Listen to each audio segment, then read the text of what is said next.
Xiaofan's Wuxia Tales. Chapter 593, Horror-struck a human ancestor respectfully said, "Don't worry, young noble. We will definitely escort them to the distant cloud." The golem ancestor also chimed in, "Leave this to us, young noble. We will do our best to take them to the distant cloud." All the other ancestors also voiced their opinions with respect towards Wuxia, while heavenly kings treated him with veneration. They all felt that the immortal emperor of this generation must be Wuxia. Who else would be qualified if not Wuxia with his 13 palaces?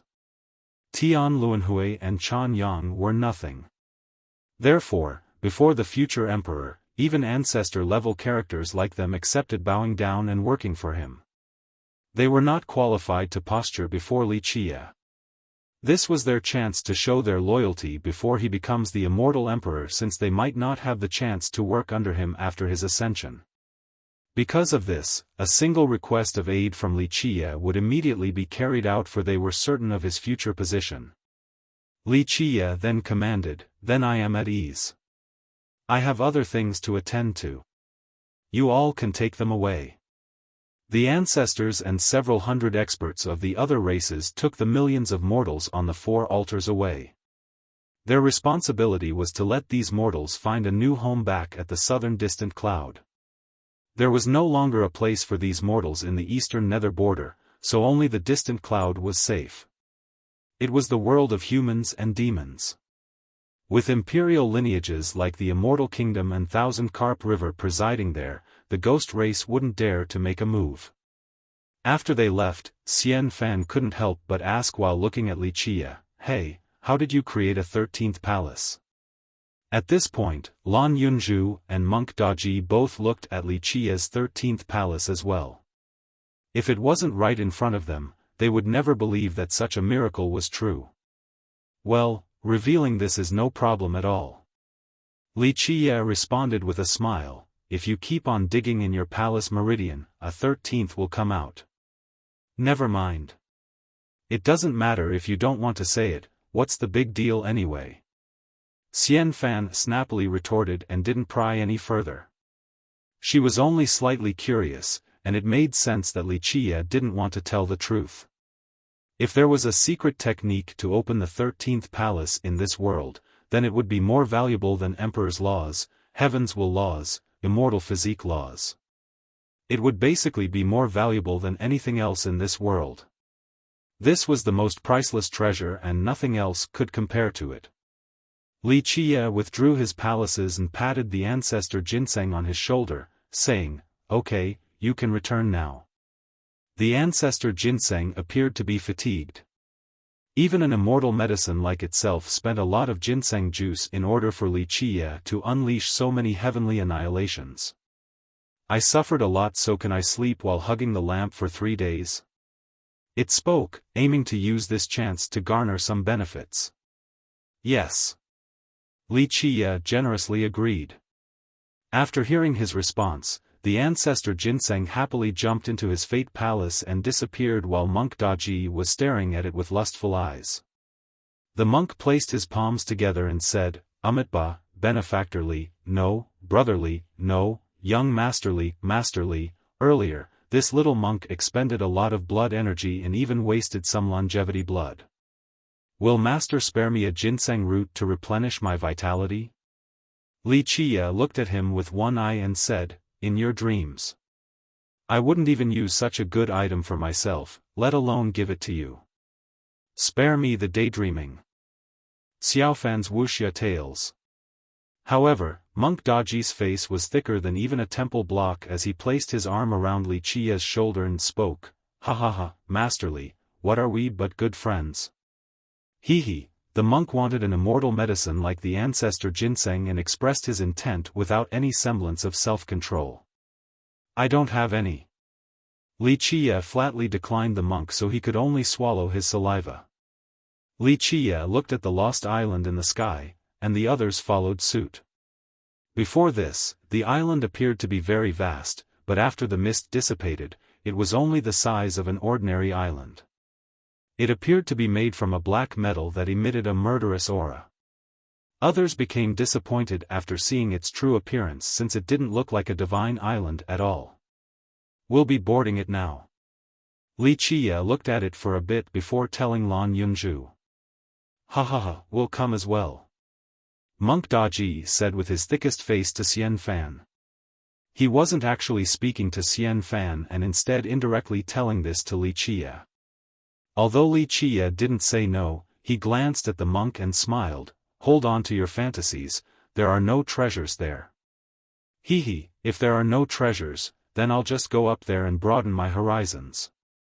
Monk Daji responded. Li Qie only laughed to see the monk's covetous appearance, prompting the monk to feel a creepy sensation. This, in turn, made him ask, "You are not trying to trick me, right?" Li Qie responded in a mysterious manner, "Would never trick you. Plus, with our great relationship, do you really think I will push you down a pit? However, I'm afraid that you will definitely get a heart attack and won't be able to crawl up after you go up there." You're kidding. Monk Daji was unconvinced and retorted, "Although I am not an unparalleled talent or anything, I am no coward. There is nothing that will drive me weak with fear like a coward that cannot stand up straight." Li Qie smiled and said, "You will know the sensation just a bit later." With that, he flew towards the lost island. Lan Yunzhu and Xiaofan followed right after him. Monk Daji, who didn't believe in Li Qie's nonsense, also soared right behind them. The four of them landed on the island. After taking a look around, they found out that this really was just an ordinary island with a few hills scattered everywhere. There was no vegetation or signs of life, just a quiet little island.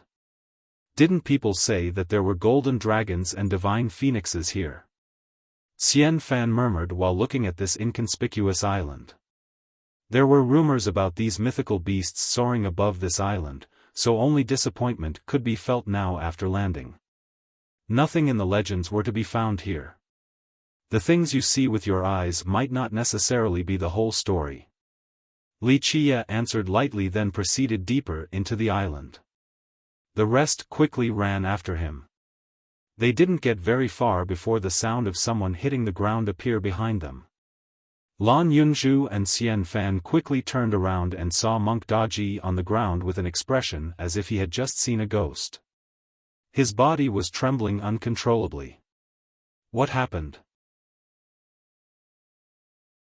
Chapter 594, The Prison on the Divine Island. As Lan Yunzhu and Xiaofan followed Li Qie deeper into the island, they found that this place was not very large. There was nothing here outside of a few hills here and there. Lan Yunzhu was a very sensitive person and could feel even the slightest bit of change. Due to this, as they infiltrated deeper into the island, she felt an indescribable sensation. Lan Yunzhu said, "This island is really strange." Xiaofan had great talents and a heaven-defying cultivation, but her awareness was not as keen as Lan Yunzhu's. She curiously asked, "What do you think is weird about it?" Lan Yunzhu answered, "It is like a prison, it is as if the entire island is just a place to seal something." Li Qie looked back while walking in front and nodded his head, "She is right. There are no golden dragons or divine phoenixes here. This is a prison, one that will be able to withstand the test of time." "Is it really a prison?" Xiaofan was shocked and asked for confirmation. The rumors outside had always stated that there were supreme treasures on the island. Some people swore that there were divine eggs on the island that had scenes of beasts flying around. However, Li Qie said that this was only a prison.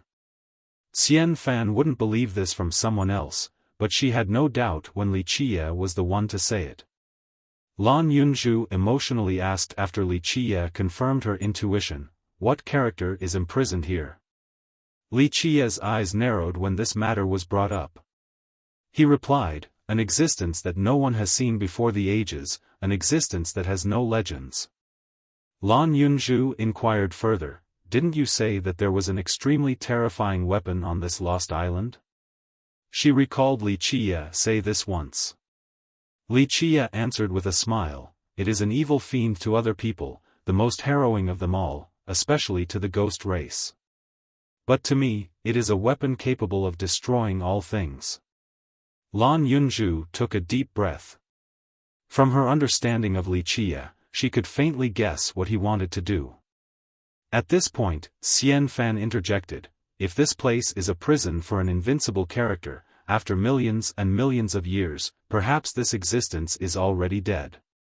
Wuxia smiled and said, that would be true for others. However, for this being, that would be difficult even if it wished to die. If it could be killed so easily, people would have killed it already instead of imprisoning it here. Lan Yunzhu and Xiaofan looked at each other. What kind of terrifying existence could manage to live on after being imprisoned for so long? It didn't take long for the three to reach the center of this small island. The central area was surrounded by 4 mountains, the 4 largest land masses on the island. Here was an empty plain without anything special, and it seemed to be paved with ordinary boulders. These 4 might be small compared to mountains in other places, but the pitch-black mountains were very suffocating and oppressive. Anyone who stood here would feel that the 4 mountains could suppress gods and devils. Where is the prison? Xiaofan looked around. There was nothing here, let alone a prison that entrapped a terrifying existence. At this time, Wuxia found a hidden spot amidst the plain. He observed for a bit before telling the other 2, ladies, prepare yourselves. Don't let yourselves get weak knees in a short moment. With a serious expression, Lan Yunzhu took a deep breath. The moment she arrived here, she felt an unease as if the most frightening fiend was hiding underground. Xiaofan, on the other hand, glared at Wuxia and said, if you're ready, then just go for it. We are not children. She wasn't being overly confident or anything since, with her cultivation, talents, and knowledge, very few things could scare her. Wuxia chuckled then quickly put on a serious expression to take out something. This was a temple the size of a palm, it didn't look special at all. Lan Yunzhu and Xiaofan didn't know that this little temple was initially very large. This was the ancient temple that Lu Baiqiu and Wuxia found beneath the ocean. At that time, Wuxia used this little temple to locate the lost mythical island. Now, Wuxia placed this little temple into the hidden spot, it was a perfect fit. A clanking sound could be heard the moment the temple was placed inside. The plane emitted waves of light as complex runes wove together. Clank, the paved stones on the ground began to move and suddenly, a gigantic monster crawled out from the earth. Space fluctuated with this being's appearance. Out came a destructive aura like the coming of an unbeatable fiend. This daunting aura was no weaker than an immortal emperor's. However, the aura of an immortal emperor was one worthy of awe and respect, while this monster's aura caused the souls of others to flee into the clouds.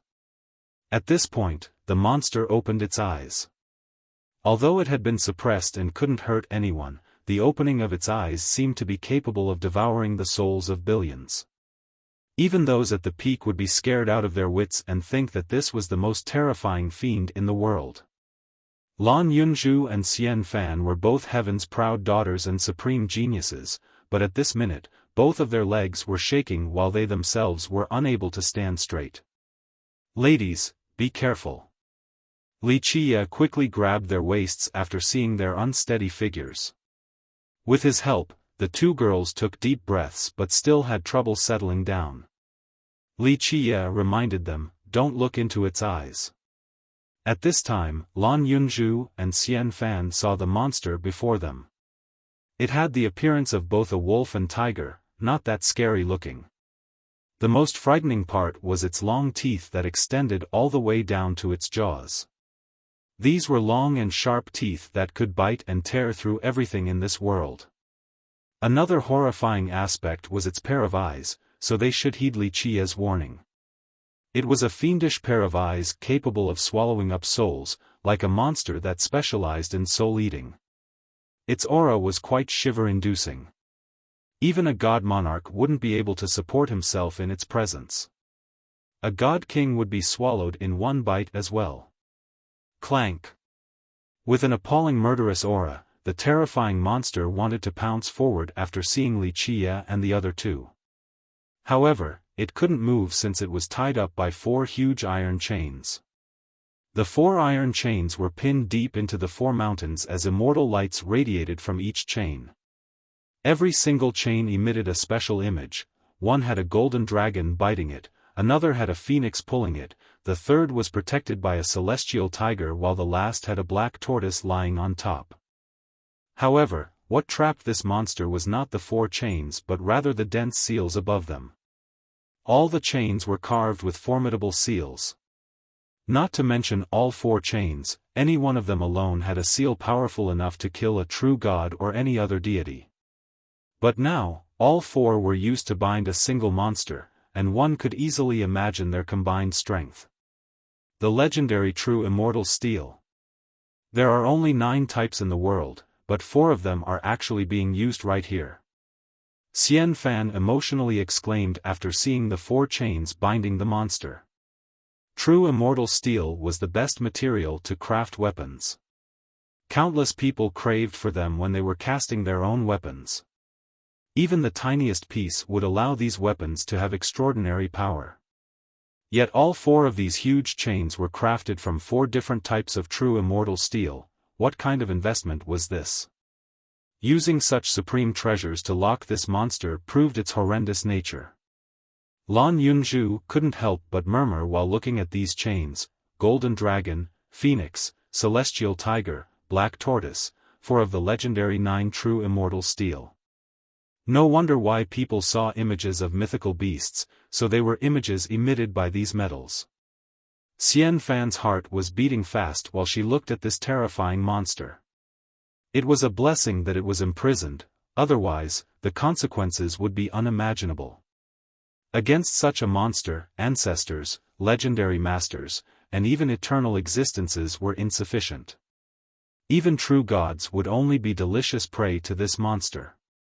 Just what exactly is this thing? Lan Yunzhu had to ask.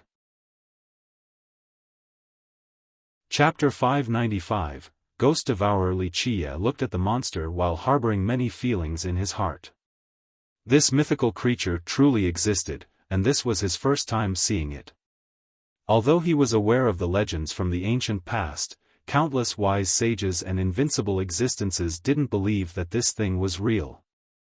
Prior to this, he wasn't too sure if this monster was actually imprisoned up here or not. It was only a possibility according to his intuition, so he was quite sentimental seeing it in person.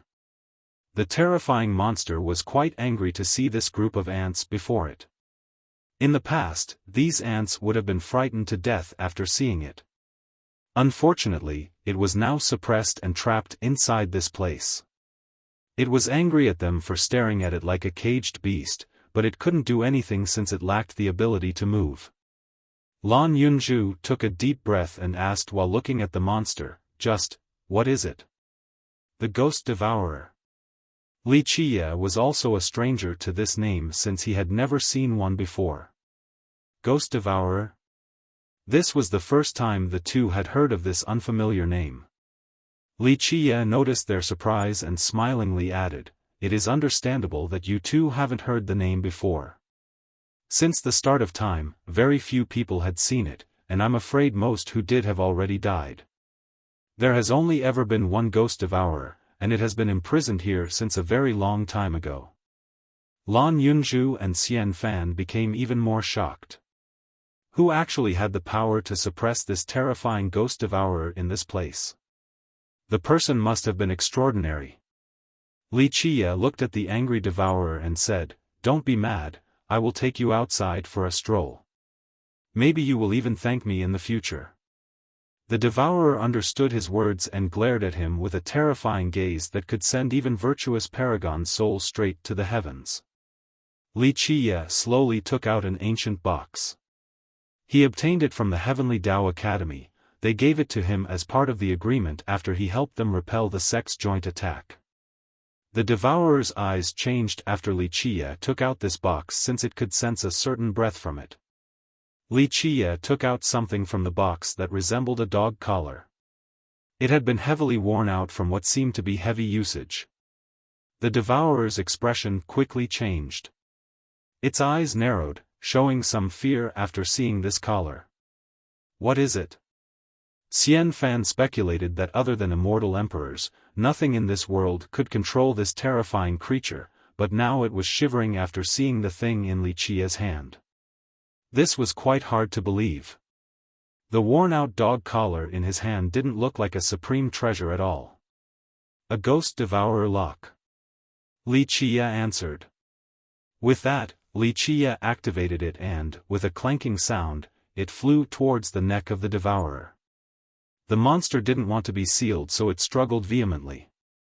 Unfortunately, it couldn't move with the 4 thick chains suppressing it. The devourer was sealed by the lock, and its terrifying aura disappeared like a deflated ball. The lock was its nemesis, so no matter how heaven-defying it might be, it would lose to this fatal weakness. Lan Yunzhu and Xiaofan were in disbelief to see this frightening ghost devourer being locked by this broken collar and losing its temper. Its powerful aura was dispelled entirely, becoming a leashed pet. Clank! Right when the devourer was sealed, the 4 thick chains automatically fell down. With the ghost devourer lock, there was no longer a need for the 4 chains made of true immortal steel to suppress it. Wuxia held the chain that connected to the devourer's collar and shouted, "Come!" The chain started to shake and, on the other side, the subdued devourer slowly shrank down and eventually became as small as a fist. The little devourer was not scary at all, on the contrary, it looked a little cute.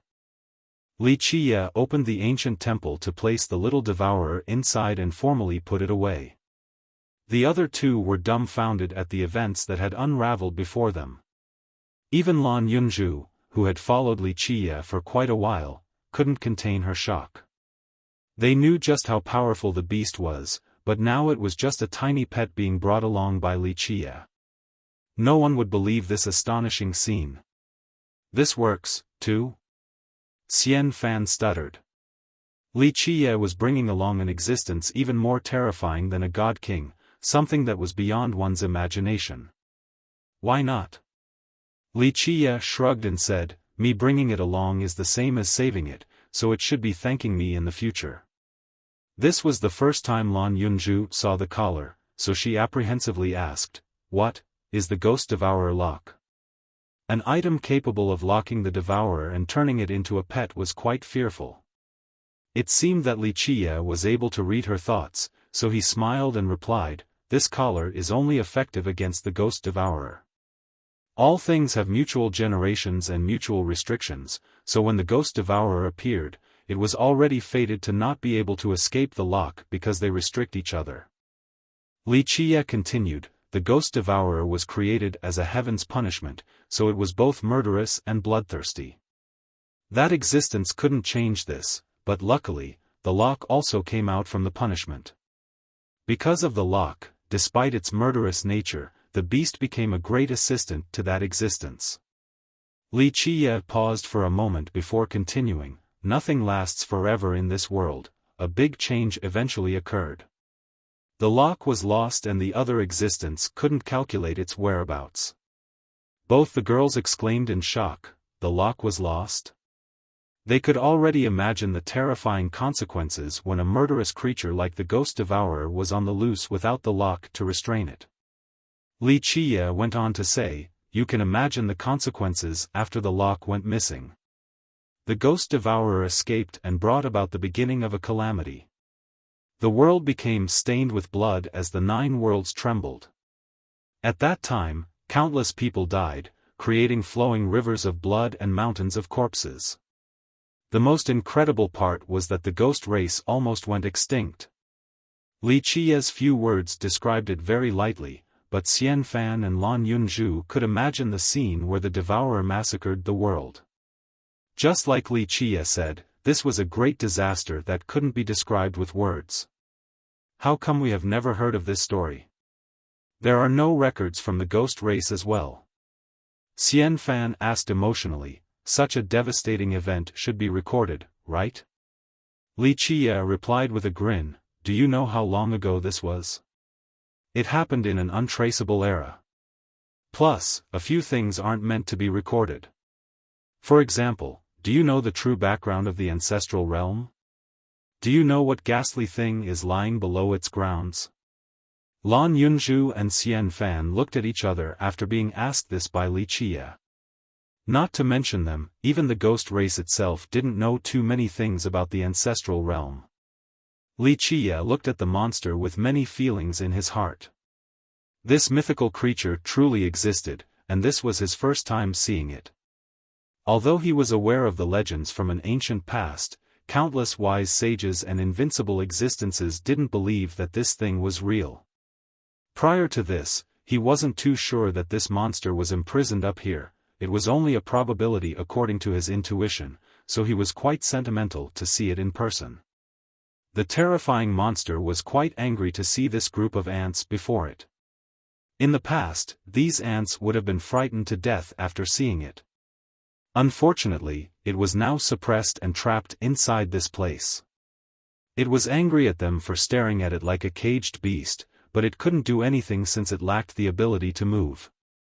Lan Yunzhu took a deep breath and asked while looking at the monster, "Just, what is it?" "A goth." Wuxia was also a stranger to this name since he had never seen one before. Chapter 596, Legend of the Devourer. Although legend stated that the ghost progenitor was slumbering there, it was only a legend and no one had seen the progenitor before. The realm's background was even more mysterious. To sum it up, it was too archaic and had existed before there were written records from the ghosts. Xiaofan couldn't help but curiously ask, "If no one else knows and there are no records, then how do you know?" This was Xiaofan's first time hearing about the mythical existence who tried to create life despite coming from the immortal kingdom. "Well, that is a secret," Wuxia answered mysteriously. Xiaofan was not satisfied with this answer, but what could she do except glare at Wuxia? Lan Yunzhu brought the topic back to the ghost devourer. "Then the devourer was captured later on, right?" Wuxia nodded and said, "Yes. That existence exerted a lot of effort to capture the devourer again. However, it was no easy task to capture such a monster without the lock." "Then what about killing it?" Xiaofan inquired. This idea was indeed feasible since that existence could kill the devourer. However, killing it required killing himself because, as you know, the devourer came from his rib. Without killing himself, it would be virtually impossible to kill the monster. Eventually, that existence caught the devourer after many earth-shaking events. Some of these events even shaped the final direction of the ghost race itself. At this point, Wuxia stared at the distant horizon and continued, "After capturing the devourer, that existence imprisoned it in this unknown island. Due to a couple of events, that existence didn't wish for the devourer to see the sun again, so he sunk the island down into the depths of the ocean for eternity. As for what happened next, you already know the story. Both the devourer and the lock disappeared and no one saw them again." Wuxia smiled and added, "The devourer had always been in the depths of the sea, unknown to everyone. No one knew that there was a monster suppressed there, a monster that had swept through and bloodied the myriad realms. They didn't even have an inkling of its tale."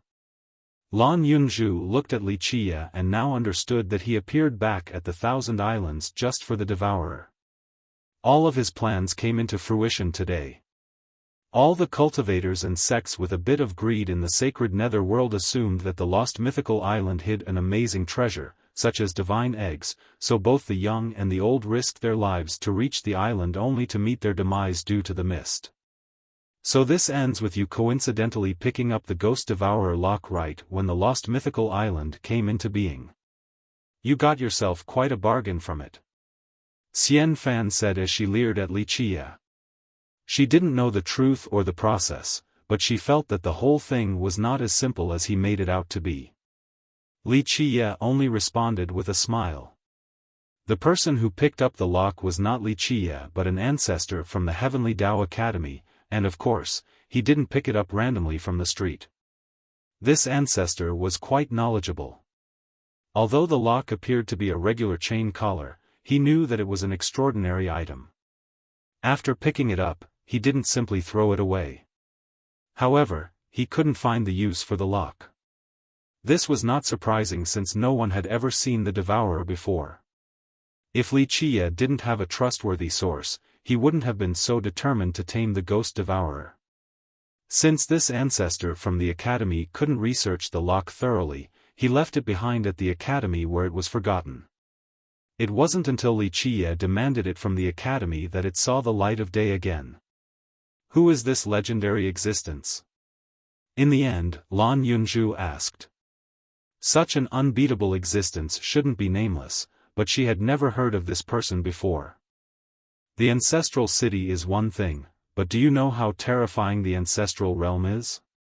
Not to mention the numerous members of the Divine Guard and the 9 Grand Gods, the scariest part is that the Heavenly God had reached an unfathomable level. Rumor has it that the Heavenly God had easily slain an eternal existence once. Some predicted that even if the Heavenly God was not comparable to an immortal emperor, obtaining the title of God King shouldn't be an issue for him. Xiaofan solemnly said. The God King title was not something that could be bestowed to just anyone. Even those who called themselves God Kings were not necessarily accepted as such by the masses. Only when all the worlds accepted the title bestowment would the person be considered a true God King. For example, the sacred ancestor of the Thousand Carp River who was extremely ancient and heaven-defying.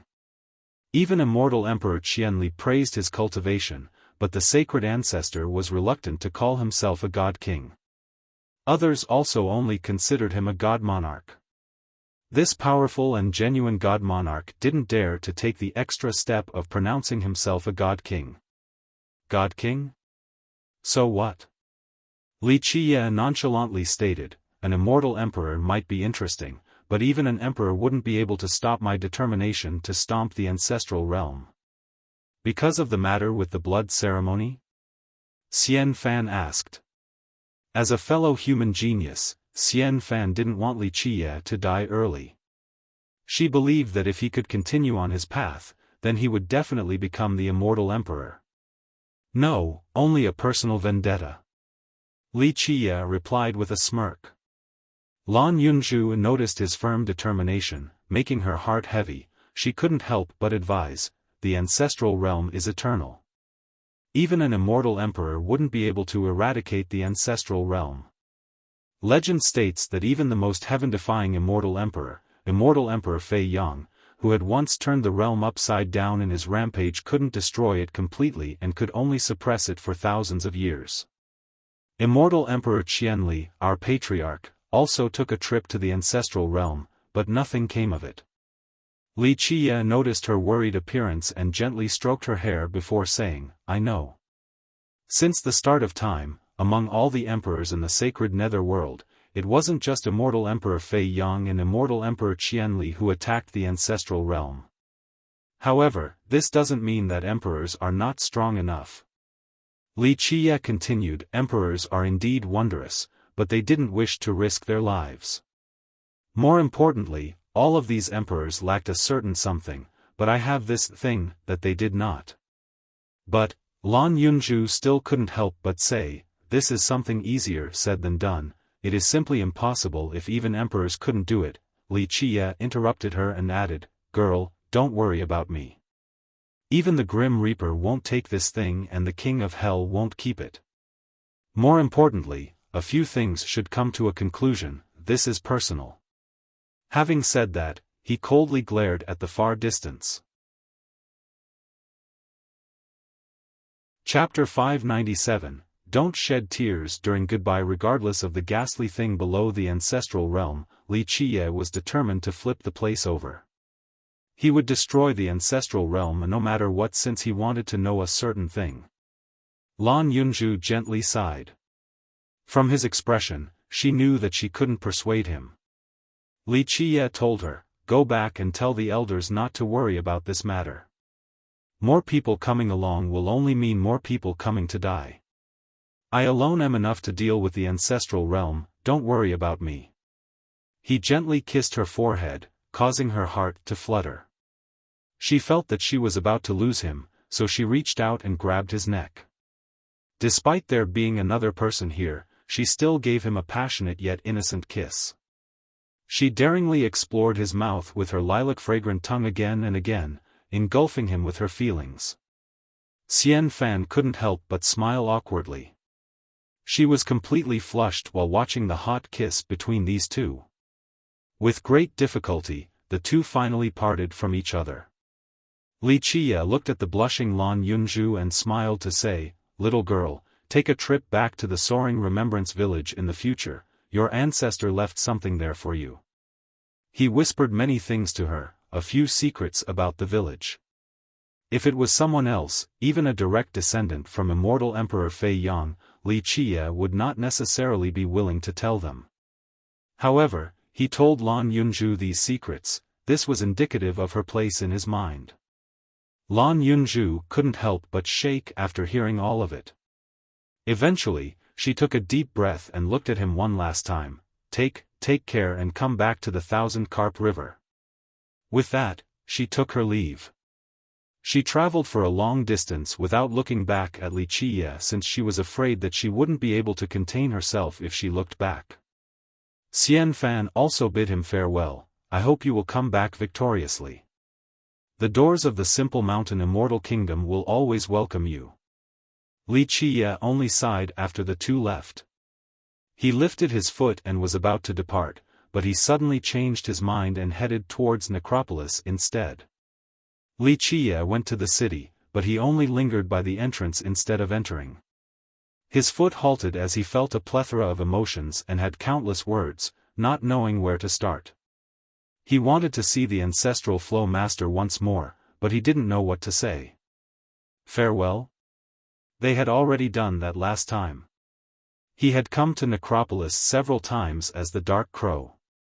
Upon his past departures, he never felt sadness or any other emotion because he knew that he would be able to return even after 10,000 years, 100,000 years, or 1,000,000 years. He could afford to do so with his long lifespan. No matter how endless time may be and no matter how long ago he had left, he and the master would be able to meet again one day. However, this generation was different. He didn't know if he could meet the master again after this. He believed in himself, but who could predict the vicissitudes of life? With rampant emotions and thoughts, Wuxia continued to stare at Necropolis. Things had become awkward in the past between the two of them due to immortal Emperor Mingdu. The master was angry for a long time because of Wuxia's selfishness in sneaking the emperor away. However, this was a matter of the past, they had let go of this feud already. He believed that the master would always support him just like how he would always support the master. As he stood silently outside Necropolis, the ancestral flow master, who was sleeping on the stone throne, suddenly opened her eyes. Her gaze was capable of seeing through billions of miles in this world. Wuxia stood outside for a long time before sighing and started to look away. But right at this time, a voice suddenly appeared behind him. "You want to leave without saying goodbye?" Wuxia turned around and noticed an illusory figure standing next to the city gates. Although the real body of the master was not here, a group of divine intents had come together. Wuxia looked at the dimmed figure and couldn't help but gently sigh. He then said with a wry smile, "I knew you were sleeping so I didn't want to bother you." The figure snorted and was very unhappy with Wuxia's answer. The two stared at each other quietly. Wuxia had many words to say, but he didn't know how to express them. "You still want to go to your death?" the ancestral flow master asked coldly. Wuxia smiled and said, "The victor can't be decided until the very last moment, but I trust that I will be the last man smiling in the end. A few things should be concluded, whether it is for me, for the sacred nether world, or for Necropolis. I can finish my own business. Do you think the sacred nether world needs you as its hero?" The ancestral flow master's icy voice continued, "Since the start of time, the winners were the ones who wrote history. If you fail and die, you will not be a hero but rather a devil. At the very least, for many, many years to come, you will be a heinous devil in the mouths of the future ghost generations, a devil who wanted to extinguish the ghost race. So what? Wuxia smiled. I don't care about what others say or what the future generations spout about me. Otherwise, I wouldn't have been hiding behind the curtains for so long. Are you tired of living? Are you seeking for a new way to die? The ancestral flow master quipped. The master didn't try to persuade Wuxia, but it was clear that the master didn't want him to attack the ancestral realm. It is not just for you, and it's also not just because of the ghastly thing below the realm's grounds. Wuxia sighed softly and said, I don't need to know what lies beneath that land, it is just my personal vendetta and my desire for an answer. In any case, I must find it even if I have to tear the ancestral realm apart. The ancestral flow master coldly asked, is it because of that person? Wuxia looked at the master and was silent for a long time before gently sighing to say, perhaps, but not completely. Some mysteries continue to linger in my heart, and I need an answer. You will die an ugly death. Do you think the origin-sealing spear can kill that ghastly creature? The ancestral flow master continued, even if it can kill it, you won't have the chance to do anything in the face of that creature. It seemed as if the master wanted to discourage Wuxia. Whether these words were the truth or not, only the master knew. Wuxia couldn't help but smile and say, what I need right now is not discouragement. You are only undermining my confidence and morale. I need encouragement right now. The master stared emotionlessly at Wuxia in silence. It was as if words of encouragement were quite difficult for her to utter. I couldn't care less if you wish to die. The master spoke indifferently, but don't forget that you still owe me, so don't even think about not paying it back. Even if you become a ghost, you will still have to repay the debt, got it? Wuxia responded with a smile, got it, I will live to repay the debt. He then stared at her for a while longer before firmly walking away. The master that was still standing beside Necropolis declared once again, remember, you must repay the debt even as a ghost. Wuxia was already far away, but his laughter and answer still echoed back, Yuner, don't worry, I won't die. I will return to Necropolis one day. After being called Yuner, the master shivered and angrily retorted, don't call me that, you little demon. I'm older than you. Wuxia's distant voice emanated back, is that so? Wait until I return, then let me see your face to determine whether you really are older than me or not.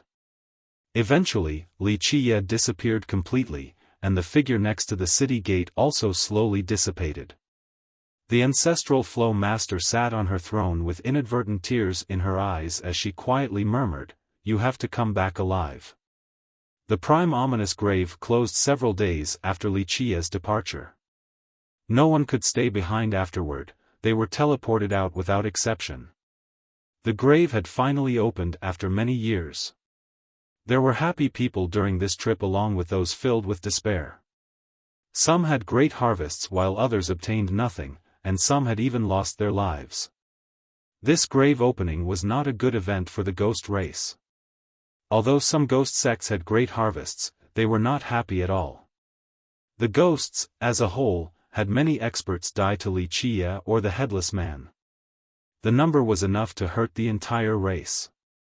Dozens of ancestors died and even an eternal existence of the Allira's ancient kingdom fell. The ancestral city's army and even its lord died in the heavenly cemetery. It could be considered a great disaster to the ghosts. Some ordinary powers were almost completely destroyed.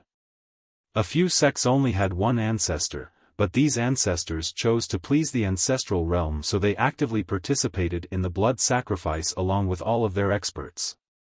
However, the Headless Man took action and all experts above Ancient Saint were sacrificed, causing these great powers who were heavily involved to suffer devastating losses.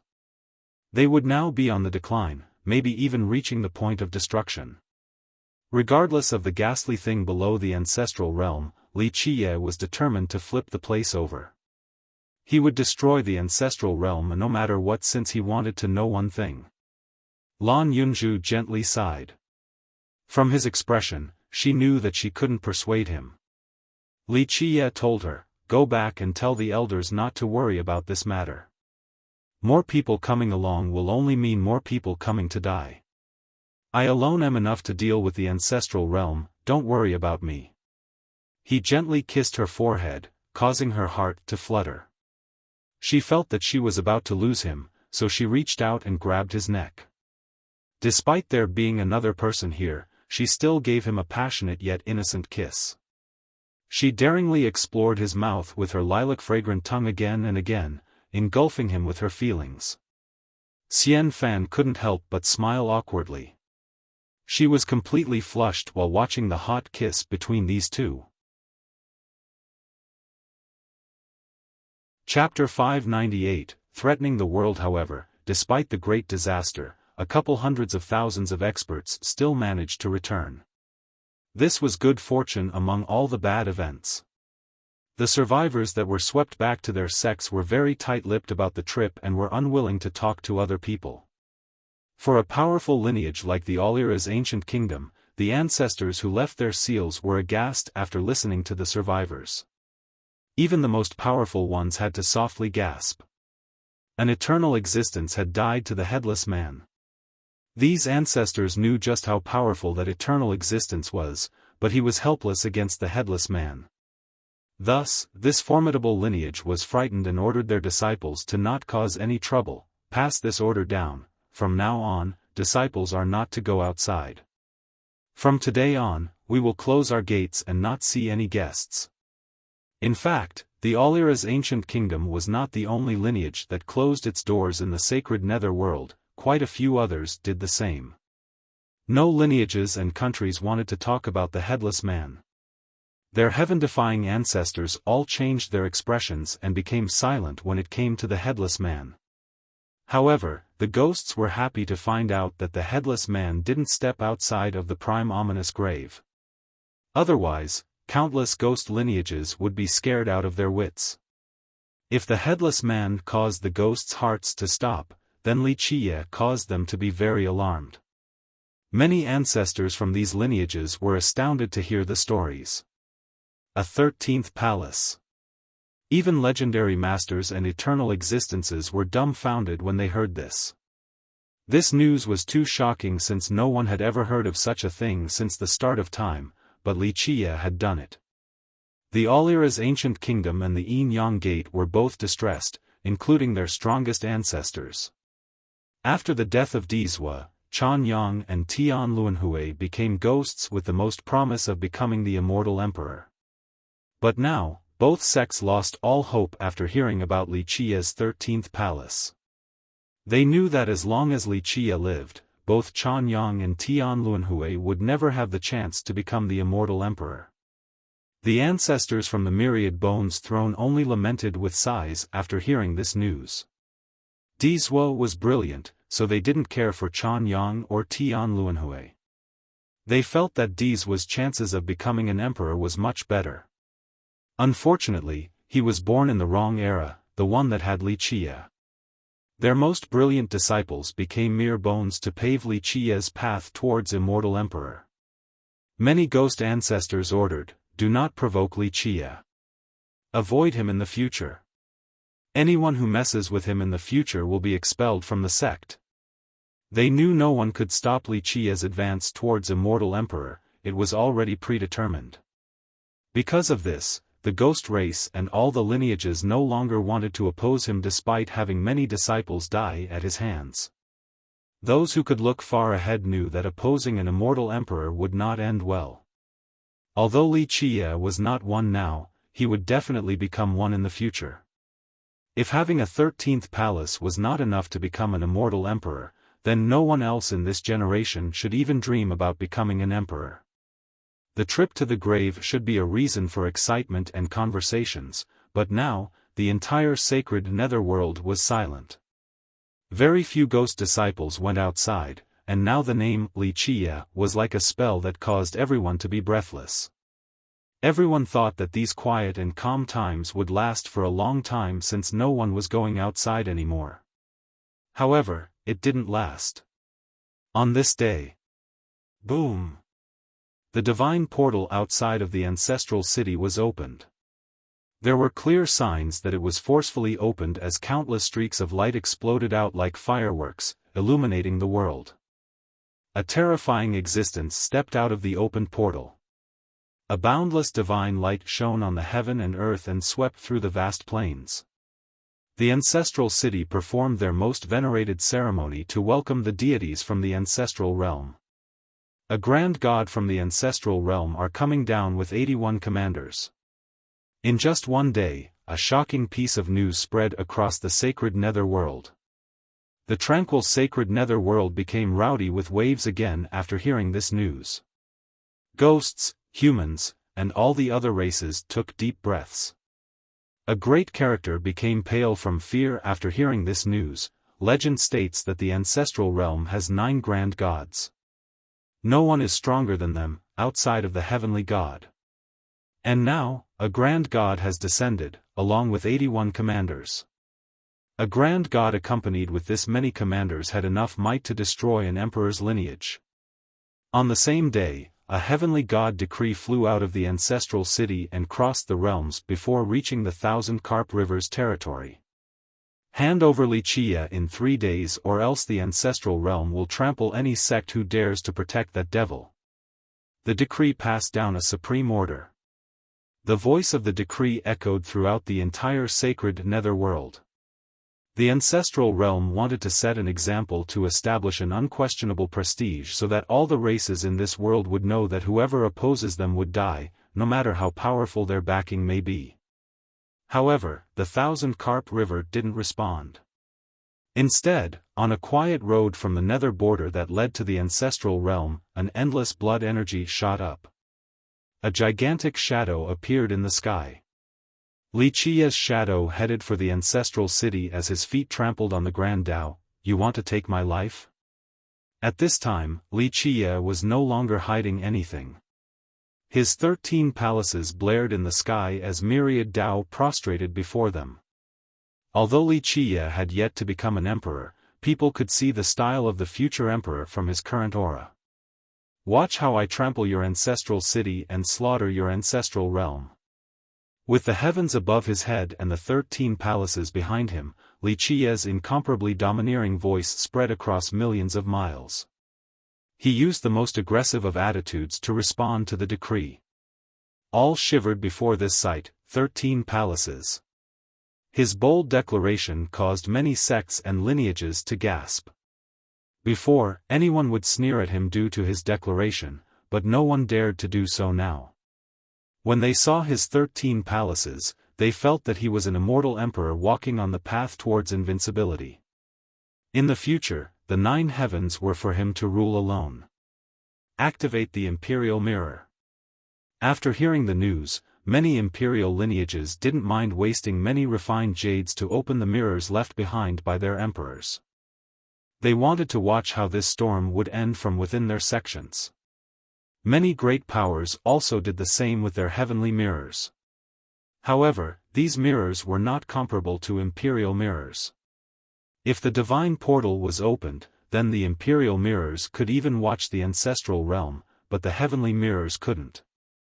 Wuxia's challenge to the ancestral realm quickly traveled across the world, causing a great wave. For tens of millions of years, no one had dared to challenge the ancestral realm besides immortal emperors.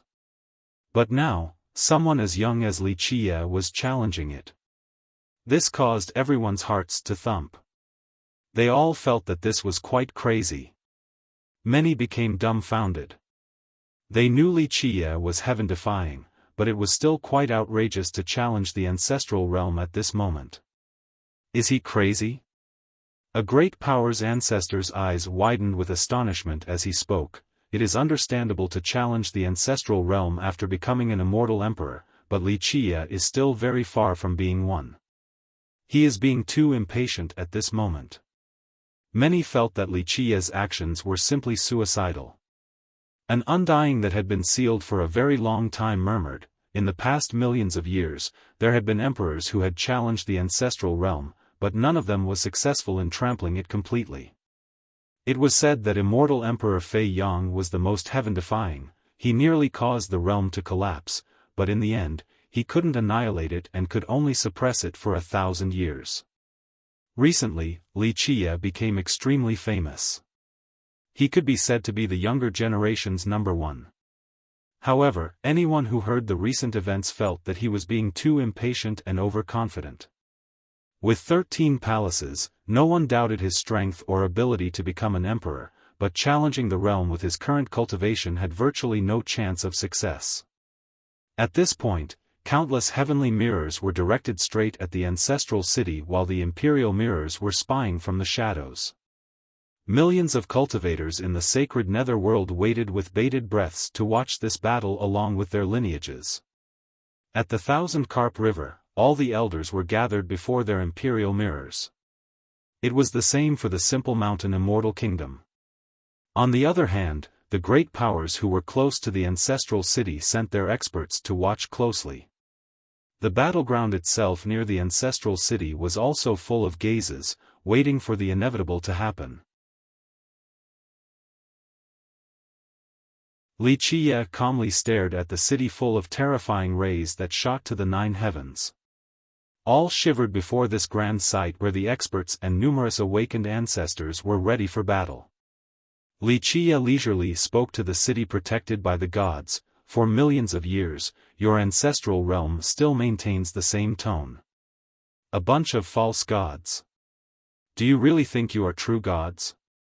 Your realm was only able to exist till this day because of the protection of that ghastly thing underground. You're nothing special.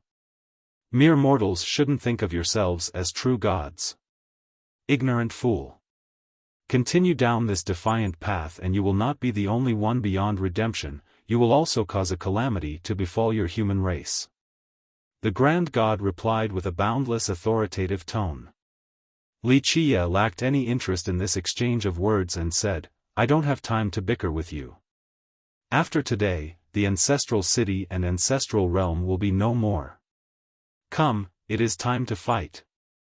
Wuxia took out an item for summoning.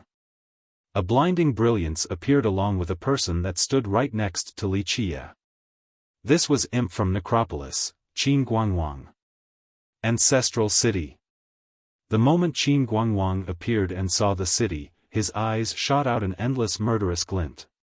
He deepened his tone, a group of servants still dares to call yourselves the progenitors of the ghost race? Wuxia nodded and said, begin. I will destroy the divine portal while you sweep through everything else. Very well. Qin Guangwang answered decisively and began his march towards the ancestral city. Boom! He emitted an invincible aura and, with one stomp, a few temples and pavilions of the ancestral city instantly collapsed. Crank-clack. Terrible cracks appeared inside the city. The city had a powerful defense, but Qin Guangwang was like an eternal god-king.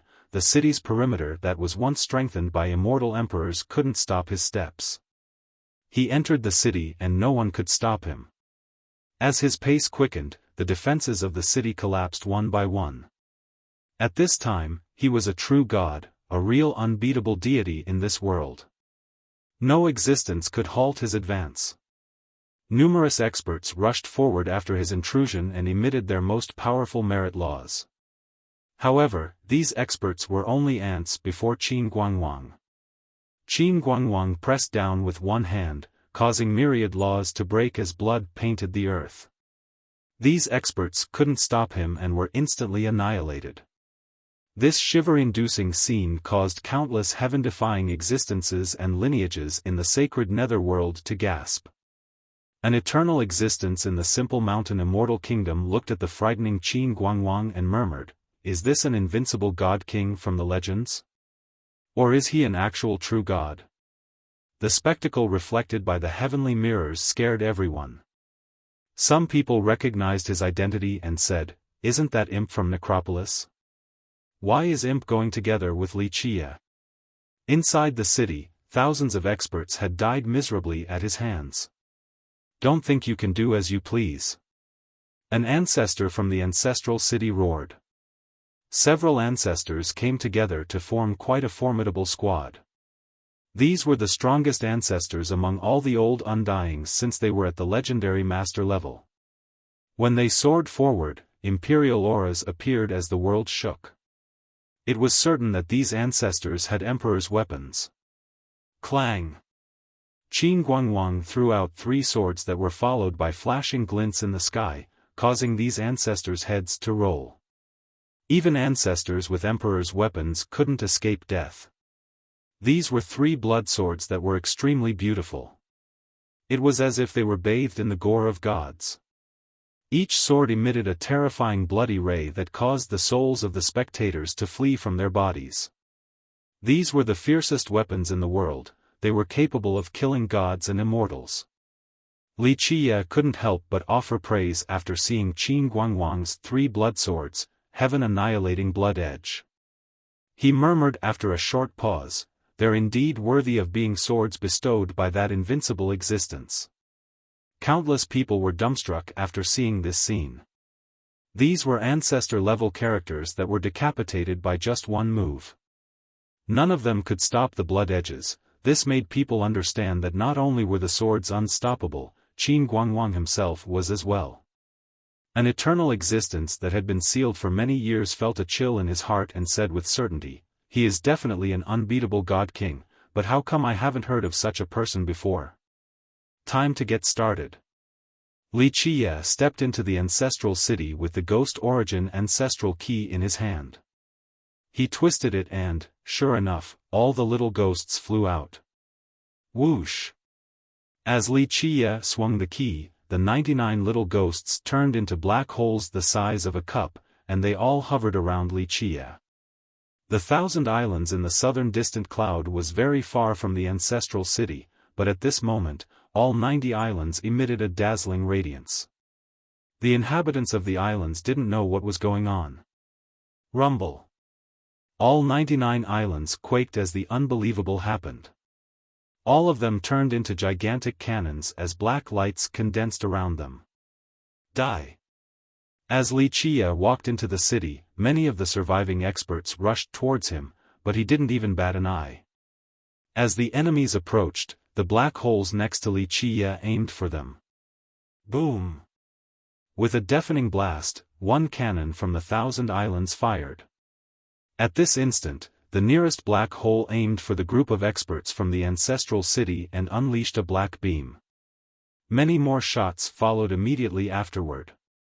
Boom! Boom! Boom!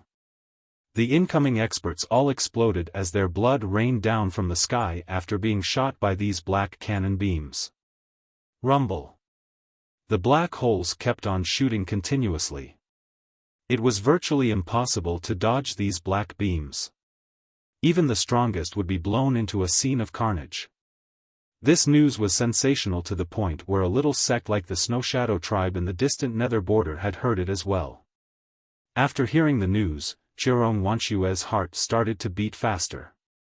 She was feeling down since she didn't have the chance to say goodbye to Wuxia. She stood at the highest location in her ancestral ground to look towards the distant ancestral city. Unable to watch the battle, she placed her hands together and used an extremely pious posture to pray for her young noble, hoping that he would come back victorious. Before many eyes, Wuxia arrived right outside of the ancestral city. This city was one of the most prominent locations in the sacred nether world. It never had an emperor, but it was the voice of the ancestral realm in the mortal world, allowing it to have great prestige. For millions of years, many emperors had also come to visit as guests. It was an extremely big city with tens of thousands of experts. All of them were either the city's disciples or people who swore an oath of loyalty to the city. It was more apt to call it a venerated sect instead of a city. Although it was quite vast, only the strong were allowed to enter. Mortals were not allowed. It considered itself to be the apex existence of the sacred nether world, a land with an unquestionable sanctity. Mortals were not allowed to stain it.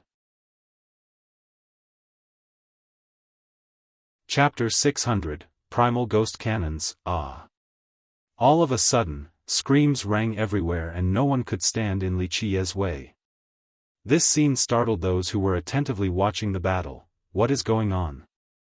No one had ever seen such strange weaponry before. Some sects reacted extremely quickly, such as the Thousand Carp River in the southern distant cloud, who immediately received the latest news. It's from the Thousand Islands. The river sect was the first to shift their imperial mirrors towards these islands. When these islands were raised upward like cannons, all the elders stared at them dumbfounded with their tongues tied. The truth was that many countries and sects that were close to the Thousand Islands also became speechless after seeing these cannons. For millions of years, all of these sects had assumed that the Thousand Islands were very ordinary, so they were all taken aback at the appearance of these fortresses with cannons. After seeing this scene, people were able to connect the dots. They knew that the black beams shot from the black holes near Li Qiye were all from the Thousand Islands. Primal Ghost Cannon. The ancestral flow master back in the distant necropolis suddenly opened her eyes and softly sighed before murmuring, "These were the cannons once used to suppress the ghost devourer. Who would expect that it would be used like this today?" Lan Yunju, who was standing before a river sect's mirror, took a deep breath. Prior to this, Li Qiye had spent a lot of effort back at the Thousand Islands for a long period of time. She thought that it was over after he obtained the dried tree trunk. Never, even in her dreams, did she expect that the Thousand Islands could be used like this. How many people could have predicted this? She now understood that upon his arrival to the Thousand Islands, Li Qiye had already formulated a plan to attack the ancestral realm. She didn't know that he already planned on doing so the moment he arrived at the sacred netherworld. Just what is going on? Many sects had this question after seeing the appearance of the 99 fortresses with cannons. While Li Qiye was unleashing his barrage, the ancestral city still couldn't stop Qin Guangwang. In the blink of an eye, he was deep inside the city in close proximity to the Grand God and the 81 commanders. The Grand God's expression greatly changed after seeing how powerful Qin Guangwang was. He knew that he was facing a mighty foe as he inquired, "Who are you?" "Who I am is not important, the important thing is that today shall be the end of the reign of false gods like you. Today, we will use the blood of monkeys like you who pretend to wear humans' crowns as an offering to the ghost race." Qin Guangwang's cold and terrifying response echoed across the world. "Kill him." The moment Qin Guangwang finished his sentence, the 81 commanders all roared, then rushed out to form a frightening array that quickly trapped Qin Guangwang inside. "Demon's pawn, accept your death." All 81 of them shouted. Meanwhile, the other ghosts in the sacred netherworld were shocked after hearing Qin Guangwang because his answer was worth thinking over. An old existence looked at his imperial mirror and muttered, "Is it finally time for a change of dynasty?" Buzz. Right when the formation trapped Qin Guangwang for a second, a bloody light covered the sky. The 3 blood swords flew out with a chilling momentum. The 81 commanders were quickly massacred in a short period of time. Their great formation was still not enough to stop Qin Guangwang's advance. His blood swords pointed straight forward with bloodthirst as he declared, "Your turn." All the living beings in the sacred netherworld felt his murderous intention as they quivered. Many of them became deathly pale from this horrifying sensation. Whoosh! A divine light shot out from the Grand God as a divine weapon appeared in his hand. At this moment, although this deity was not a true god, he still emitted an awe-inspiring presence. Others couldn't help but prostrate before him. At the same time, Li Qiye was standing in the best possible position in the ancestral city with all of his 99 cannons pointing at the divine portal. All of them fired at the same time. Boom! The detonations of the cannons reverberated across the realms as the endless black beams assaulted the divine portal. Everyone could feel the power from the 99 primal ghost cannons. As the bombardment continued, they all felt that these 99 cannons would turn the entire sacred netherworld into ashes. The heaven and earth were on the verge of collapsing. No sects or lineages would be able to withstand such a barrage. Before, when Wuxia declared his intention to oppose all the ghosts in the world and kill all his enemies, it was not taken seriously.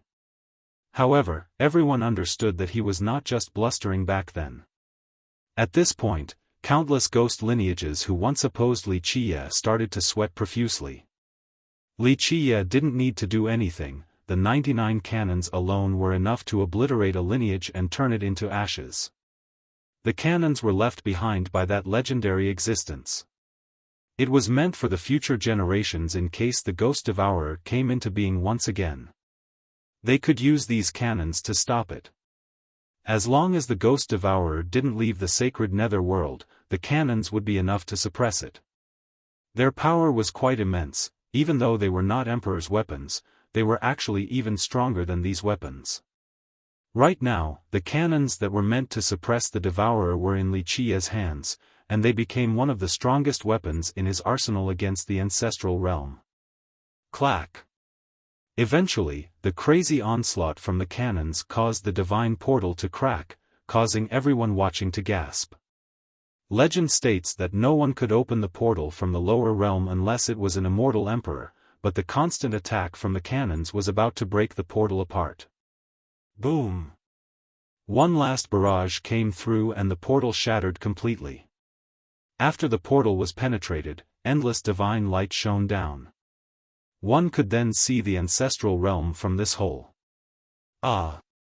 At this time, even the Grand God, with his unstoppable divine weapon, was not a match for Qin Guangwang and his 3 swords. After dozens of exchanges, this once high and unreachable god was killed by Qin Guangwang. This scene shocked everyone. What an appalling thing it was to kill a grand god. No lineages or individual in the sacred netherworld dared to do so other than an immortal emperor. However, what was even more astonishing was the divine portal blowing up. This was its second time being destroyed in the past millions of years, the first being from immortal Emperor Fei Yang's attack. Wuxia looked at the path towards the ancestral realm and slowly uttered, "It is time to start." Break! Qin Guangwang cried out and threw out a trident. This was his ultimate attack. It was just like an immortal emperor unleashing an imperial massacre. Boom! After a deafening explosion, the entire ancestral city was destroyed. Suddenly, all of the pavilions and temples collapsed as the city was turned into mere ruins. In this moment, time stood still in the sacred nether world. The ancestral city that had stood strong for millions of years had fallen. It was once trampled on by immortal Emperor Fei Yang. Later on, immortal Emperor Qianli also paid the ancestral realm a visit. It was said that there was a shocking battle that was waged, but in the end, immortal Emperor Qianli didn't destroy the ancestral city. Will we see it again? Everyone was stunned by this scene. Will they ever see this city again? The crux of this issue depended on the existence in the ancestral realm. If the realm lived on, then the city might be rebuilt. However, what if the realm itself was destroyed as well? Wuxia casually smiled and said, "Ancestral realm, tremble before my arrival." He then stepped into the ancestral realm with Qin Guangwang right behind him. This casual remark was extremely domineering. Who, outside of immortal emperors, would dare to utter such a phrase throughout the ages? Everyone's mind shook after hearing Wuxia's words. They felt his terrifying presence now more than ever. After Wuxia stepped inside, the emperor's lineages in the sacred netherworld quickly shifted their imperial mirrors. Quickly, look at the ancestral realm. These lineages didn't mind spending immortal emperor refined jades and their most powerful worldly energy to fuel these mirrors to directly observe the ancestral realm. In the past, this type of spying was insufficient, but this was no longer the case. The divine portal had been destroyed by Wuxia, so these mirrors that were empowered by immortal emperor refined jades were able to see the scenes inside. Normally, these lineages would not use refined jades of this high of a level, but today was different. This battle carried a monumental significance to the sacred nether world, so many imperial lineages had to witness it. The ancestral realm was not a big world, it was only a minor one. Compared to the vast territory of the sacred netherworld, it was a lot humbler in size. Nevertheless, it carried an extremely frightening amount of worldly energy as if it was its source. Inside the realm were countless sacred pavilions and heavenly palaces that were suspended in the air. The worldly energy here actually manifested into physical forms such as springs, golden rivers beneath the earth, auspicious animals playing around, and spiritual birds soaring in the sky. At this location, each step gave birth to lotuses and treasures could be found everywhere. Precious trees were numerous and there was no lack of sacred grasses. This was the scene of a land of immortals. Anyone would covet such a place after seeing it. It was a location worthy of envy and longing, the best place for cultivation. This wonderful land was much better than even the ancestral lands of emperors' lineages. Chapter 601, Killing an Army of Million with the Force of One. Wuxia murmured while standing inside the ancestral realm. Legend said that before the Desolate Era, this was the best sacred ground in the sacred netherworld, only a few territories across the 9 worlds were comparable to it. What a shame that such a good place was occupied by these false gods for so long. At this point, the ancestral realm was ready to meet its enemy. An army of 100,000 had amassed under the leadership of 8 grand gods. Above them was the supreme ruler of this place, the heavenly god. The heavenly god imposingly stood in the sky with the heavens right behind him as if he was the master of myriad Tao. He was the tyrant of this realm and his will reigned supreme. Anyone would have to prostrate before this deity. This was a dreadful existence. Even god monarchs and eternal existences from imperial lineages would be quite wary in the presence of this being. The tales told that during the era without immortal emperors, no one was his match. Of course, people couldn't verify these words since no one had seen him in action. However, it was undeniable that the heavenly god's might was dreadful. All the heaven-defying masters from the imperial lineages watched with bated breaths as their gazes were fixated on their mirrors. Meanwhile, in the outside world, the ancestral city had been destroyed. Some experts from great powers lingered around the ruins, but they didn't dare to step inside, let alone enter the ancestral realm. At this time, the heavenly god spoke, "Your actions will bring about damnation to the human race." His words formed a mantra that suppressed the heavens. Against this type of compelling rhetoric, even heavenly kings would fall to the ground. Wuxia glared at him and said, "There is too much talking that I do not have the time for. Today, I shall not show mercy to those who oppose me." "Animal, don't act so presumptuously." One of the 8 grand gods interjected with a loud cry. This was met with a swift rebuttal from Qin Guangwang. A bunch of pretentious false gods still dare to act arrogant here? Tell that devil underground to come out. With that, he rushed forward to pave a path for Wuxia. Boom! Layers of defensive perimeters rose up from the ancestral realm. Each layer carried the power of an invincible character. Break! Qin Guangwang's 3 bloodswords slashed the sky with a world-destroying power and flew towards the barriers while he himself threw his trident at the same time. Rumble! In the face of the trident and the 3 bloodswords, the defensive barriers of the realm trembled. One attack already caused the realm's light to darken. His prowess shocked the great army, and all 8 grand gods' expression greatly changed. Even the heavenly god standing in the sky became more serious. An extremely archaic existence from the myriad bones throne was astonished as well as he commented, "Even our patriarch's #1 divine general couldn't be any better than this in the past." Boom! Boom! Right when Qin Guangwang attacked, Wuxia's 99 cannons began to bombard the barriers as well. Qin Guangwang alone was terrifying enough, but with the help of the cannons, the ancestral realm's barriers couldn't withstand it despite their own formidable power. Bang! With one last blast, a horrifying hole formed on the barrier after the combined efforts of Li Qia and Qin Guangwang. The two then passed through the barrier into the realm. The army of 100,000 cried out at this time, "Kill them!" All of them formed an extremely harrowing grand formation. In just a split second, the soldiers appeared to be bolstered into an endless army that consisted of 80 million divine soldiers. A great formation such as this would cause even gods to quiver. 80 million divine soldiers could completely crush the sacred netherworld with ease. Li Qia looked at the mighty army, then told Qin Guangwang, "You deal with the heavenly gods group, I will take care of this grand formation." "Okay." Qin Guangwang responded with a nod.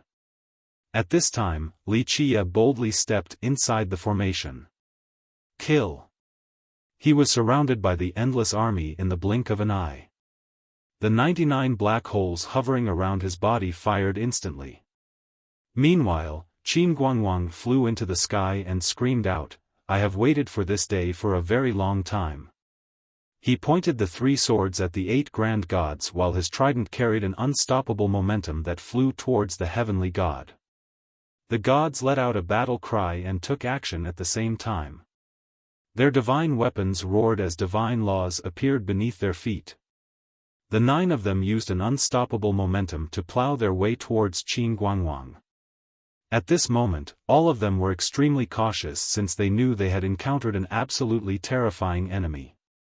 Qin Guangwang was an unbeatable god king. His strength was enough to sweep through the 9 heavens and 10 earths. The invincible Qin Guangwang roared as well and fought against 9 by himself with his demonic blood swords and the unstoppable trident. However, the heavenly god and the 8 grand gods relentlessly attacked to stop Qin Guangwang. They had no other choice, either he would die, or they would perish. Rumble. Meanwhile, inside the grand formation, Li Qia used his most overbearing style to unleash the 99 cannons, each cannon aimed towards a different direction. Amidst the grand formation, countless divine soldiers could be seen. Each of them was stalwart and holy as if they were actually troops from the immortal world. However, despite their numerous and brave attacks, they were bombed to pieces by the cannons. The tidal-like onslaught couldn't get close to Li Qia. Li Qia unleashed powerful attacks one after another. He trod among the vast grand formation as his tiny figure seemed to be lost. The truth was that this was not his first time seeing this unstoppable formation. This time, he met it head-on only to get familiar and recall some memories. Although it seemed that he was lost within the formation, the army still couldn't get close to him despite their efforts due to being blown into pieces by the cannons. After finding the familiar sensation in the formation when some time passed, Li Qia used an amazing speed to reach the center of the formation. This was also its weakness. He roared, "Have another taste of these unstoppable cannons."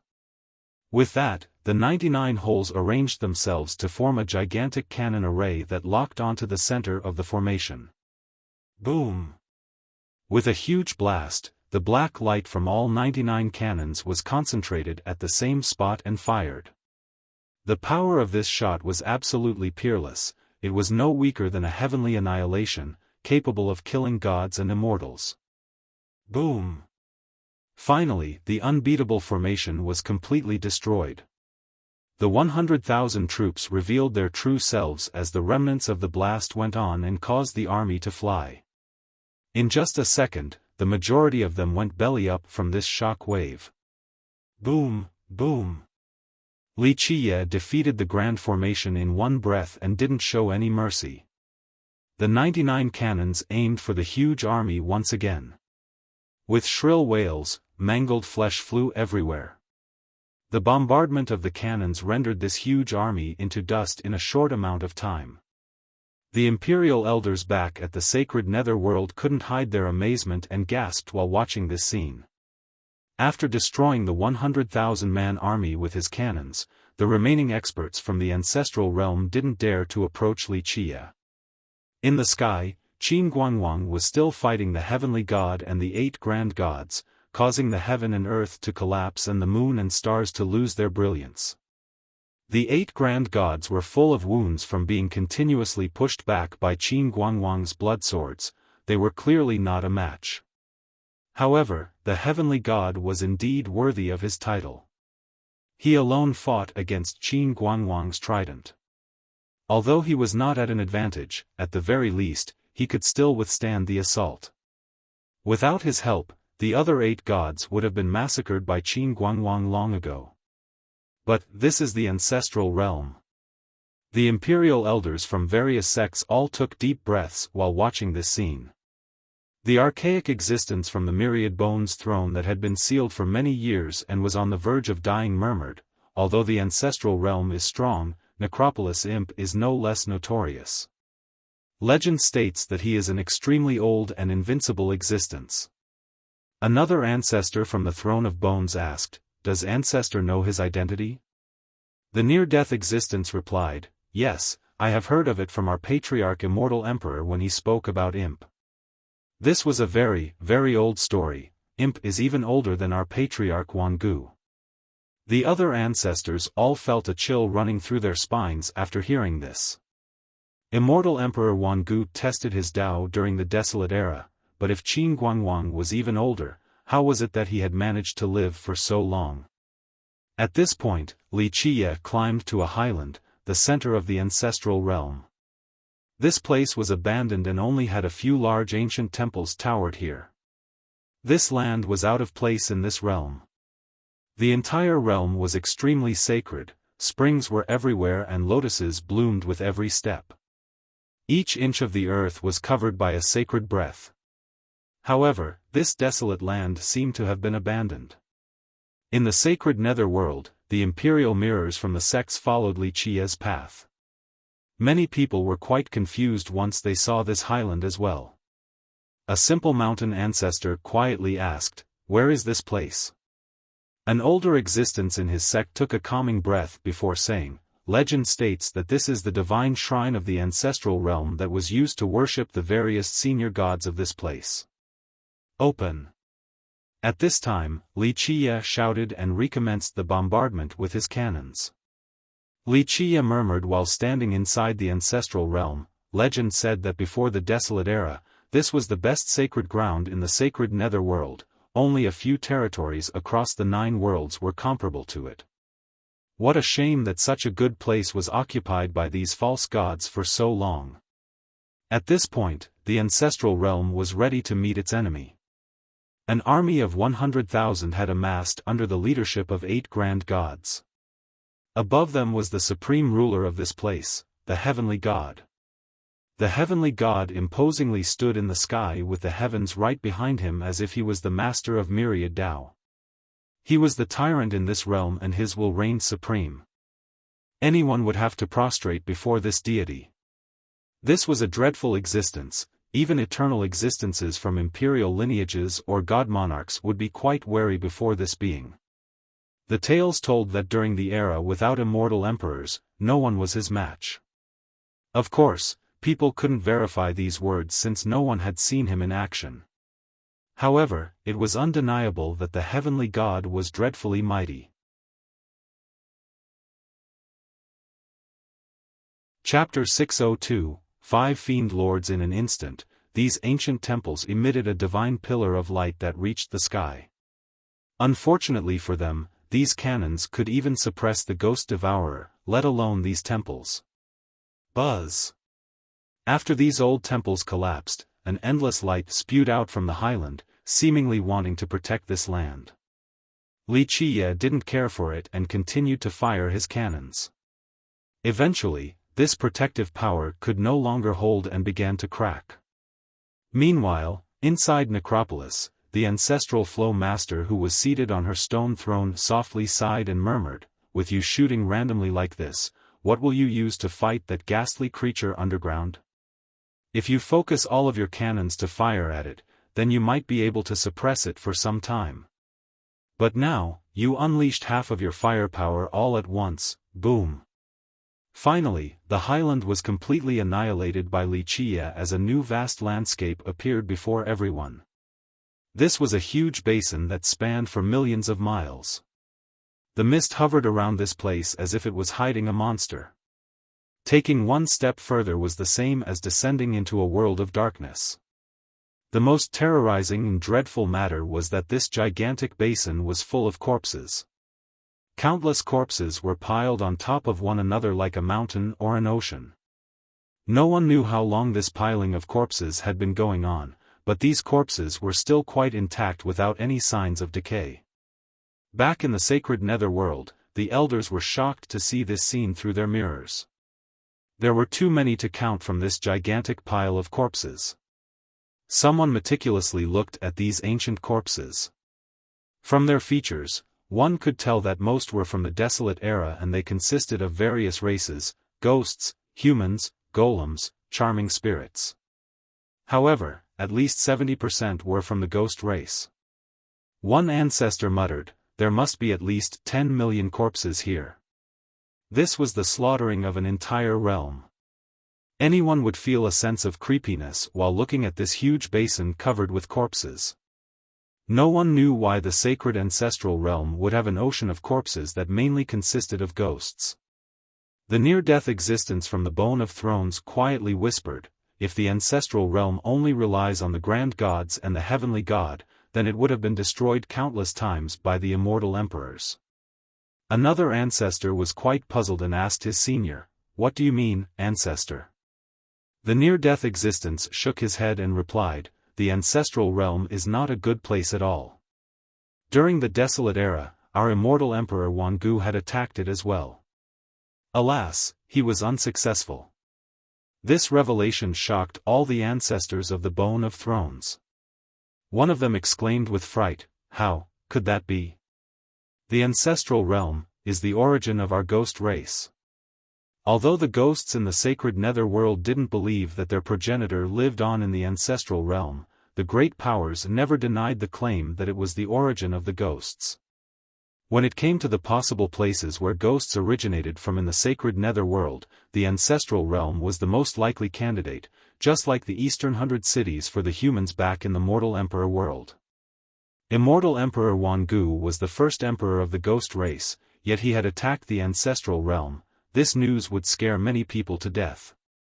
It was understandable for Immortal Emperor Fei Yang or Immortal Emperor Qianli to attack the ancestral realm. They were outsiders after all, and they would attack the realm so that the humans and demons could have more room to live. However, Immortal Emperor Wangu was the pride and glory of the ghost race, so why did he attack the ancestral realm? There was no rational explanation for this. The old ancestor of the Throne of Bones shook his head and said, "Among the ghosts in the sacred netherworld, our emperor was not the only one to attack the realm. Do you all know why there are so many ancient clans living reclusively in this world? It is because there are many of them that had previously attacked the ancestral realm, such as the ancestors of the War clan." All the other ancestors were quite astounded. One of the ancestors of the War clan was an amazing immortal emperor, but the War clan did not try to control the rest of the world like the other imperial lineages. After their emperor disappeared, the War clan left the secular world. No outsiders knew where they were staying.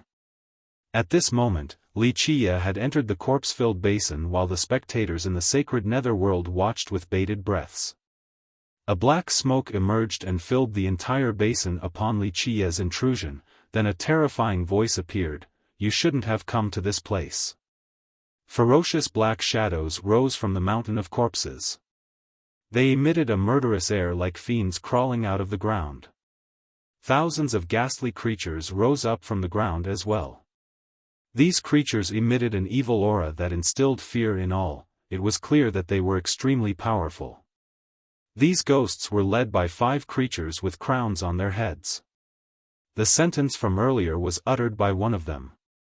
These creatures looked like humans yet also ghosts. Some had 3 heads and 6 hands, others had fiendish horns, and some had terrifying deformed bone spurs protruding from their bodies. The ancestors examining these creatures all took a deep breath since the 5 commanding ghastly creatures emitted a shiver-inducing aura. One ancestor asked himself, "Are these 5 god kings? 5 creatures of the god king level, these were dreadful existences capable of sweeping through the entire world. So it is the 5 fiend lords. Wuxia was still very calm in the face of these thousands of fiends while he looked at the 5 fiends with crowns. He continued on, Immortal Emperor Fei Yang decapitated all 5 of you in the past, making your heads roll like potatoes. After such a long time, all of you finally managed to find your skulls again. One of the 5 fiend lords said with a devious smile, ha ha ha. Naive fool, we are eternal. Eternal? Wuxia burst out in laughter then slowly uttered, don't flatter yourselves. Your so-called eternality is only because you all obtained the ghost ancestral tree. All the ancestors stared at each other, perplexed, after hearing this. To the ghost race, the ghost ancestral tree was only a legend, and no one had seen it before. For millions of years, many ghosts didn't believe that this tree existed in this world, that it was only a lie told by future generations. But now, Wuxia revealed such a shocking secret, this was too hard to believe. One of the 5 fiend lords smiled ominously, ha ha ha. What an interesting little human. No wonder you made it all the way here, you know too much. Another one added, you ignored the accepting heavens and barged into the unwelcoming hell. Today will be your funeral. Is that so? Wuxia responded with a smile before taking out the ancient temple and released the ghost devourer. The devourer instantly appeared before everyone. While Wuxia stroked it playfully with one hand, his other hand was holding the ghost devourer lock. Wuxia then chuckled and said, I know you guys are very amazing, so I have prepared a gift for you fiends. The 5 fiend lords became aghast after seeing the devourer and exclaimed, how? How could you have let it out? Impossible. The other ancestors didn't know what the devourer was, but it was surely formidable judging by the 5 fiend lords' frightened expressions. They all wondered, what is that thing? Lan Yunzhu softly sighed and said, Ghost Devourer, an existence from the legends. Outside of immortal emperors, no one would be able to stop it in this world.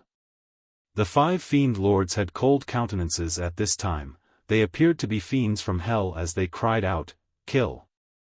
The 5 lords led their army of fiends, heading for Wuxia. With their roars, they were able to devour the sky and swallow the moon. A terrifying fiendish energy swept through myriad realms with enough momentum to turn the entire 9 heavens into the legendary hell. Anyone who saw this scene wouldn't be able to help themselves from shivering, especially those from the ghost race. They couldn't believe that the ancestral realm, the origin of the ghost race, had such terrifying fiends. When these fiends came out, the ancestral realm no longer had the appearance of a sacred ground, it was more like a realm of fiends. An imperial ancestor suddenly thought of something and commented quietly, what if the ancestral realm was never our ghost race's origin? Back at the ancestral realm, the 5 lords led their fiends to attack as they terrifying howled. Wuxia let go of the chain, but the collar remained on the ghost devourer's neck. He let go of it and slowly spoke, go, have a taste of these fiends.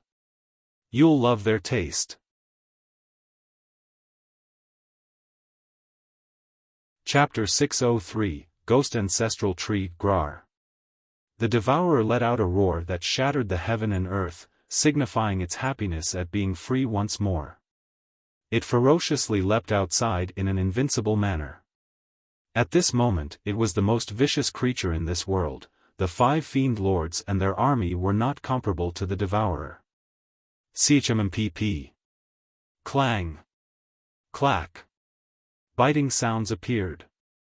Wherever the devourer went, only corpses would be left as these fiends got torn apart. The 5 fiend lords didn't last very long before they were torn limb from limb as their black flesh flew everywhere.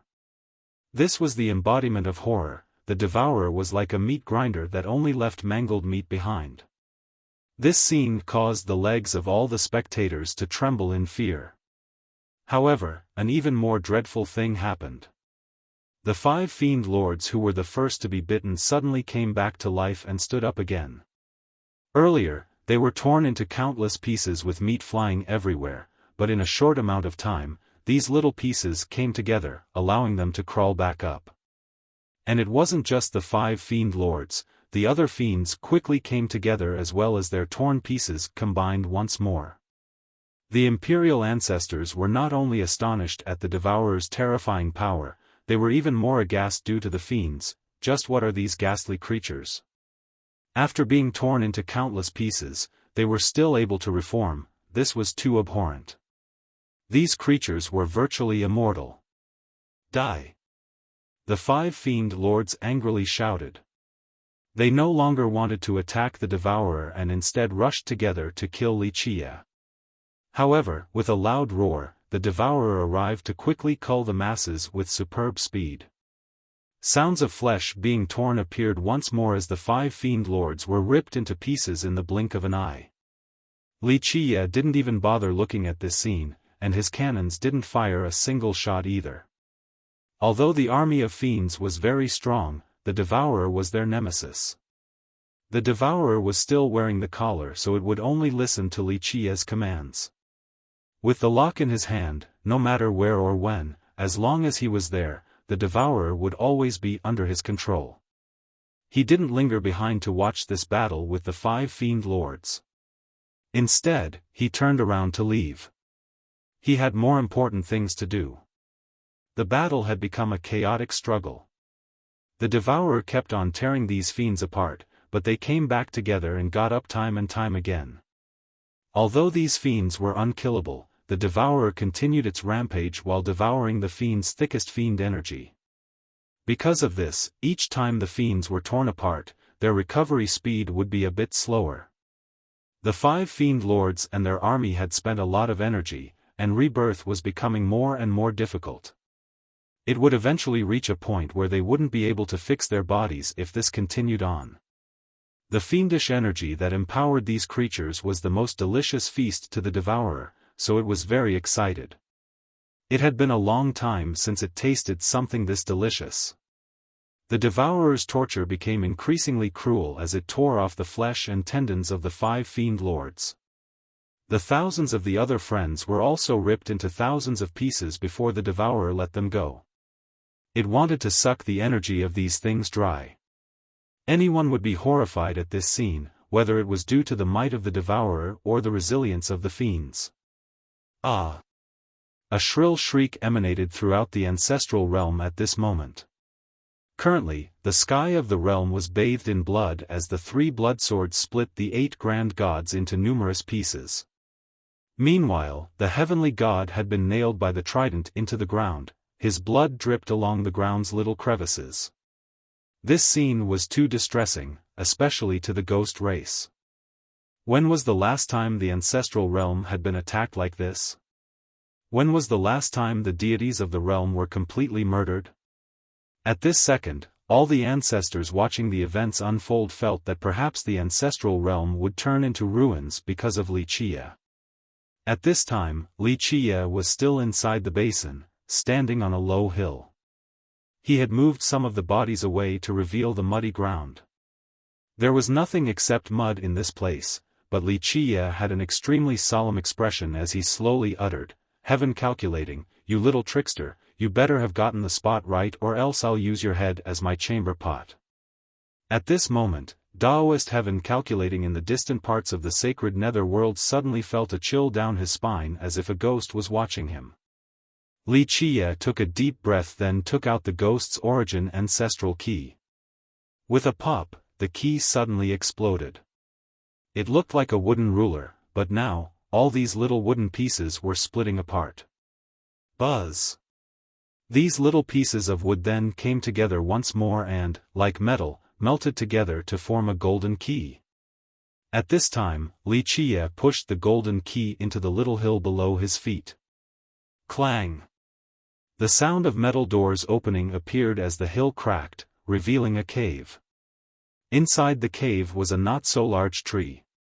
The body was not too big, 2 people could hug it completely. It appeared to be very ancient, as if it had been growing for countless eons. Each branch, each leaf had experienced tens of millions of years as the tree passed through the arduous and endless river of time. However, this tree that had experienced the endless time had been dead with withered leaves and dried branches for a very long time now. Nevertheless, this dead tree was still exuding waves of universal laws, the beginning of life. Each law contained the power of the heavenly Grand Tao, the primal source of this world. This dead tree seemed to have given birth to countless existences and was the start of life. Moreover, the fallen universal laws took root on the earth and protected this sky. It was the reason why this place continued to exist.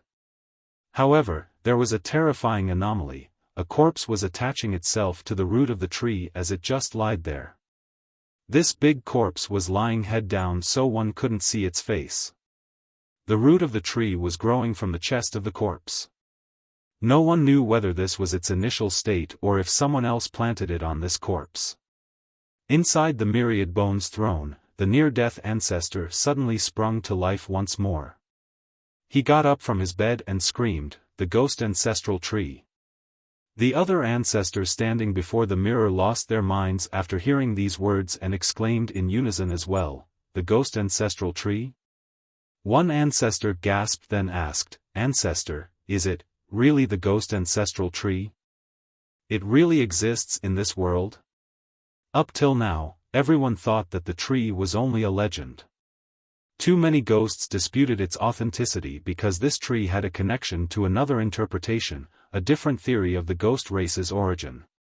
The near-death ancestor sat back on his bed and spoke with a feeble tone, "Although I have never seen the real ghost ancestral tree. Immortal Emperor Wan Gu had left behind a book that contains a picture of this tree."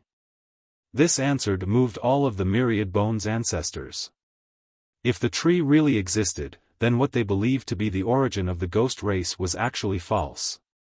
Li Qia looked at the corpse under the ghost ancestral tree and heaved a sigh of relief as if a gigantic weight had been lifted off his back. He murmured, "Fortunately that isn't it." Cough, the ground below the tree cracked as a pair of devil hands reached out. No one had climbed out just yet. An ancient yet awe-inspiring voice appeared, "Who is disturbing my slumber?" This ancient yet substantial voice caused all the ghost ancestors back in the sacred nether world that were staring into the mirrors to palpitate.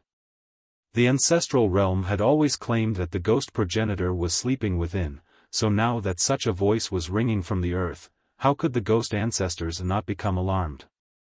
Could it be that their progenitor was about to come into being? All of the ancestors' eyes were fixated on their mirrors. A monster crawled out of the ground. Its characteristics consisted of a gigantic body, a human head, and a snake's body. Countless towering bone fragments protruded from its back. It also had a huge horn the color of crimson blood.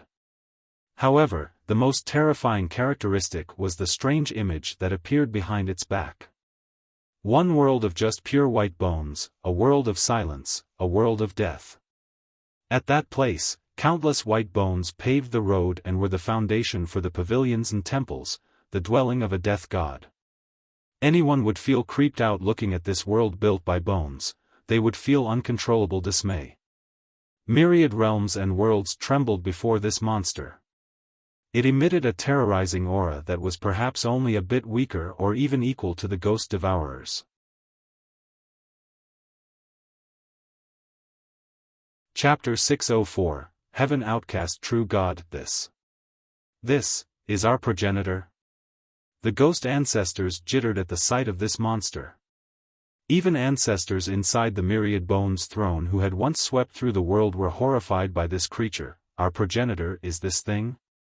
Although the ghost race had many branches with different appearances, and some were even extremely ugly, this monster was completely different from what the ghosts imagined their progenitor to look like. They didn't want their progenitor to look like an evil fiend. The near-death ancestor from the throne of bones murmured, "Heaven Outcast True God." Another ancestor quickly asked, "Ancestor recognizes that thing?"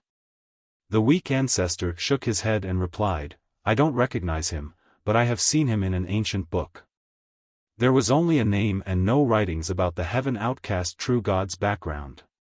Despite the monstrosity standing before him, Wuxia didn't bother to bat an eye and spoke slowly. Heaven outcast, if you are the only one in this place, then I will be very disappointed. I didn't come for an abomination that is neither god nor devil like you. The heaven outcast true god was not angry. It stared at Wuxia intensely with his dreadful eyes, such a big tone. Little brat, you know my identity? Wuxia slowly answered, others might not, but I know a thing or two. You have lived for too long, so you should just die already. Moreover, in the long years, you have committed many atrocious deeds, and countless true gods refuse to accept you as one of them. In their eyes, you are nothing but scum. The heaven outcast true god burst out in laughter and said, ha ha ha ha. This is called, the virtuous won't live long while the villainous will live on for 1,000 years. Actually, it would be more accurate to say for millions and millions of years. How many of those stubborn old geezers are still alive in this world? Ha ha ha. There are no more true gods in this world, I am the only one left. Wuxia smiled and calmly said, if you are the only true god left, then from now on, there will be no more true gods in this world. The heaven outcast true god stared at Wuxia after his bold declaration and replied, brat, if you were an immortal emperor, then you might be able to utter that phrase, however what? Wuxia interrupted him and aimed the 99 cannons in his direction before slowly uttering, how much time do you think you will need to get over here? The heaven outcast true god looked at the 99 cannons and spoke without any sign of apprehension, ha ha ha. Brat, although the primal ghost cannons are things left behind by that geezer, they can't kill me. You have nearly used up all of your ammunition, so how long do you think they can suppress me for? Wuxia calmly replied, enough time for me to kill you. Heaven outcast, your strength is far from an immortal emperor's. You can't even compare to the ghost devourer, so there is no need to posture in front of me. If you were an emperor, then you could brag all you want. The true god looked over at the devourer. His pupils narrowed before looking back at Wuxia with a glimmer of astonishment. He remained unperturbed and laughed, ha ha ha. I enjoy courageous brats like you. I want to see how you will kill my unkillable self. Right when the true god intended to take action, a shadow descended from the sky. It was Qin Guangwang. After killing the 8 grand gods and the heavenly god, he immediately rushed here. Qin Guangwang arrived before Wuxia and gravely spoke, young noble, heaven outcast is mine. I want to personally decapitate him. Young noble can go seize the ghost ancestral tree in the meantime. Oh. Look who it is. The heaven outcast true god looked at Qin Guangwang and said, isn't this the dog who ran with his tail between his legs? What can you do without your master? Qin Guangwang's eyes became fierce as he spoke in an awe-inspiring tone, heaven outcast, your hands are stained with the blood of my ghost race. Today, I will cut off your dog hands and decapitate you and offer them to the ghost race. The true god laughed in response and asked, is that so? What chance do you think you have? In the past, perhaps you had 2 or 3%, but now? I have an immortal body. He was neither in a rush nor was he angered at all by the provocation. He felt that Wuxia and Qin Guangwang were nothing but ants who were about to die. Qin Guangwang exclaimed sonorously, you will die today. Clank. With a snapping sound, Qin Guangwang's chest split open as an enormous light rushed out in the form of a vast sea of blood. Qin Guangwang then roared, ancestors. Allow me to use myself who has sinned to contribute to the ghost race today. In the past, I was a coward, but I shall be a coward no more. I will let the ghost race have a new beginning, I will let the endless eras see the light again. In this instant, back in the sacred nether world where the kingdom of heaven resided. Within the endless world, a divine light shot out. It pierced through myriad realms and reached Qin Guangwang's body in the blink of an eye. The hymn of the sword appeared along with the sound of bones breaking. Qin Guangwang then drew out a sword made out of his own bones. The moment this bones word appeared, a murderous aura filled the entire heavens while its light encompassed the ancestral realm. The hymn of the sword reverberated continuously. It was the number one sword in terms of bloodlust, a sword capable of cutting through all things. The true god's expression became serious after seeing this scene and said, "So that old geezer still has one breath of life left." Qin Guangwang pointed his sword at the true god and said, "Heaven outcast, I will use my primordial bones to take your head for my people today." With an unbeatable sword intent along with an undying will to fight, he was invincible at this moment. He courageously stepped forward and would never turn back. He intended to kill Heaven outcast. Meanwhile, inside the myriad bones throne, the near-death ancestor opened his eyes and gazed at Qin Guangwang intensely while murmuring, I know who he is."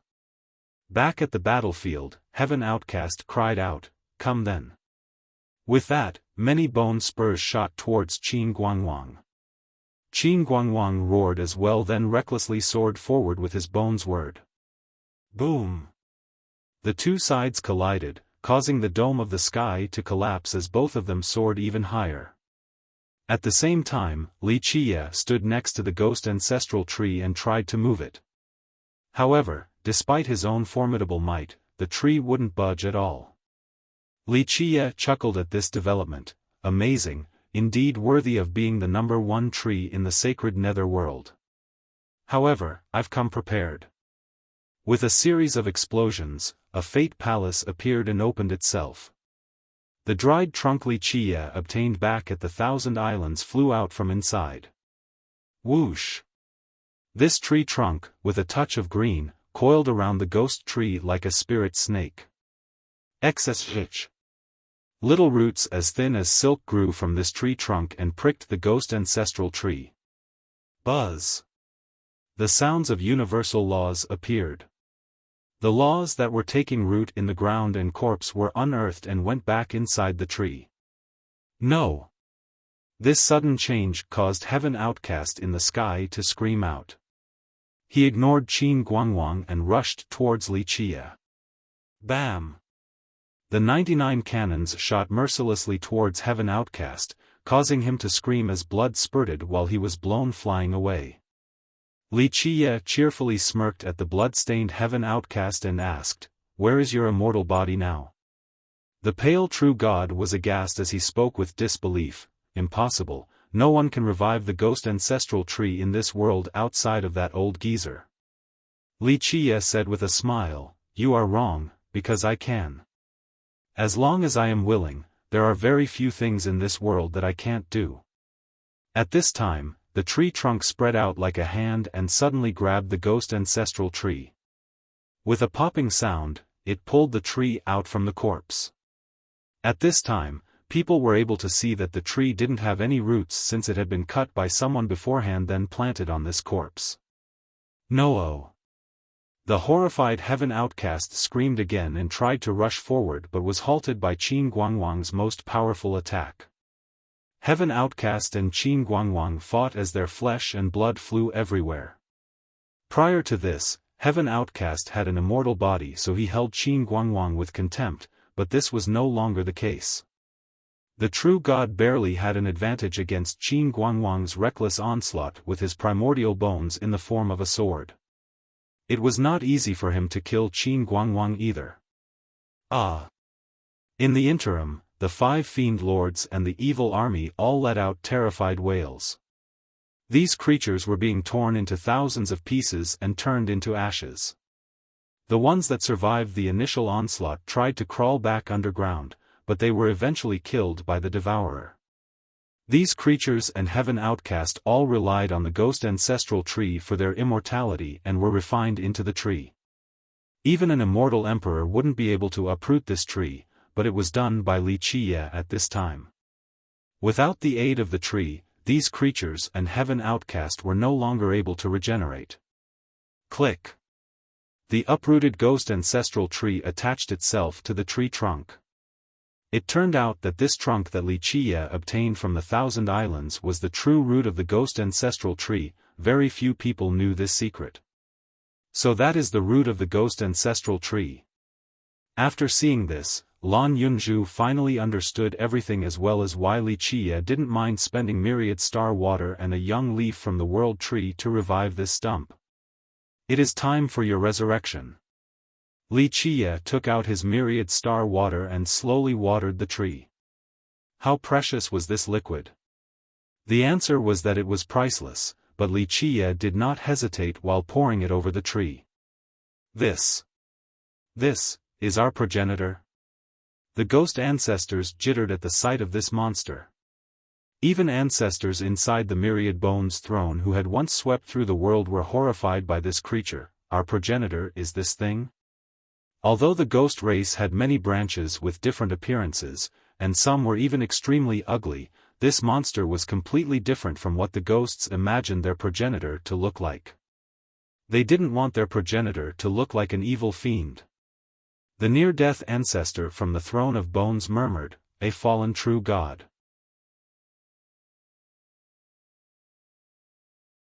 Chapter 605, Immortal Emperor Fei Yang, the dried-up ghost ancestral tree began to shine as its withered leaves slowly spread. Boom! But at this time, a beam of light soared out from the basin full of corpses. The ground was opened and all the corpses were blown away. Rumble! A cave appeared with even more dead bodies. However, these bodies belonged to extremely powerful existences when they were alive. All were at least virtuous paragons, and some were even god-kings. All the ancestors that were spectating with their mirrors drew deep breaths in surprise. What was this place? It had so many heaven-defying corpses. In the center of these corpses was a darkness. One could faintly see an ancient coffin inside. It had a very archaic style, and very few had seen such an old design before. Boom! Four invincible existences stepped out from the darkness that contained the coffin. Myriad worlds dimmed when these existences walked out. While protecting the coffin, they headed towards Wuxia. After leaving the darkness, the blood energy of the four terrorized the entire heaven and earth. Who knew how long these existences had been living for? However, their blood energies were still majestic and grand, as if they had never aged through the eons. This was their most terrifying characteristic. Although the five fiend lords and the heaven outcast true god all had unbeatable auras, their blood energies had signs of aging. In contrast, the blood energy of these four had zero signs of aging. It was as if they were able to stay young for millions of years. The ancestors before the mirrors whispered, "Are these our ancestors?" All four invincible existences had characteristics of the ghost race. They had a human appearance on the outside but had nether energy surrounding their bodies. This nether energy did not resemble the evil sensation from the five fiend lords and instead had a magnificent atmosphere along with a violet shade. Violet was the defining color of the ghost race. Only the ghosts had violet blood in this world. Groar! When the four invincible existences stepped towards Wuxia, the ghost devourer went back to his side and roared. It had the posture of wanting to pounce and bite these four beings. Wuxia had just revived the tree. He stroked the devourer and calmly said, don't worry, they are not my match, just watch." Boom! At this moment, the four existences took action. Just imagine, all four were incredible and each of them was not much weaker than Heaven Outcast, so their combined presence reached an astonishing level. The stars in the sky started to fall one by one. Wuxia's eyes narrowed in the face of this oncoming attack. The devourer wanted to rush out but was pulled back by him. Bang! At this second, a banner swept through myriad realms in an unbeatable manner across the eons. No one saw from where this imperial banner came from as it planted itself into the ground. Boom! The next moment, back at the soaring remembrance village in the far distant cloud, a boundless imperial aura assaulted the entire sacred netherworld as the roars of dragons and phoenixes appeared.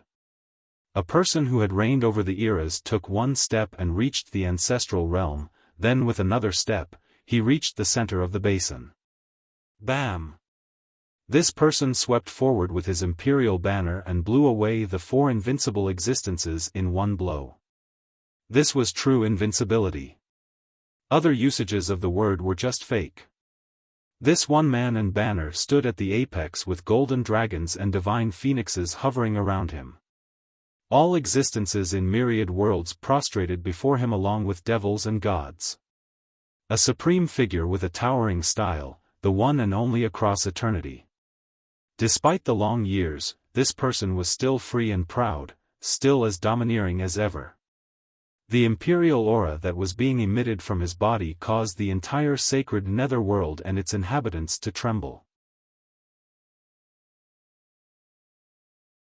Chapter 606, 13 Immortal Emperors. It seemed that this person in the darkness caused the ghosts to instinctively kneel as if they were seeing their progenitor. Their souls were shivering with fear towards this person. It was as if he could open his mouth to devour the souls of billions of ghosts. The entire ghost race was horrified at this second. Those who didn't know what was going on prostrated on the ground anyway. Those who knew a thing or two couldn't remain composed. Even virtuous paragons were affected. They knew something ominous had happened. Whoosh! The person in the darkness reached out. His hand swept towards the devourer and Fei Yang's battle intent while the other hand went for Wuxia. Fei Yang's battle intent with the soaring banner could be considered invincible, and the devourer roared then recklessly pounced forward. Boom! Their combined strength was able to push back this hand. The devourer managed to chomp a mouthful of the crimson muscles as it excitedly swallowed it as if it had just taken in the most nutritious meal it had ever eaten. However, its body was also pierced by a finger and its blood spurted out. Nevertheless, it didn't seem to care and had an appearance as if it was the one who got the better deal from that exchange. The other hand tried to snatch Wuxia, but the ghost ancestral tree above his head emitted a bright radiance as countless laws poured down. These laws contained the heavenly Grand Tao, and the even more incredible matter was the battle armor adorning Wuxia's body. With a hum, the battle armor that combined with the tree made it seem like there was an apex tyrant taking over Wuxia's body, protecting it with myriad worlds. Rumble. The 99 cannons bombarded the gigantic hand, but they couldn't repel it. Boom! It grabbed Wuxia despite him having the battle armor and the ghost ancestral tree protecting him, blowing him away and causing blood to spill everywhere. This showed the mightiness of the person in the darkness, an existence just like an immortal emperor. However, Wuxia stood straight up in a stalwart manner. Although he was gravely wounded, that attack couldn't take his life. The person in the darkness couldn't believe it after seeing the armor on Wuxia's body and exclaimed, "Primal ancestral armor. He let you borrow this?" Wuxia burst out in laughter then calmly spoke, "I have the ghost ancestral tree and the primal ancestral armor. Although I cannot utilize their full potential, how many moves do you think you will need before killing me? Unfortunately, you are too weak. Even with these 2 items along with the devourer and Fei Yang's battle intent, you still won't be able to escape death. Is that so?" Wuxia replied with a smile. With a buzzing sound, all 99 cannons fused into one in an instant and aimed straight for the existence in the darkness. Just a trivial little cannon. This toy might be able to suppress the God King level, but it won't be able to stop me. The person in the darkness spoke with great confidence. "I know that killing you would not be so easy." The lamp in Wuxia's hand suddenly emitted an endless black beam that shot to the sky. In just a moment, a black planet enveloped Wuxia and protected him in its core. This thing. The existence stared at the lamp in Wuxia's hand and seemed to be able to identify its origin. "Frankly, this fire is too precious to me and I really can't bear using it. Nevertheless, it is not a bad defensive measure. How many moves do you think you will need to kill me now?" Li Qiye paused at this point for a bit before saying, I have something else that you should take a look at. With that, he slowly took out another item. HZZZZ, in an instant, strands of laws wove together as a divine spear appeared in Li Qiye's hand. Origin Sealing Spear. The existence in the dark finally changed his expression after seeing this item and uttered, how could this thing be in your hands? Impossible. No one can borrow it. Others aren't able to borrow it, but that doesn't mean that I can't. Li Qiye spoke with an indifferent tone, you have been buried underground for too long and remained ignorant of many things. However, that doesn't matter anymore since the important point is that this will be the source of your demise. I can't let you live. The existence in the dark was shaken. Although one couldn't see his face, his tone alone showed that he was quite astounded. Clearly, this spear was his nemesis. Other items wouldn't be able to kill him, especially when he had the ghost ancestral tree that allowed him to become immortal. However, in the present, Li Qiye had stolen the tree. Moreover, he had the origin sealing spear as well. The existence must kill Li Qiye since he didn't expect for him to successfully borrow the spear. In the past, this was frankly an impossible matter. Boom! The existence took out his weapon and destroyed countless worlds in the process. His weapon was extremely terrifying, it looked like an ancient fiendish tool that originated at the start of time. Even the Devourer was apprehensive of this weapon while the battle intent that belonged to immortal Emperor Fei Yang became affected and turned dark for a moment. Both the Devourer's and the battle intent's prowess didn't need further explanation. However, the dark existence's weapon was still able to affect them. This was indicative of its terrifying might. Emperors! What are you waiting for? Today is the one and only chance for your ghost race. Li Qiye shouted the moment the existence took out his weapon. His voice reverberated thunderously throughout the entire sacred netherworld. Die! The dark existence took action with a strike capable of rending the heaven and earth, time itself, yin and yang, and all of eternity. Even the Devourer and immortal Emperor Fei Yang's battle intent wouldn't be able to withstand this. Boom! However, at this time, timeless imperial auras filled the sacred netherworld. Inside the myriad bones throne, one imperial aura woke up. Right afterward, two more awakened as three immortal emperors departed from the throne of bones. Meanwhile, another invincible aura came out from the Thousand Carp River as well. An ethereal figure departed and was followed by 1,000 carps. In another region of the distant cloud where the towering simple precious tree was located, two more emperors went straight for the ancestral realm's basin. In the blink of an eye, they had arrived there. At the same time, within the ancestral ground of the Nether Crossing Swamp, a strand of imperial aura woke up. A golden sea capable of drowning all things appeared along with a ferry. An emperor rode this ferry and quickly entered the ancestral realm. In 5 extremely mysterious locations in the sacred netherworld where 5 ancient reclusive clans were located, such as the War Clan, 5 imperial auras soared into the sky as 5 more emperors headed for the ancestral realm. Boom! The strike capable of annihilating the 9 heavens and 10 earths, the most invincible blow in this world that was intended to kill Li Qiye, had been stopped by the 13 immortal emperors. 3 from the myriad bones throne, immortal Emperor Wan Gu, immortal Emperor Yang Sheng, and immortal Emperor Yao Shi. 2 from the immortal kingdom, immortal Emperor Di Yu and immortal Emperor Fan Chen. There were also immortal Emperor Qian Li, immortal Emperor Ming Du, and immortal Emperor Fei Yang along with the 5 emperors from the reclusive clans. 13 emperors in total all arrived at the same place today. At this moment, the entire sacred netherworld was suppressed, even the strongest existences felt this oppressive aura while the hidden bosses across the eons felt so much dread that they didn't dare to breathe too loudly. All the ancestors watching from the mirrors kneeled on the ground. One of them yelled out in fear, This is 13 immortal emperors. This is too unbeatable. An older ancestor added, "They are the eternal battle intents of 13 emperors." Inside the myriad bones throne, all the ancestors were stunned and speechless while looking at the mirror. They didn't expect their 3 emperors to help Wuxia. Wangu. All of you. The dark existence was taken aback after seeing the 13 eternal battle intents from the emperors. Despite his own invincible prowess, victory was not assured against these 13 intents. However, what posed the most danger to him was the origin-sealing spear hovering in the sky. After taking a deep breath, the dark existence asked, "Why, are all of you working together?" Wuxia smiled and answered instead, "This is called persisting in evil brings about self-destruction. Today has been long overdue.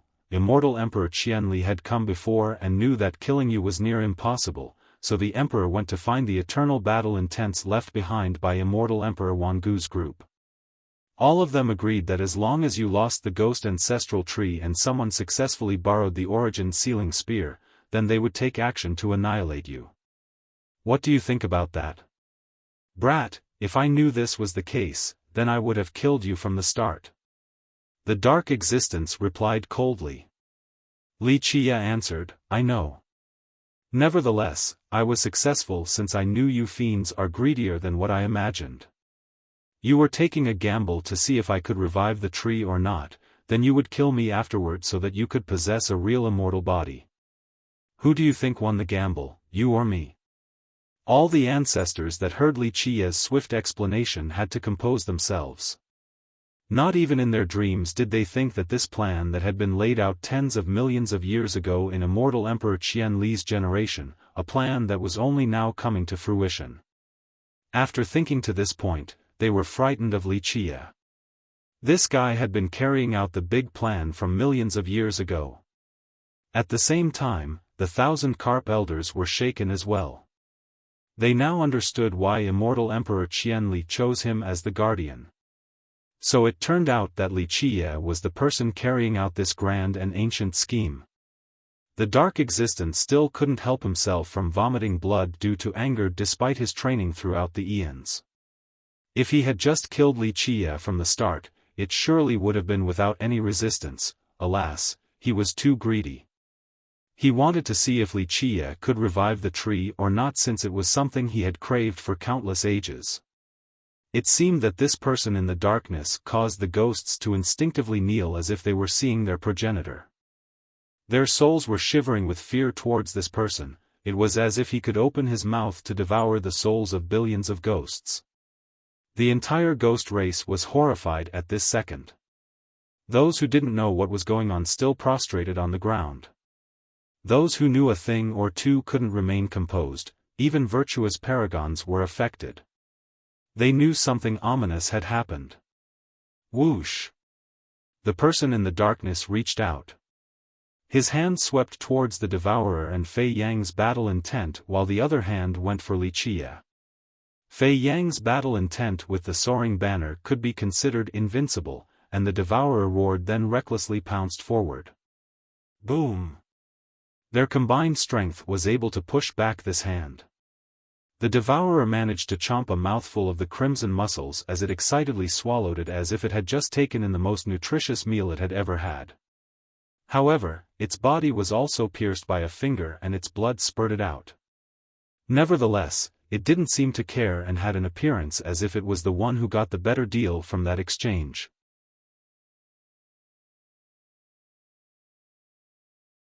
Chapter 607 Destruction of the Ancestral Realm. The dark existence had been certain of victory, but he didn't expect to jump into Wuxia's trap instead. At this time, Wuxia slowly spoke, "The emperors have waited till this day throughout many long eras. That year, when the 5 ancient clans were still in the mortal world, the emperors started a crusade against you. Alas, they were not successful. Because of that, they told their clan members to leave the secular world, forcing their imperial lineages to close down. Nevertheless, they still left something behind, hoping for a day to reverse the tides. That day is today." The dark existence didn't answer. Although the 13 emperors were not real, their battle intents were enough to threaten him. Li Qie spoke, "Emperors, go for it. Carry out your wish today." In the blink of an eye, 13 emperors wielded the origin sealing spear that hovered in the sky. It emitted waves of universal laws, each law represented the will of myriad worlds and the source of different races. This primal power clashed with the entire sacred nether world. The emperors with this spear sent out a power capable of suppressing all things. Even unbeatable existences had to kneel before it. Die! The dark existence screamed out and threw out his most terrifying weapon. He was not optimistic in any way, but he had no choice other than to recklessly fight. Boom, boom. The collision from the two sides was so horrifying that it suppressed everyone else. This battle overwhelmed even those who were very far away from the realm. Eventually, the origin sealing spear finally pierced the body of the dark existence. His body exploded as the darkness evaporated and was replaced with his spilled blood. No!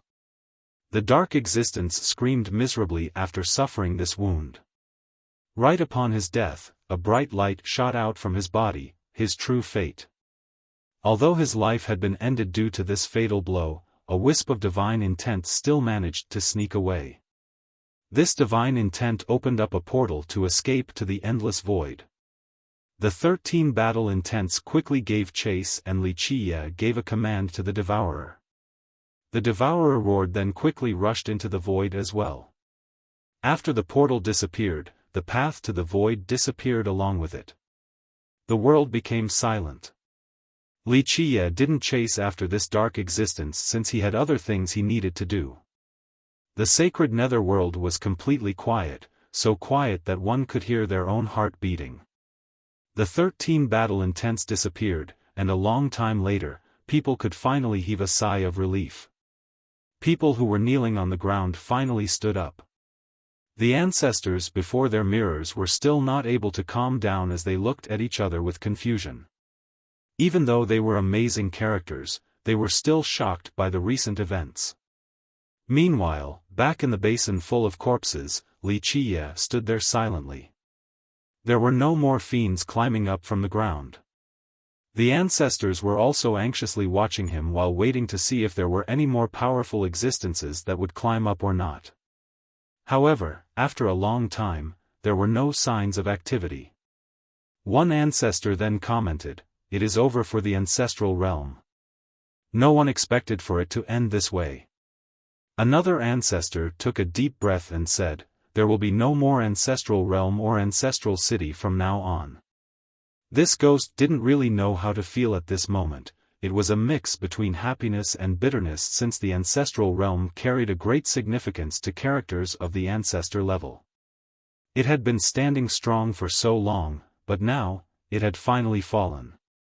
It was defeated not at the hands of invincible immortal emperors, not at the hands of existences that had lasted for eons, but at the hands of a human junior. Anyone would be caught off guard by such an unbelievable development.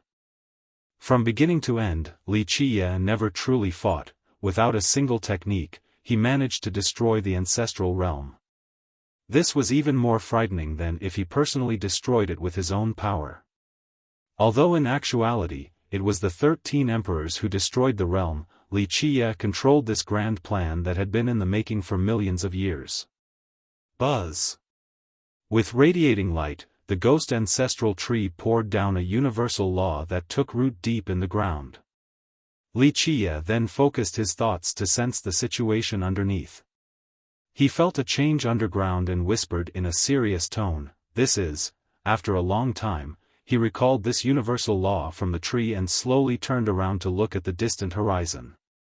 His gaze pierced the ancestral realm all the way to Necropolis. Go! He let go of the ghost ancestral tree. The tree flew up, crossing the realm and flew into the sacred nether world. Everyone watched with bated breaths. This was the ghost ancestral tree whose myth indicated its relationship to the origin of the ghost race, yet Li Qie was letting it go. If it was anyone else, then they surely would have taken possession of this one and only divine tree, so many were in disbelief of Li Qie's decision. The tree traversed the sacred nether-world's realms and instantly reached Necropolis, then it took root at the ancestral flow. Many existences slumbering at this place suddenly woke up. The master of the ancestral flow, who was sitting in her stone chair, also got up and felt something was amiss. Her eyes shot out a light towards the ancestral realm to the spot where Wuxia was standing and quietly murmured, what are you trying to do?" Wuxia stood in the middle of the basin and gently sighed as he looked towards Necropolis. "This is the most I can do, the rest is my own business." Wuxia shook his body, creating a clanking sound as the primal ancestral armor fell down. Buzz! The armor flew out of the realm and back to the kingdom of heaven. When he took the armor from the kingdom, he made it clear that it was only a temporary loan. Now that the feud was over, it was time for him to give the armor back to its owner. He took a deep breath at this time and asked, "Please help me one more time with the last of your firepower." With that, the 99 cannons around him rearranged into an array once more to form one gigantic cannon where all of its power was sent into a final shot. It destroyed the basin and all became ashes. The power of this final shot caused everyone standing before their mirrors to tremble.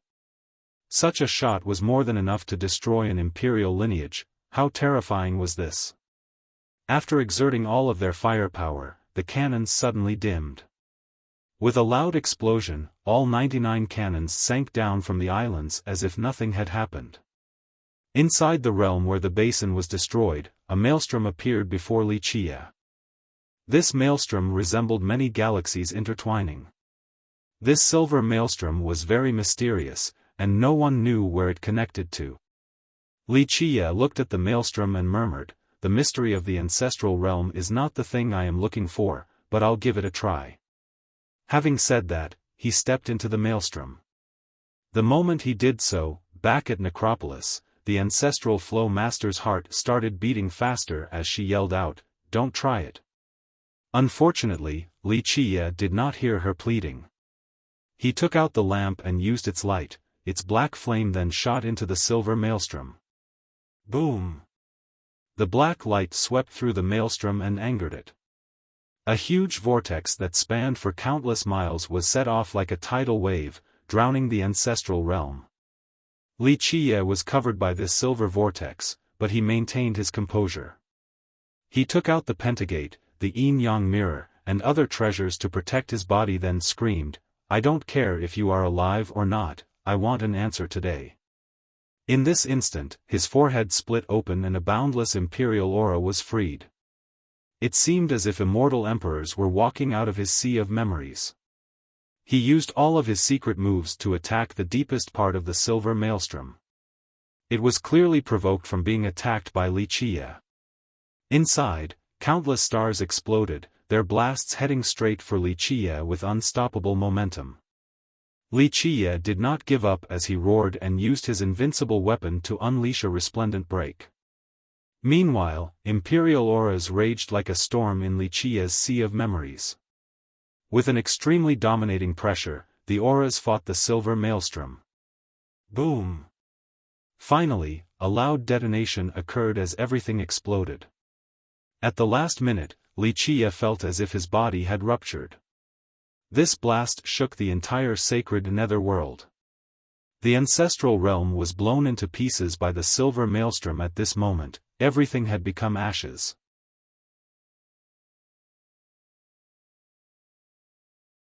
Chapter 608, Stone Medicine World. No. The ancestral flow master's heart skipped a beat after seeing this scene. After a long time, she finally took a calming breath and murmured, "You absolutely cannot die, you still owe me." At the same time, many imperial lineages were lit up all of a sudden. The explosion of the ancestral realm caused the imperial mirrors to emit a blinding and endless radiance. This was an explosion that simulated the end of the world. All the ancestors standing in front of their mirrors palpitated at this scene. Many pale ancestors fell to the ground. After a long time, the endless light finally disappeared from the mirrors. The mirrors lost their aim as only a vast nothingness was left. The ancestral realm was blown away? Everyone was dumbfounded at this scene. Although the realm was not as big as the sacred netherworld, as it was only a minor world or a huge heavenly grotto in another world, even an emperor couldn't easily destroy a minor world like this. At this time, the realm was completely destroyed and disappeared from the earth. The ancestral realm was no more. Inside the myriad bones throne, one dazed ancestor murmured, "What about the silver maelstrom? Did it explode as well?" The near-death ancestor shook his head and said, "No, it flew away." Another ancestor asked, "Ancestor, what is that thing? It seemed like it had its own consciousness and life. Is it related to the origin of us ghosts?" "I don't know." The ancient ancestor sighed softly and said, "There have been many confusing events today. In my life, I have never seen such amazing things as this before." All the other ancestors were quiet. Their ancient ancestor was right, they had never imagined that the ancestral realm would be destroyed. 13 immortal emperors working together was indeed incredible. Inside the Thousand Carp River, before their own imperial mirror, Lan Yunzhu quivered with her fists gripped tightly, her nails cutting deep into her skin. "Don't worry." Venerable Yang consoled her, "That guy's fortune is great. My intuition tells me that he definitely won't die that easily." Although he said this, he himself wasn't so sure in his mind. No one knew whether he was consoling Lan Yunzhu or comforting himself. At the Simple Mountain Immortal Kingdom, this blast also shook the ancestors before their mirror. Xiaofan was also there to watch the vast mirror. She murmured, "Don't die. If you are dead, it would be very boring to have no invincible rival on this long path of the Tao." Some time after, this news finally made it to Qirong Wanxue. Her heart fluttered as she slumped into her chair. After a while, she calmed down and stood up to firmly say, "No, young noble is absolutely not dead. I believe in him. There is nothing in this world that can kill him, he is still alive." With that, she became determined with a serious pair of eyes. A long time later, she took a deep breath and finally made a decision in her mind. An unknown amount of time after, Wuxia opened his eyes and took a look around. The first thing he saw was a simple wooden house. Although it was plain, it was very clean, which showed that its owner was a hard-working and meticulous person. Wuxia tried to sit up, but he couldn't move at all. His entire body was aching painfully as if it was about to split apart. He noticed that he was wrapped in cloth, someone had been tending to his wounds. He quickly tried to analyze his current condition and couldn't help but smile wryly. His entire body was cracked with heavy bone and muscle damage.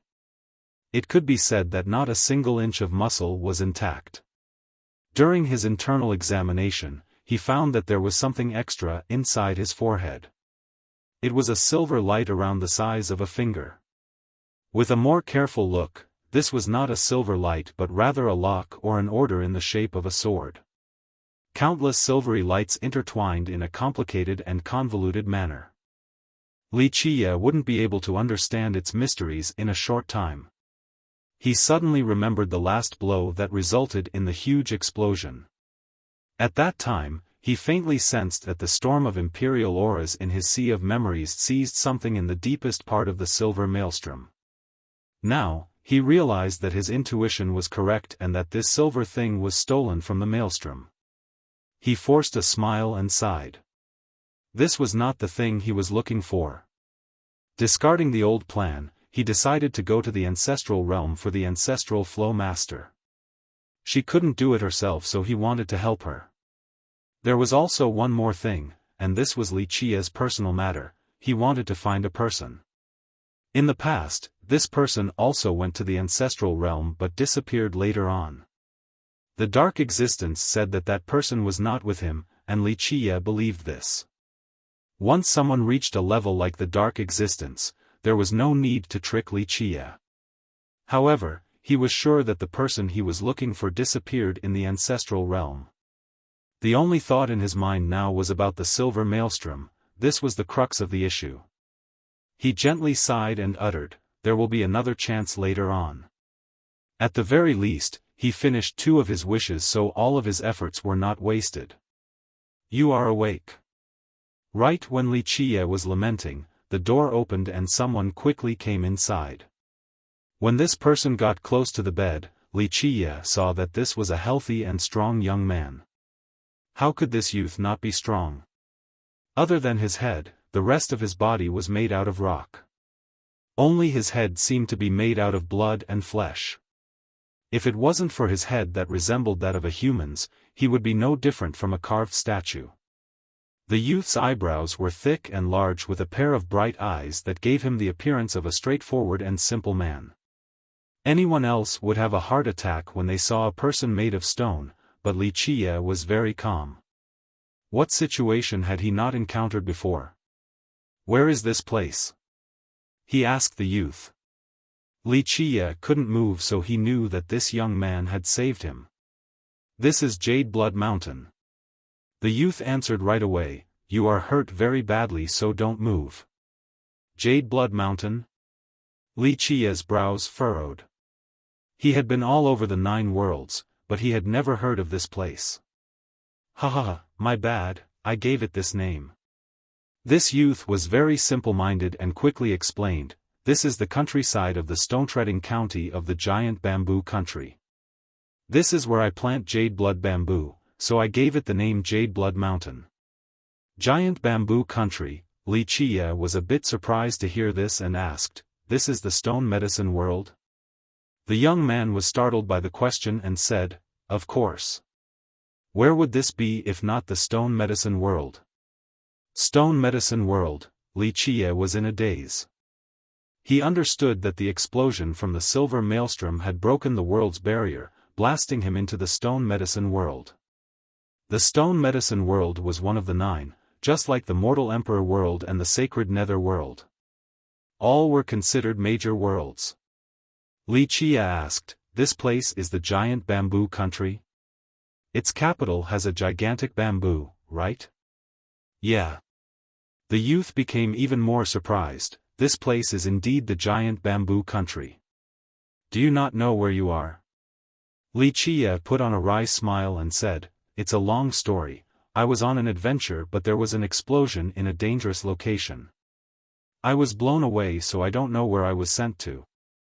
To be blown away yet still alive, your luck is quite good. The youth shivered after hearing Wuxia's story, I saw you falling from the sky. When I got to you, your entire body was cracked. Luckily, your heart was still beating, or else I would have had to bury you right there. Wuxia looked at the youth and said in a serious manner, you saved me. I will repay this life debt later. The youth scratched his head and laughed, ha ha ha, you are too polite. The truth is that we have a similar bloodline. 1/4 of my blood is from the human race. You should know that there are very few humans in the stone medicine world, so maybe we are actually relatives. Wuxia smiled after hearing the youth and replied, perhaps. The young man suddenly realized something and quickly told Wuxia, oh right, I almost forgot. I am cooking a medicinal kanji for you. Wait a bit, I'll go get it. Having said that, the youth hurried away. Giant bamboo, Wuxia murmured in a daze after the youth left. Giant bamboo country, what an old name. Wuxia didn't expect to find himself in this place today. A few things from the past appeared once more in his head, a past that was covered in a thick layer of dust. After remembering these things, his heart sank as he lamented while sighing. Tens of millions of years had passed. Wuxia had undergone numerous life and death situations as well as goodbyes. He had grown used to all of this and could even be considered numb. No matter the era, he maintained a positive and optimistic mind as he courageously trod forward. Even if he was the last one standing, he would continue to walk alone. However, there were a few people and things that were especially hard to forget. They were buried deep in his memories, but once the dust was brushed away, he unavoidably recalled them. After all this time, he had forgotten what it felt like to cry, but the past always had some things that caused his heart to ache upon remembrance.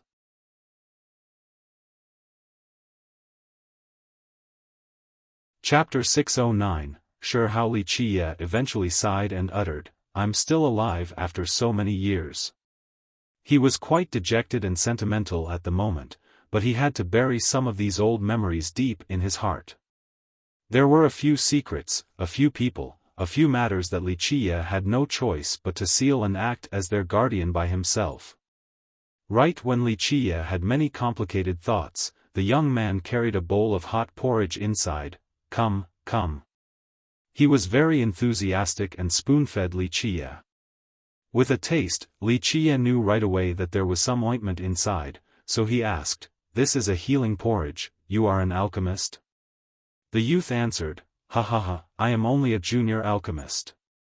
At the moment, I am working as a county envoy for the Stone-treading County." Li Qiye drank the porridge while chatting with the young man. He made up an identity since he was already used to doing this. The youth revealed many things about himself. His name was Hao, a messenger of the county who was also responsible for growing jade blood bamboo. A county envoy also had another title, alchemy apprentice. However, Hao was a junior alchemist. His status was much higher than that of an apprentice. He came from a prestigious clan in the giant bamboo country. Unfortunately, the clan had fallen several generations ago, and there was nothing left from the time of Hao's father. His parents only managed a pharmacy. Although he was a golem, like he said, 1/4 of his blood belonged to the human race.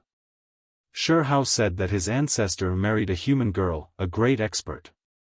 From this, it was clear that his ancestor was once extremely distinguished. The stone medicine world was the land of golems and demons. Humans were a rare sight.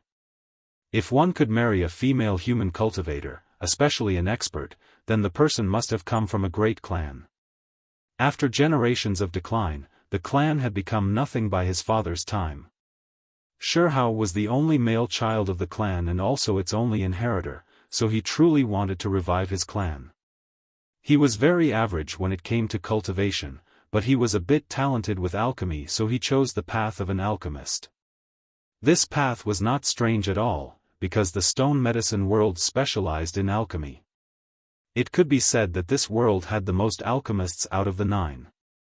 Since the start of time, 2/3 of all the alchemy emperors had come from the stone medicine world. From this, one could see how the path of alchemy flourished in this place.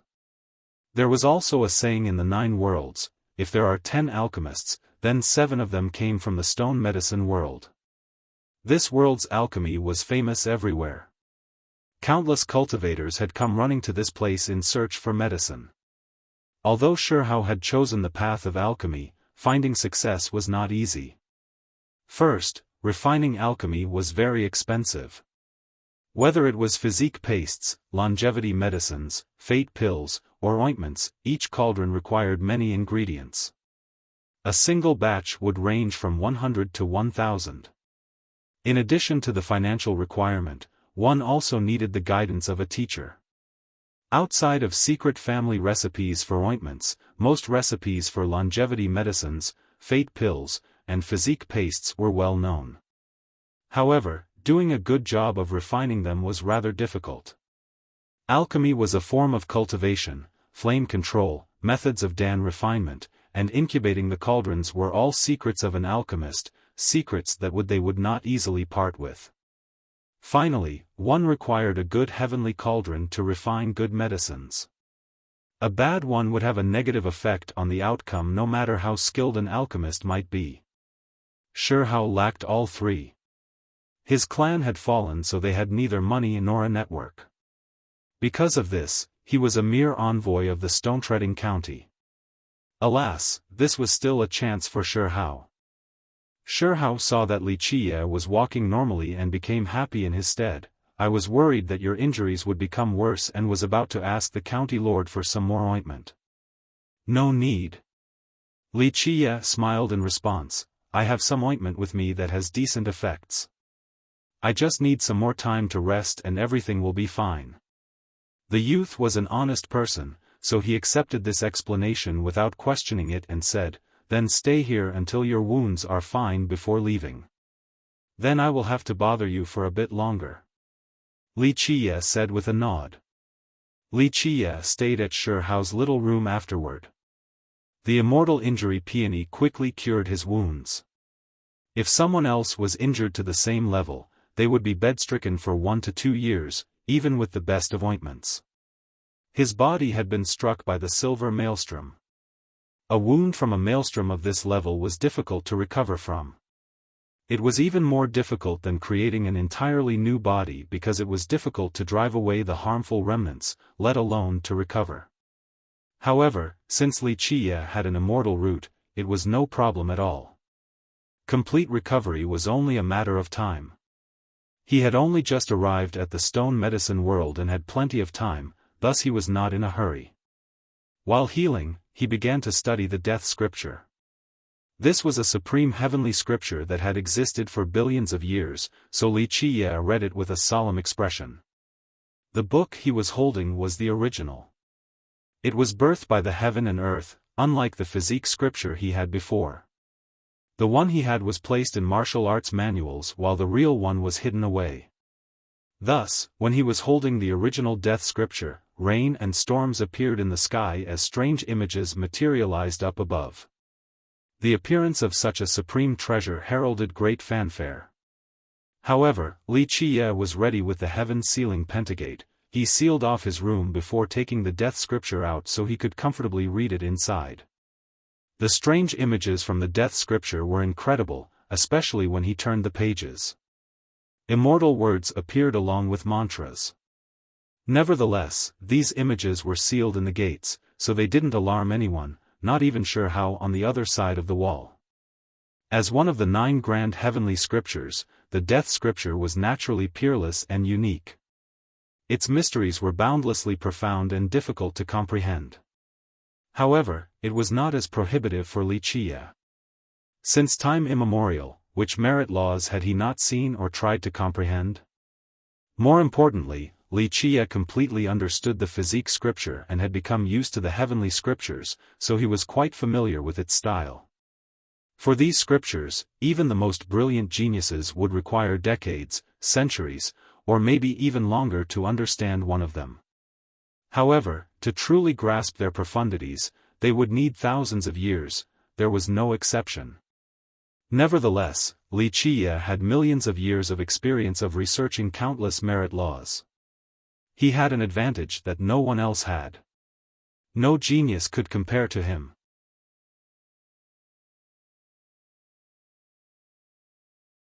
Chapter 610, Madame Ziyan. These were carefree days as Li Qiye spent his time recovering and researching the death scripture in Shi Hao's room. Today, he woke up early and left the room to see Shi Hao watering half of the jade blood bamboo. He couldn't help but nod approvingly after seeing Shi Hao's busy and diligent figure. Shi Hao paused his task after seeing Li Qiye and went up to give his greetings. "Good morning, brother Li." Li Qiye saw the boy watering the bamboo, so he said with a smile, "I see you watering this large group of bamboo 3 times a day. It's very rare to see someone so hardworking." Shi Hao revealed an awkward smile and said, "I have to water them 3 times a day. I have to hand over a group of bamboo stalks in half a year, and they have to be above 2 transformations to be considered adequate. If I don't do my best, it would be too difficult to grow a bunch of them that had transformed twice." He was not the county envoy only for the money, it was also to earn some merits. He yearned for the day he would be able to enter the county court and find an alchemist to apprentice under. The jade blood bamboo stalks were ingredients for alchemists. Although they grew in the wild, they were very rare, so most sects had to personally grow them in order to refine low-level fate pills. The alchemic materials needed to undergo transformations, just like the stalks of these bamboos. The higher the number of transformations, the more precious it would be, but it wasn't easy for these bamboo stalks to transform. Li Qiye looked at the fertilizing water in the big tank and asked, "You made this fertilizing liquid?" "No." Shi Hao shook his head and replied, I am only a newbie junior alchemist, so how could I have the skill to make this type of fertilizing water? For alchemists, cultivating plants was a profound field of study. This field was vast and difficult. For example, outside of picking the right location for this type of bamboo, the fertilizing water was also very crucial. Each sect had their own secret formulas regarding plant cultivation that were not passed on to outsiders. The majority of alchemists would not reveal their secrets. Shihao was a new junior alchemist, so he naturally didn't know how to make fertilizing water for the bamboo. Wuxia sniffed the water, then dipped his finger in before licking a little bit and said, "Burn autumn grass down to ashes, then add a bit of charred mined mud to it. This is only a common formula." Shihao noticed that Wuxia knew the formula after just tasting it, so he startlingly asked, "Brother Li knows how to cultivate medicines?" "Not too much." Wuxia responded with a grin, "In the past, I had a friend who liked to keep a medicine garden. I would occasionally help him, so I picked up a thing or two. However, my hobby isn't related to this field. I can't be considered knowledgeable." "Oh, I see." Shihao was an honest person and Wuxia's explanation made sense, so he didn't suspect anything at all. He didn't know that the friend Wuxia was referring to was the alchemy god who created the laws for the alchemy Tao. However, this trivial matter was nothing to Wuxia. In the past, he and the alchemy god didn't only refine unbelievable pills, they also grew countless medicinal herbs. A few soul grasses were even created by them. "I know a method to cultivate jade blood bamboo," Wuxia said. "Catch some tiny earth scorpions and stew them completely. Afterward, gather a little excrement from a jackal elephant, then burn flower tree, negative gold grass, and wailing blood vine into ashes. Mix them together with a 1:30 ratio of water to create this fertilizer. It is very beneficial to jade blood bamboo." "Is this for real?" Shihao was a bit doubtful after hearing Wuxia's formula. Wuxia patted his shoulder and reassured him, "Don't worry, I won't mess it up for you. If you want to earn some merit, then follow my instructions. In the past when I was bored, I also planted jade blood bamboo, and the effect was amazing." After hearing this, Shihao quickly responded, "Okay, I'll give it a try then." 1 week later, Shihao ran into Wuxia's room and couldn't speak properly due to his overwhelming excitement. "Brotherly. It was really successful. The bamboo stalks transformed within just a week. This is a miracle. I didn't trick you, right?" Wuxia replied with a smile. Shihao excitedly rubbed his hands together and said, "It's too amazing. If it goes on like this, then I can hand over bamboo stalks that have transformed 3 times. I've never grown them to such a level before." Wuxia smiled after seeing Shihao jumping around happily. Wuxia's formula was the finest when it came to jade blood bamboo. It took a while for him and the alchemy god to come up with it, but it was still no big deal to these two. For Wuxia, this was an insignificant formula, but for Shihao, it was an incredible matter. It was capable of changing his fate. Shihao hesitantly spoke while rubbing his palms together and asked, "Brotherly. Can I keep on using your formula?" The honest Shihao wanted to become an alchemist, so he knew that there were some rules. For example, formulas were not to be disclosed to others without permission. Without permission from the owner or the sect, secretly giving a formula to someone else would end with a manhunt. Wuxia smiled and said, "It is no problem, you can keep using it. It is just for fun after all. I have no interest in growing medicines." Shihao bowed to Wuxia and said, "Thank you, brotherly." This had the possibility to change his life, so how could Shihao not be appreciative? "We're no strangers, yeah? This is how it should be," Wuxia said as he patted Shihao's shoulder. In the following days, while Wuxia was recovering and cultivating, Shihao was watching his jade blood bamboo grow. He was ecstatic to see the process of them transforming. Meanwhile, a meeting was convened by the royal lord of the giant bamboo country.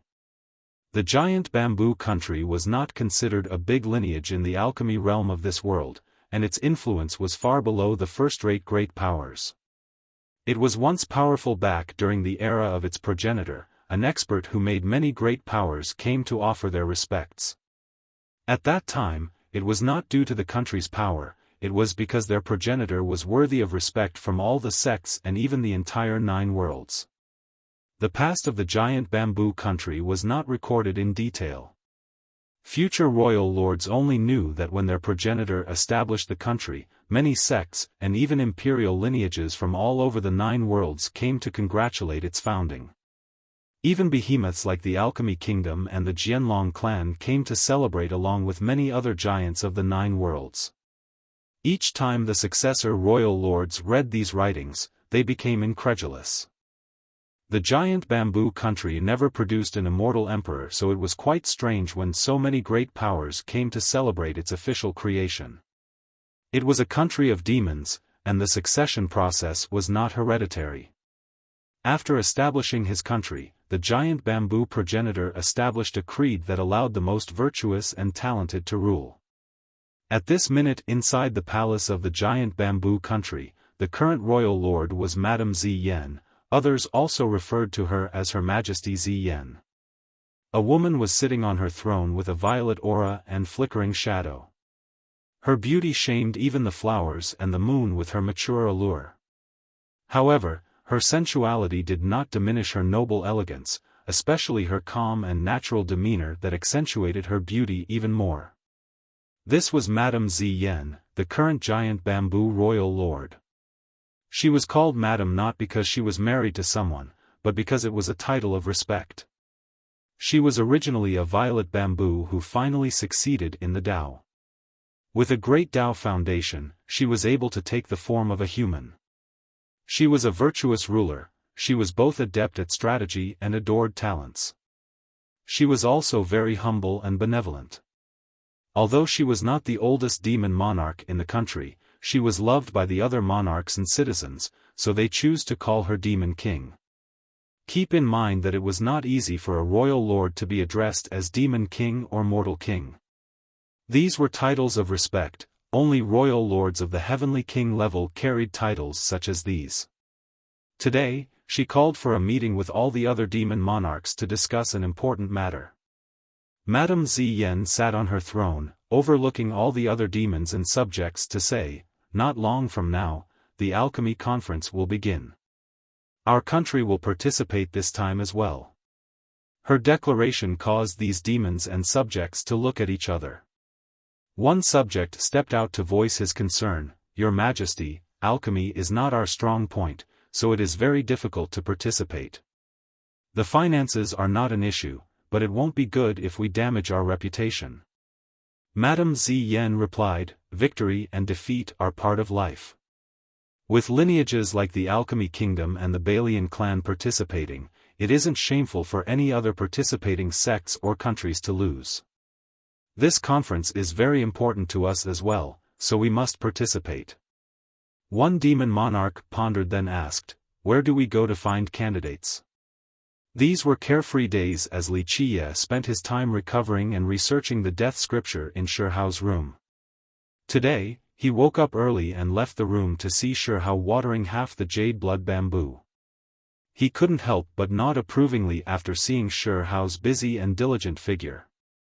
Shihao paused his task after seeing Wuxia and went up to give his greetings, "Good morning, brotherly." Wuxia saw the boy watering the bamboo, so he asked with a smile, "I see you watering this large group of bamboo 3 times a day. It's very rare to see someone so hardworking." Shihao revealed an awkward smile and said, "I have to water them 3 times a day. I have to hand over a group of bamboo stalks in half a year, and they have to be above 2 transformations to be considered successful. If I don't do my best, it would be too hard to grow a bunch of them that had transformed twice."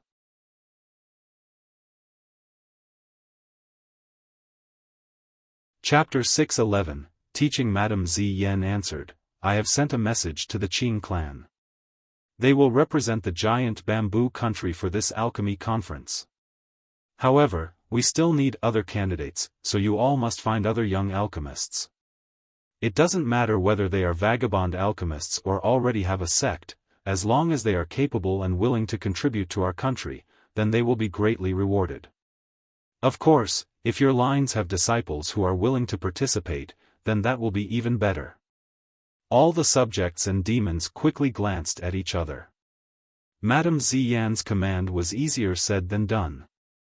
Although the stone medicine world had the most alchemists, the good ones were highly sought after no matter where they went. Those who were a bit talented would have already been snatched away by the big lineages, especially the young ones. Young alchemists were highly loved and always caused competitions for sects who wanted them to join. Although the giant bamboo country was a big country, it had no advantage over the leading ones. Madame Ziyan spoke, "I know this is not easy, but the conference this time is too important to our country. The Alchemy Kingdom has promised that if we do well this time, then we will have a chance."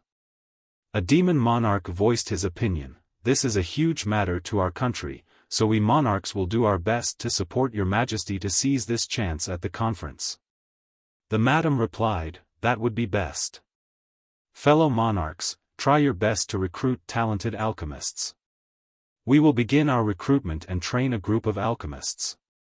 Even if we don't win anything this time, maybe we will have some improvement for the next one." With her command, the subjects and monarchs agreed and immediately carried it out. Back at the Jade Blood Mountain in Li Qiye's room.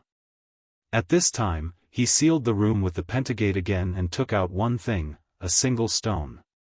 To be more exact, this was the immortal stone that he had taken from the pond inside the prime ominous Graves Water realm. He finally found the time to take it out after so many battles. He was quite relaxed when cultivating in this place, so he remembered this stone all of a sudden. Since it was in the middle of the pond, it surely was an amazing immortal item. Of course, it naturally was not a match for Lan Yunju's Night Era flower. He had researched this stone recently for a long time and finally figured out its mysteries. Li Qiye held a sharp knife and slowly carved along the runes on the stone. This immortal stone was initially very tough, but it became much more brittle when Li Qiye cut along the runic lines. After going through many layers carefully, the things inside finally saw the light. They were 6 long swords. Each of them emitted a different color, 6 swords, 6 colors. When they hummed, different symbols appeared as well as strange images.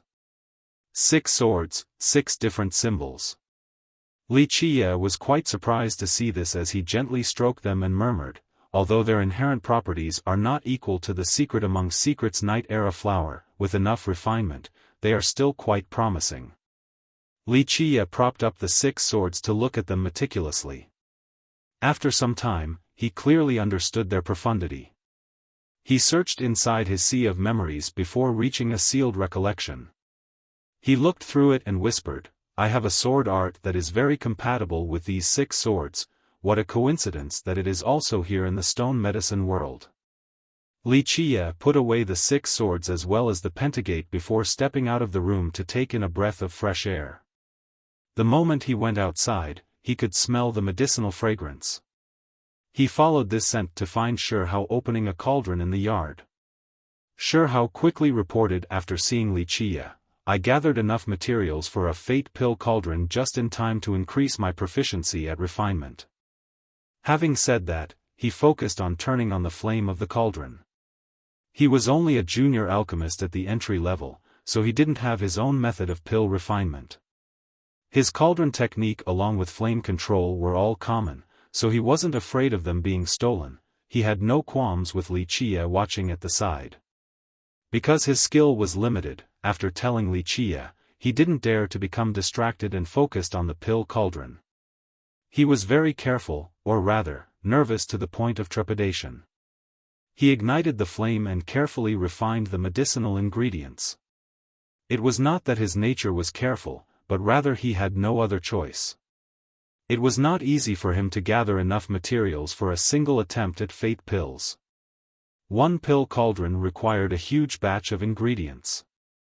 Even the ingredients for a single transformation fate pill was difficult to gather for Shi Hao. Because of this, he didn't want this cauldron to be ruined. He followed a strict order and abided by the guidelines step by step. Li Qiye only shook his head while watching Shi Hao's pill refinement technique. He couldn't help but give some pointers. Increase the intensity of the flame. Shi Hao hesitatingly said, but he was afraid that the increase in flame intensity would ruin this pill cauldron. Quick, right now, increase the flame intensity threefold. Li Qiye raised his tone. His shouting carried a compelling force, causing others to listen without resistance. Shi Hao palpitated as he increased the flame without much further thought. The smell of medicine began to permeate the air. Li Qiye continued on, very good, do not use this technique when strengthening the fire. Use reverse fire manipulation. Shi Hao inquired immediately, what is reverse fire manipulation? Li Qiye personally taught him and passed him the incantation.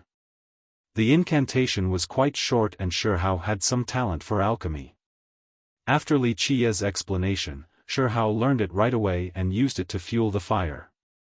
Li Qiye pointed out, very good, you made a little progress. Pill refinement is not just about fueling the fire, these cauldrons have their own life, even the weakest ones are no exceptions. You need to communicate with your cauldron. Shi Hao's talent at alchemy was not of the peerless level. On top that, he was just a beginner. Teaching him well was not an easy thing. If it was someone else with the same talents and current ability, Li Qiye wouldn't give a damn. After all, it would just be a waste of his time. However, Shi Hao saved Li Qiye and his personality wasn't bad, he was both hardworking and had a persevering attitude, so Li Qiye decided to teach Shi Hao, leading him onto the path of an alchemist. Li Qiye didn't always refine pills like other alchemists, but his pill refinement ability was without flaw.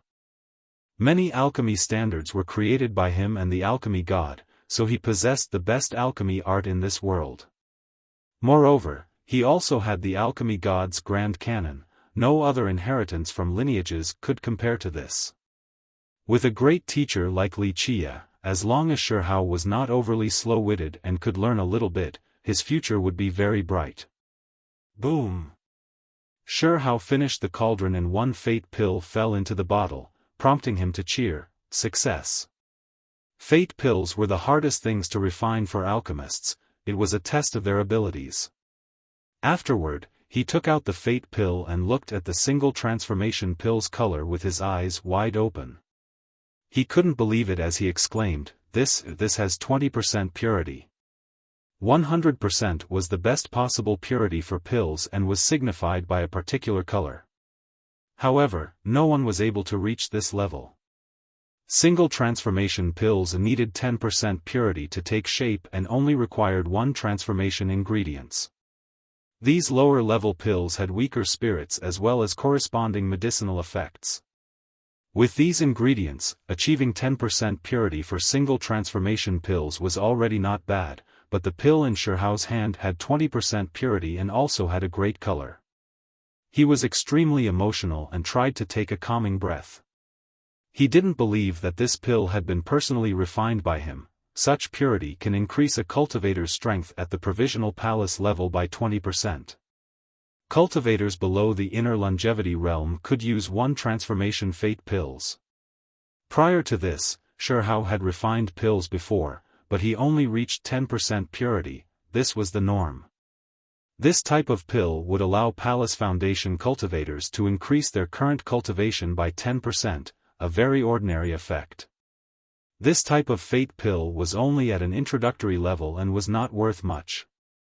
But now, his new pill with fine coloring could boost a provisional palace cultivator's strength by 20%.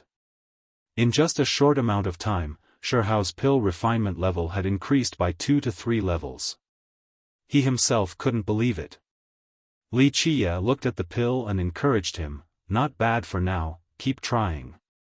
In the future, even if it is only a one transformation pill, you can still reach 30% purity. Shi Hao calmed down and slightly bowed towards Li Qiye, thank you, brotherly, for teaching me this pill refinement technique. Li Qiye raised him up and said with a smile, only pointed out something by chance, it is nothing. This is the reaping of your own efforts. Shi Hao looked at him respectfully and asked, could brotherly be a grand alchemist? Li Qiye chuckled and replied, what grand alchemist, I only occasionally refine pills. The path of alchemy had several classifications. From lowest to highest, they are junior alchemist, grand alchemist, alchemy master, alchemy grandmaster, profound alchemist, alchemy saint, legendary alchemist, and alchemy emperor.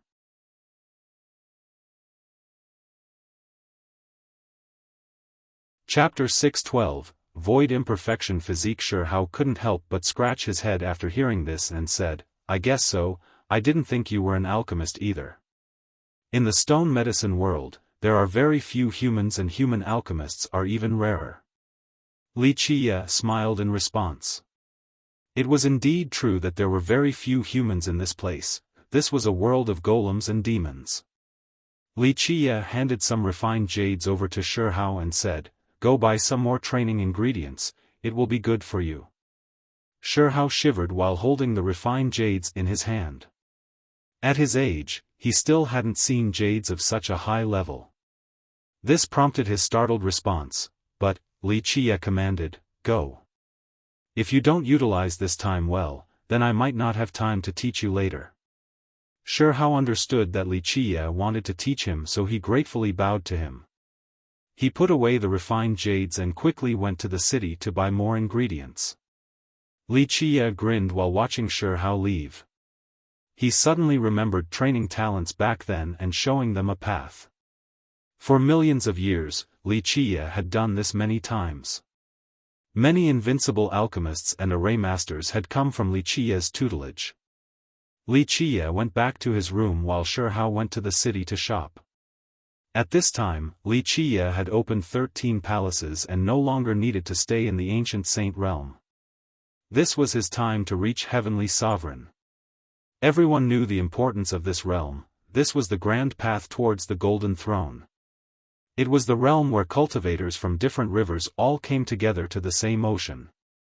At this level, following the Tao of someone before them was no longer relevant.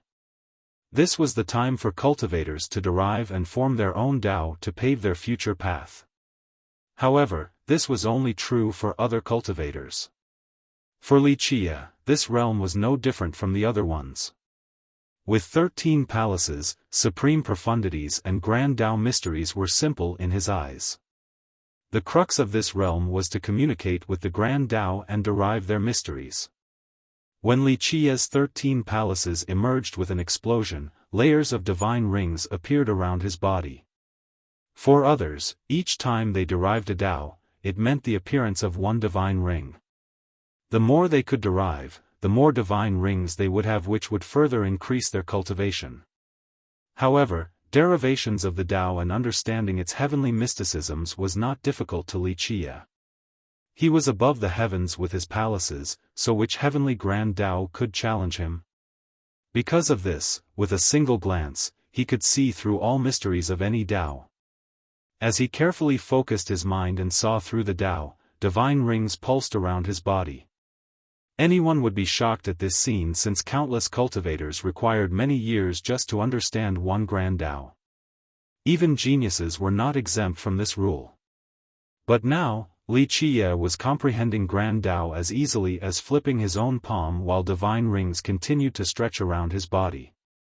How could others not be moved by this speed of comprehension? Even the most supreme genius couldn't exceed Li Qiye. However, this was understandable because the 13 palaces rendered everything trivial. He channeled a cycle of releasing and recalling blood energy for a while before putting away his palaces. His life will then began to create a new inner physique. At this moment, Li Qiye's chest contained two inner physiques. One was the hell-suppressing inner physique and the other was the soaring inner physique. Both of them were at minor completion. In his chest, the hell-suppressing inner physique was as heavy as a mountain and as dark as night. It sat there imposingly as if nothing in this world could move it. Meanwhile, the soaring inner physique emitted a pulsing immortal ray like an undulating ripple on the water's surface. Each time this inner physique moved, time itself was affected. Wuxia was not in a hurry to push these minor physiques into grand completion because this was not an easy feat. It required the empowerment of a huge amount of blood energy as well as a great cultivation. Otherwise, those who rushed them forward would die from the physique tribulation. Normally, grand completion immortal physique users were all virtuous paragons. It would be impossible without this realm's power backing them to surpass the tribulation. Because of this, many geniuses with incredible natural physiques, such as intrinsic saint physiques, were able to cultivate an immortal physique extremely quickly. At a young age, they were able to reach a grand completion saint physique only to die in the end from the tribulation. The reason was very simple: although they cultivated their physique very quickly, their cultivation couldn't catch up. At this moment, Wuxia was creating the third inner physique in his chest. With the experience from creating a second one, he was very familiar with adding one more. This third one already had its initial form created. It emitted an extremely pure light without any stains or mundane flaws. It was transcending, as if someone had grown a pair of wings to become an immortal.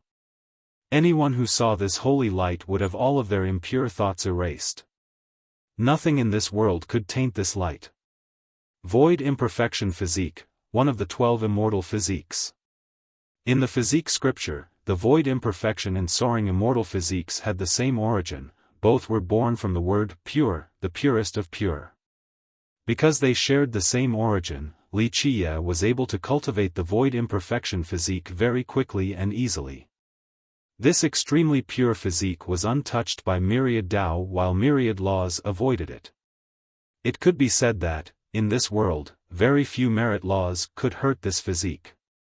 Prior to this, Wuxia had already cultivated the hell-suppressing and soaring physiques, allowing his body to become the most terrifying of weapons.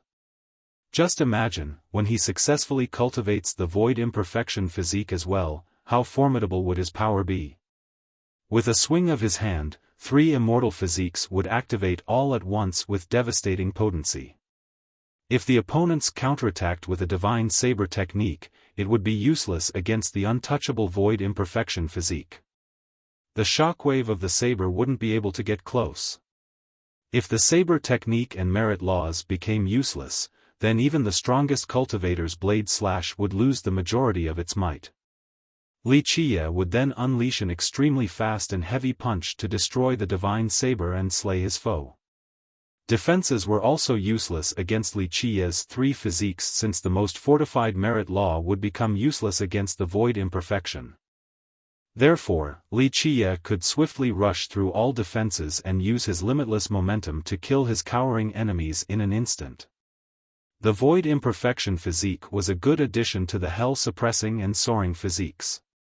He would be able to avoid all merit laws and bypass all defenses and offenses, allowing the destructive power of the other 2 physiques to reach their maximum potential. When facing Wuxia's attacks, any powerful enemy would immediately activate their strongest barrier. However, what if this barrier was useless against Wuxia? The unsuspecting enemy would then suffer the impact from the physical physiques and suffer terrible consequences. For all of the reasons above, Wuxia chose the void imperfection physique after much deliberation to create a perfect system. After recovering for a period of time, his wounds had nearly healed completely. Only a bit more time was required before he would be able to reach his former state. Meanwhile, he was also teaching Xiaofan how to refine pills. The boy was very hard-working and didn't dare to make mistakes during Wuxia's guidance. Wuxia's alchemy Tao was peerless, so with only a little bit of teaching, Xiaofan already gained enough for a lifetime. With the combination of Wuxia's teaching and his own effort, Xiaofan's pill refinement ability soared forward. Wuxia was very satisfied with Xiaofan's progress. He was a firm believer of effort being able to make up for insufficient talent. A lazy person would be worthless even if he was the most talented genius in the world. Time quickly passed. Half a year went by before anyone knew it. It was also time for Xiaofan to harvest his jade blood bamboo stalks. On this day, he was digging away across the mountain and was jubilated at the sight of his bag full of stalks. This was the best harvest he ever had since he became a county envoy. In just a short half a year, 70% of the bamboo transformed 3 times, 10% transformed 4 times, and the remaining 20% transformed twice. This truly astounded him. In fact, even he wouldn't have believed it if he didn't dig them up with his own hands. It was virtually impossible for them to transform 4 times in just half a year, since normally, it would require at least 5 to 10 years. For transformation, jade blood bamboo stalks were worth a lot of money. It was something he never dared to imagine before. He would have been satisfied with 2 transformation stalks, since it was enough for him to gain some merits. Now, his contribution would skyrocket after this new development. He rejoiced at the fact that just a few more batches of stalks would make it easy for him to enter the county's government. Xiaofan gathered all of the stalks, then asked Wuxia, "Brotherly, I am about to go turn in the stalks in the city. Do you want to come along?" Wuxia thought about it, and coincidentally, he had nothing else to do, so he nodded and said, "Very well, I want to take a stroll anyway. I'm about to rust from staying in the house all day." Before leaving, Wuxia specifically told Xiaofan, "Never tell a third person about the alchemy formula or refinement method, not even those you are close to. Otherwise, it might get you killed."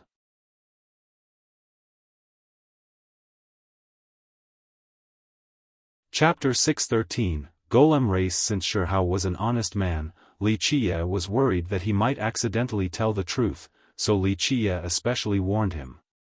Xiaofan answered, "Don't worry, brotherly. I am an alchemist that had been accepted through an official process. I will use a true fate oath to never tell anyone about the formula or the refinement process." With that, he solemnly vowed using his true fate. He was a true alchemist who had gone through the official qualification procedure and not a haphazard one. He clearly knew the laws of alchemists, such as not passing on formulas to other parties. The Jade Blood Mountain was not that far from the stone-treading county, so Xiaofan walked down.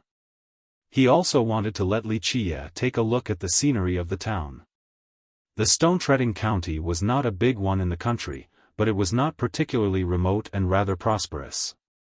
On a big street, one could see stones rolling and golems of all shapes and sizes. Some stones only started to roll, the majority of them came down from the mountain for the first time and watched the world with curiosity and anticipation. This was the stone medicine world, the world of golems and the demon race, so pedestrians were not surprised at all to see new golems, since it was a common sight. Outside of new stones that had only recently learned how to roll, there were all shapes and types of golems. The best ones were in the shape of humans, while the worst had a human head with animal bodies made out of stones.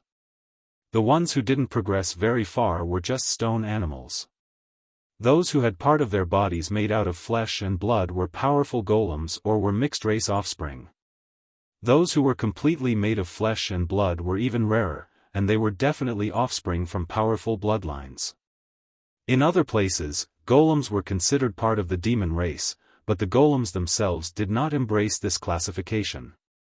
In fact, this had some logic to it because the golems naturally had life. These were stones that finally gained intelligence and achieved the Tao after millions of years. In this race, the majority of them were just little pebbles that suddenly were able to sense the heaven and earth and gained their own source of life to walk in this world. It was a common occurrence for random stones to suddenly feel the world and gain life. Of course, some golems required a long time to gain a higher degree of intelligence to the point where they transformed to have flesh and blood, a sign of their strength. There were 3 different types of golems: celestials, progenies, and mixed bloods.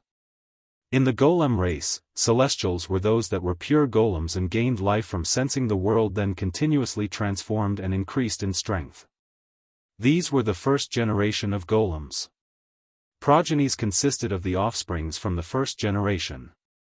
When a golem reached a particular power level to gain flesh and blood, they were able to reproduce. The first generation needed to reach a particular level to have the physical requirement needed for having offspring.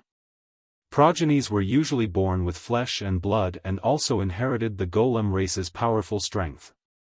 They normally were considered nobles and came from great clans or great lineages. Their ancestors were all powerful existences. Mixed blood were the product of golems taking a shortcut to reproduce. When golems reached a certain level of strength, they were able to come together with a human or someone from a different race that was capable of reproduction. Of course, the most ideal were humans. Their offspring were called mixed blood. Mixed bloods had flesh and blood, but they lost the natural advantages of golems, such as their innate strength. All three types had their own advantages and disadvantages, but the most advantaged were still second-generation progenies. Celestials required a long time to sense the world and transform. There was a chance that they might die before reaching a flesh and blood form. Because they could sense the heaven and earth, they were very close to its energy. However, this was offset due to their stone bodies. Because there are no meridians, their merit laws were both limited and restricted to refining worldly energy for cultivation. Due to this, it was a long and arduous process from when a celestial was born until they reached a powerful stage. Progenies were the nobles among celestials, and their ancestors were already extremely powerful existences. The moment they were born, they already possessed a blood and flesh body for the most part. Moreover, they were still golem and had innate spiritual power with superb talents. They also retained natural advantages of golems, such as a strong body. However, there was one weakness: atavism. If the offspring was not stronger than their ancestor, then atavism will occur and their natural advantages would weaken. If these progenies continued to grow weaker, then ultimately, they would cease the transformation process and revert into stone. Making mixed bloods was the shortcut for reproduction, but these offspring lost the natural advantages of the golem race, and their bodies were quite weak in comparison.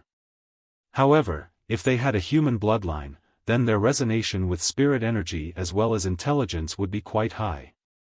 All three types had their trade-offs, and no one dared to say which was the most ideal. However, it was undeniable that progenies held the greatest advantages within the golem race. The shortcoming was that these progenies required an extremely powerful ancestor of at least the virtuous paragon level. Therefore, among the three types of golems, progenies had the highest starting point but also the most stringent requirements. It made sense for them to be known as the nobles of the golem race. As they walked along the big road towards the stone-treading county, most of the pedestrians were mortal golems and some were cultivators. Among the golems, those who had life but hadn't started to cultivate were called mortals. There was another type that consisted of descendants of previous great clans, but they stopped cultivating so they became mortals. Outside of golems, there were demons as well. The giant bamboo country was a demonic country, but very few demonic cultivators were walking on the streets full of golems. Only mortal demons were walking around in all shapes and forms. Some had a bird head and a human body, others had a human head and a snake body, and some maintained their beastly appearance. The starting point of demons was different from golems. The first step for golems was sensing the heaven and earth, but it was different for demons. Their roots date back to the ancient times. Some said that demons were the oldest race in the 9 worlds. This claim required further deliberation and research, but the demon race was indeed very archaic. As long as the world continued to exist, so would the demon race. The flowers and grasses, the flying birds and swimming fishes, the tall mountains and flowing rivers. All could give birth to the demon race. A stone could give birth to either a demonic stone or a spirit stone that would be different from the rest of the golem race. Demons were basked in the essence of the world. While enduring countless years, they eventually obtained intelligence and understood the heavens to finally communicate with the Grand Tao. Golems were born by being able to sense the heaven and earth, and demons were born thanks to the incubation of worldly energy or from powerful cultivators' Tao preaching and protection. Due to their different origins, it made sense why the golems refused to be classified as part of the demon race for billions of years. The demons themselves didn't consider golems as part of their group. At this time, Wuxia and Xiaofan finally entered the stone-treading county. This particular town was very crowded and was bustling with people coming and going. Some street hawkers were yelling to attract customers. Some mortals were going shopping with many cultivators walking among them. Weaker cultivators walked on the roads while stronger ones flew in the sky or rode the path underground. The stone medicine world had existed for countless years as demons and golems took root in this place. Stone-treading was not a large county, but it still had several tens of thousands of mortal demons and golems living here. In this lively city, meeting a human or a demon or golem in full human form that had full flesh and blood bodies was very difficult since very few experts walked by this place. In a bigger location, such as the giant bamboo's capital, one could see demons and golems in complete humanoid form. Because of this, a regular human like Wuxia appearing in the stone-treading county attracted a lot of attention. Someone with a human head like Xiaofan was already quite rare, not to mention a human like his companion. Many mortals and cultivators pointed at them as they gazed with curiosity. One mortal asked, "Is that a golem noble or a demonic expert? Could it be a human?" One cultivator took a look and answered, "He's surely a human. His blood energy is not showing up and is without any aura. It seems that his cultivation is not strong at all. Having a humanoid form without a strong cultivation would surely make him a human and not a golem noble or demonic master."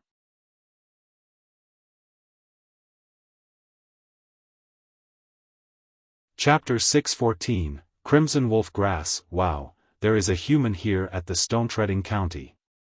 The crowd looked at Wuxia as if he was an exotic beast.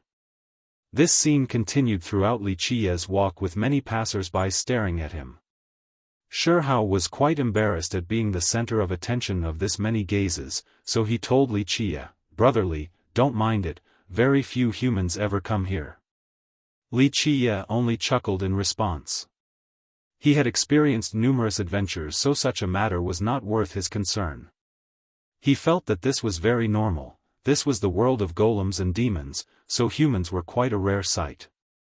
They were considered exotic creatures since rare things were considered precious. Meeting a human in this county was surely an uncommon event. Xiaofan led him to the county's government office. As the envoy and an alchemist, he still had some status in this place. They went all the way to the center of the hall since he wanted to meet the county lord to turn in the bamboo stalks. At the center, there were also many other envoys who were in a line, waiting to turn in the spirit medicines they had been cultivating. Xiaofan was afraid that Wuxia would become impatient from waiting, so he spoke, "How about brotherly take a walk around the government hall? I'm afraid it will be a while before I can finish turning in the medicines." Wuxia smiled and nodded his head as he began to walk around the office. Although the county was quite small in size, there were many cultivators in this humble office. Wuxia's stroll didn't last too long. He leisurely walked into a medicinal garden. It was a decent-sized garden with many soul grasses, spirit medicines, and lingji.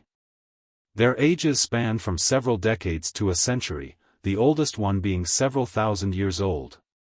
Such a medicinal garden was not enough to enter Wuxia's eyes, but it was not a bad stash for a small land like the stone-treading county. As he walked deeper into the fresh garden, he suddenly heard a voice. "Oh, my crimson wolf grass, what do I have to do to get you to transform one more time? I've waited for you for centuries and done everything I could already. You are going to wither at this rate." Wuxia came closer and saw a jar with a soulgrass inside. It was crimson red with the shape of a wolf's tail. It emitted 6 different bright colors in a pulsing cycle as if it could go out at any moment. This was a sign that the life of this soulgrass was dwindling and on the verge of death. An old man stood before this soulgrass. He had normal features with white hair, only his nose was a bit strange. With a quick glance, Wuxia knew that he was part of the demon race, a bulbul bird with a decent cultivation. The old man's eyes narrowed and shot out a glint the moment Li Qiye got closer. His attitude was a bit fierce as he said, "Kid, who are you?" This was understandable since Li Qiye was a stranger who suddenly ran into his medicinal garden. It would be strange if he was acting friendly. Li Qiye answered with a smile, "I came with Xiaofan to turn in some jade blood bamboo stalks. I got bored so I was taking a look around." The old man relaxed after hearing this and smiled back at him, "Oh, so a friend of little Xiaofan." Li Qiye looked at the fiery soulgrass in front of him and casually asked, "So grandpa knows brother Xiaofan?" The old man replied, "Little Xiaofan has okay talents for alchemy, but he is quite hard-working. It is a shame that I am too old and already have disciples as old as him. Otherwise, I might have taken him in as well." At this point, the old man looked at Li Qiye and asked, "You are a human? That is quite a rare sight in the stone medicine world, let alone this county. Where are you from?" Li Qiye kept on looking at the soulgrass while answering, "I am only a vagrant cultivator traveling everywhere and coincidentally arrived in this region." The old man nodded approvingly and said, "It is good for young people to travel. Plus, your human race is very rare in this world, so if you travel a lot, maybe you will meet some noble ladies from the golem race. You should know that humans are very popular here, so you could become the son-in-law of some noble clan, making your status soar." The old man was very talkative. He could happily chat it up even though the two were strangers. Li Qiye didn't know whether to laugh or cry after hearing this. However, the old man was right, both male and female humans were very popular in this place, especially to the golem race since humans were the best mates for reproduction. Therefore, the old man bore no malicious intent when he said this. After all, this was not a bad proposal. Li Qiye only smiled while shaking his head while saying, "This crimson wolf is about to die. If this continues on, I'm afraid it won't make it for 3 more months." The old man suddenly became unhappy and said with a serious expression, "Child, one can eat indiscriminately but cannot speak indiscriminately." He had spent a lot of effort to cultivate a crimson wolf soulgrass with 6 transformation that was on the verge of getting the 7th. Now, Li Qiye's unlucky words naturally made him upset. Li Qiye looked at the old man and said, "I am only speaking the truth. Crimson wolf is not a bad soulgrass, it's only a bit worse than a silkworm dragon soulgrass. It seems that you have spent a lot of effort taking care of it. If I am not mistaken, after its 6th transformation, it has been stuck like this for a long time. Recently, it was about to transform again but became stuck at this stage." Li Qiye paused for a moment before continuing on, "You became impatient in the face of this stagnation and fed it more nutrients. My guess is that your fertilizer consisted of silver wolf's blood mixed with ash steel wood, holy ash radish, and some sacred wolf water." The old man was startled and took a deep breath after hearing Li Qiye explain his process in such detail. "How did you know?" He was the only one who knew this matter and his fertilizer formula was a secret known only by him, yet Li Qiye was able to state it so smoothly. Li Qiye answered with a smile, "It's nothing, I can smell the blood so I knew you used Silverwolf's blood, but this blood has to be mixed with ash steel wood and holy ash radish to take effect, and the sacred wolf water is there to increase the potency." Li Qiye only smiled when he saw the old man be sent into a daze, then he looked back at the crimson wolf soulgrass and lightly said, "It seems that you have laboriously worked on this root so it is precious to you. One needs to truly put their heart into cultivating it in order to have good soulgrass, so I will give you a solution." Li Qiye cleared his throat and said, "Your line of thought was not bad. This would normally work, but that would only be under regular circumstances. I see that the root of this grass is very pale. If I am not mistaken, you dug it out of a wetland, a place that buried many corpses. You moved it to this place and did a good job of caring for it, so why did it stop at 6 transformations?" Li Qiye gently went on, "This is because your soil is not suitable. After many years, it finally reached the 7th transformation level, but now, it needs the land where it was born in order to powerfully soar to the next. However, you were impatient and couldn't wait any longer, thus you chose to use your unique fertilizer formula. Your soulgrass was born in a land of extreme Yin, but your silver wolf's blood mix is of the fire affinity. The fertilizer not only failed to help grow the crimson wolf soulgrass to the 7th transformation, it also weakened its medicinal source. At such an important moment, you weakening its medicinal source was the same as taking its life. Having said all of this, Wuxia then glanced at the old man who was lost while listening to him. The old man stood there looking silly since he was completely blown away. Wuxia could tell his fertilizer and where he obtained the soulgrass with just a quick glance. This ability was too frightening and was indicative of a deep understanding of medicine cultivation. Even an old geezer like him was not a match.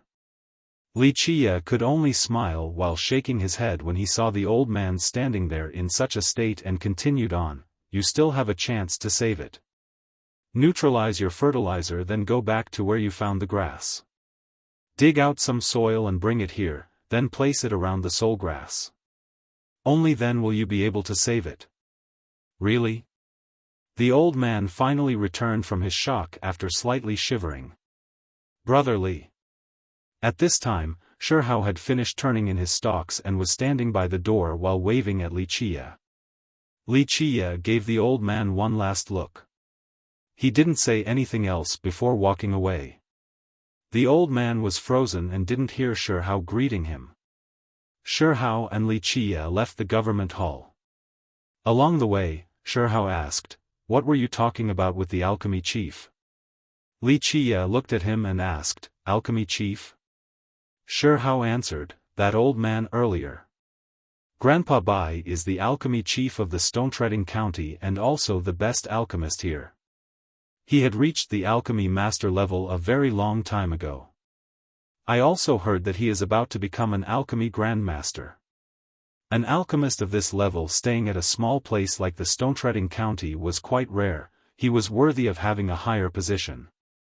"It was just some small talk," Wuxia said with a smile, but he then noticed Shihao's uncontainable cheerful expression and asked, "It seems that something good happened to you?"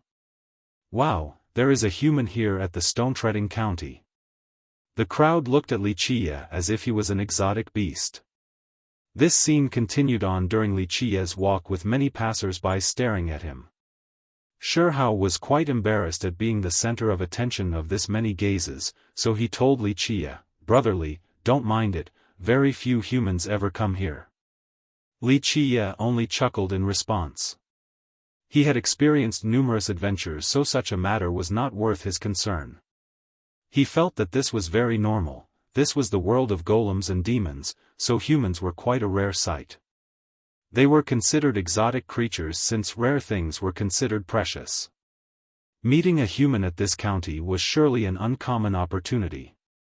Shihao led him to the county's government office. As the envoy and an alchemist, he still had some status in this place. They went all the way to the center of the hall since he wanted to meet the county lord to turn in the bamboo stalks. At the center, there were also many other envoys who were in a line, waiting to turn in the spirit medicines they had been cultivating. Shihao was afraid that Wuxia would become impatient from waiting, so he spoke, "How about brotherly take a walk around the government hall? I'm afraid it will be a while before I can finish turning in the medicines." Wuxia smiled and nodded his head as he began to walk around the office. Although the county was quite small in size, there were many cultivators in this humble office. Wuxia's stroll didn't last too long. He leisurely walked into a medicinal garden.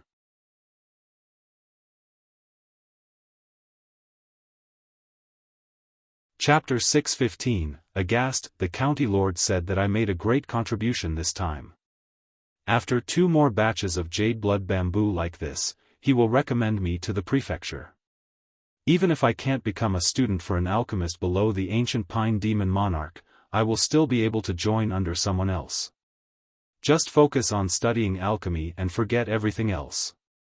Wuxia said with a smile, those alchemists can't teach you anything. I will be here for some time and will teach you pill refinement. Try to learn as much as you can.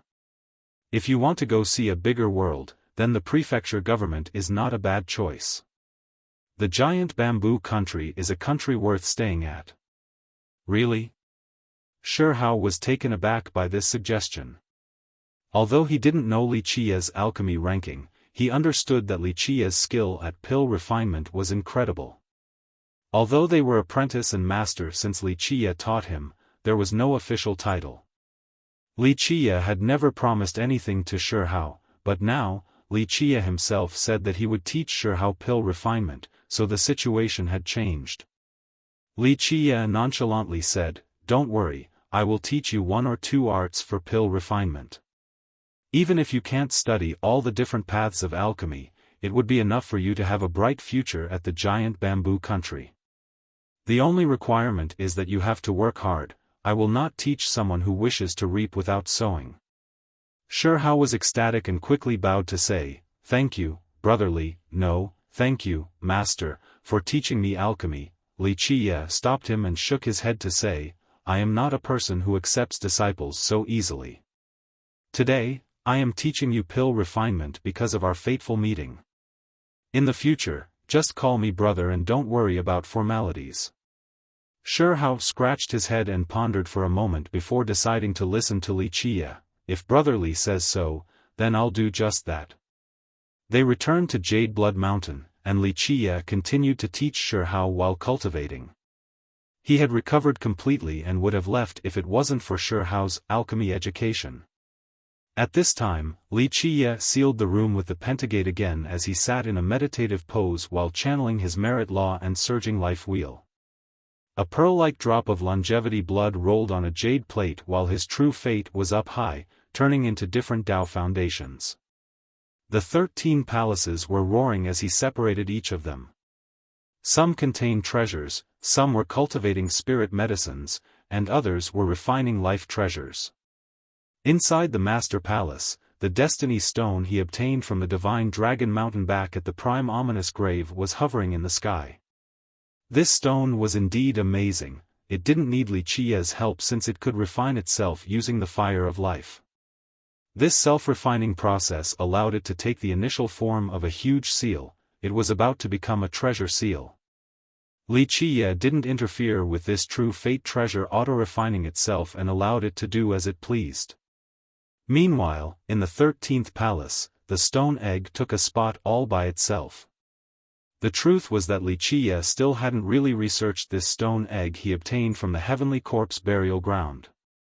In fact, this stone egg was unbearably arrogant. Even the Destiny Stone from the Divine Dragon Mountain was not a match for it. It was not until Li Qia opened the 13th palace that the stone egg conceded the palace to the stone and took the 13th palace spot all by itself. Li Qia was helpless against this arrogant egg. This egg had considered the 13th palace as its home, and he couldn't chase it away even if he wanted to. HMZZZ. Li Qia's true fate emitted a bright radiance as chapters of universal laws escaped from it. Another identical copy of his true fate appeared with rotating laws. One could see 3 souls inside. Death soul. This was the thing Li Qia wanted to cultivate from the death scripture taken from the Prime Ominous Grave. As one of the 9 grand heavenly scriptures, it was extremely heaven-defying and terrifying. It had no techniques or merit laws and only allowed Li Qia to refine his body. This peerless scripture had 4 different types of cultivation arts: Death Soul, Death Chapter, Death Seal, and Death Record. The Death Soul was the first thing he chose to cultivate since it could be said that it was crucial to him. He had completely grasped the mysteries of the Death Scripture, so it was not difficult for him to create the Death Soul. The Death Soul, at the moment, was copying Li Qia's 3 souls inside his true fate. A person had 3 souls, and a cultivator's 3 souls were part of his true fate. After successfully creating a death soul, one could divide this into 3 sections, or 3 souls, then hide them away. With these 3 hidden death souls, as long as they were not destroyed, the person would be unkillable. Even if their body was destroyed along with their true fate, the death souls allowed for one to remain alive to rebuild a new true fate and body. This was an impossible thing for cultivators. One could rebuild a body, but it was the ultimate end if the true fate was destroyed as well. However, the death scripture was just that magical. As long as the death souls were still there was a chance for rebirth even if one's true fate was destroyed. Of course, this did not allow for eternal life since it only helped Wuxia become unkillable. Cultivators would live until their lifespan was used up, not even the death souls could save them from this rule. It only saved cultivators from unexpected death and not from the natural course of life. Now, Wuxia was thinking about where to hide his 3 death souls. It didn't matter where he hid them or if he sealed them in different items. As long as those items remained indestructible, then Wuxia would always have a chance of revival. He needed to ponder about the locations and the items, 3 appropriate places or items for him to seal his souls. He must also separate them and do it with the utmost secrecy. This would allow for him to live on until his lifespan runs out. Once this task was carried out, there would only be 2 ways for him to die. The first would be if someone managed to find his 3 death souls and destroyed all 3, and the second would be to wait until he died from old age.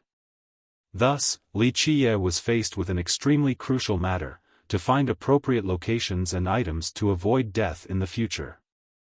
This was no easy task.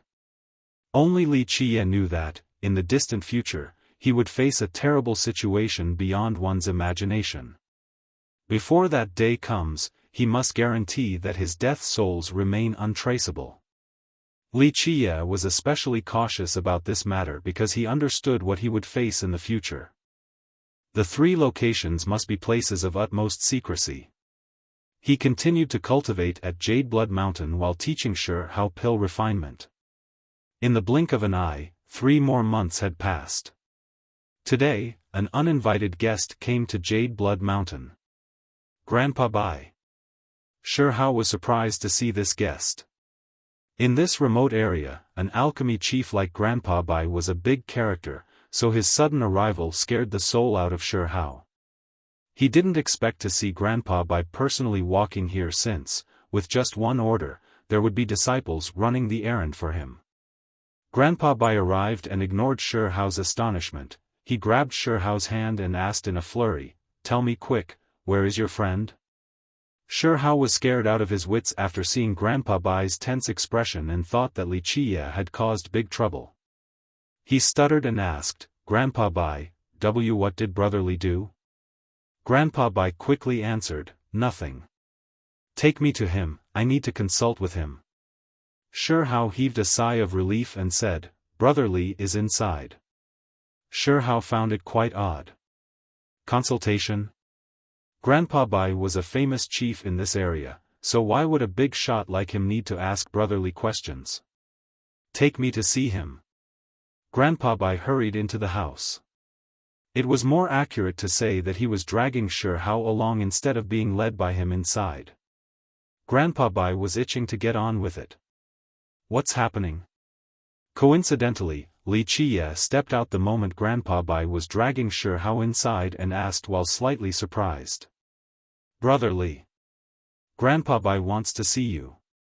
Xiaofan quickly responded, then ran forward and whispered in his ear, "Grandpa Bai is a good person, so if there is anything, you can tell Grandpa Bai." Xiaofan was scared by Grandpa Bai's hasty appearance and thought that Wuxia had done something wrong. Grandpa Bai ignored Xiaofan's whispering and bowed towards Wuxia. "Our last meeting was too abrupt and this old man had eyes but couldn't see empty tie. Please allow me to introduce myself, my name is Bai Wang, may I know young noble's name?" Wuxia. Wuxia looked at the old man and responded leisurely.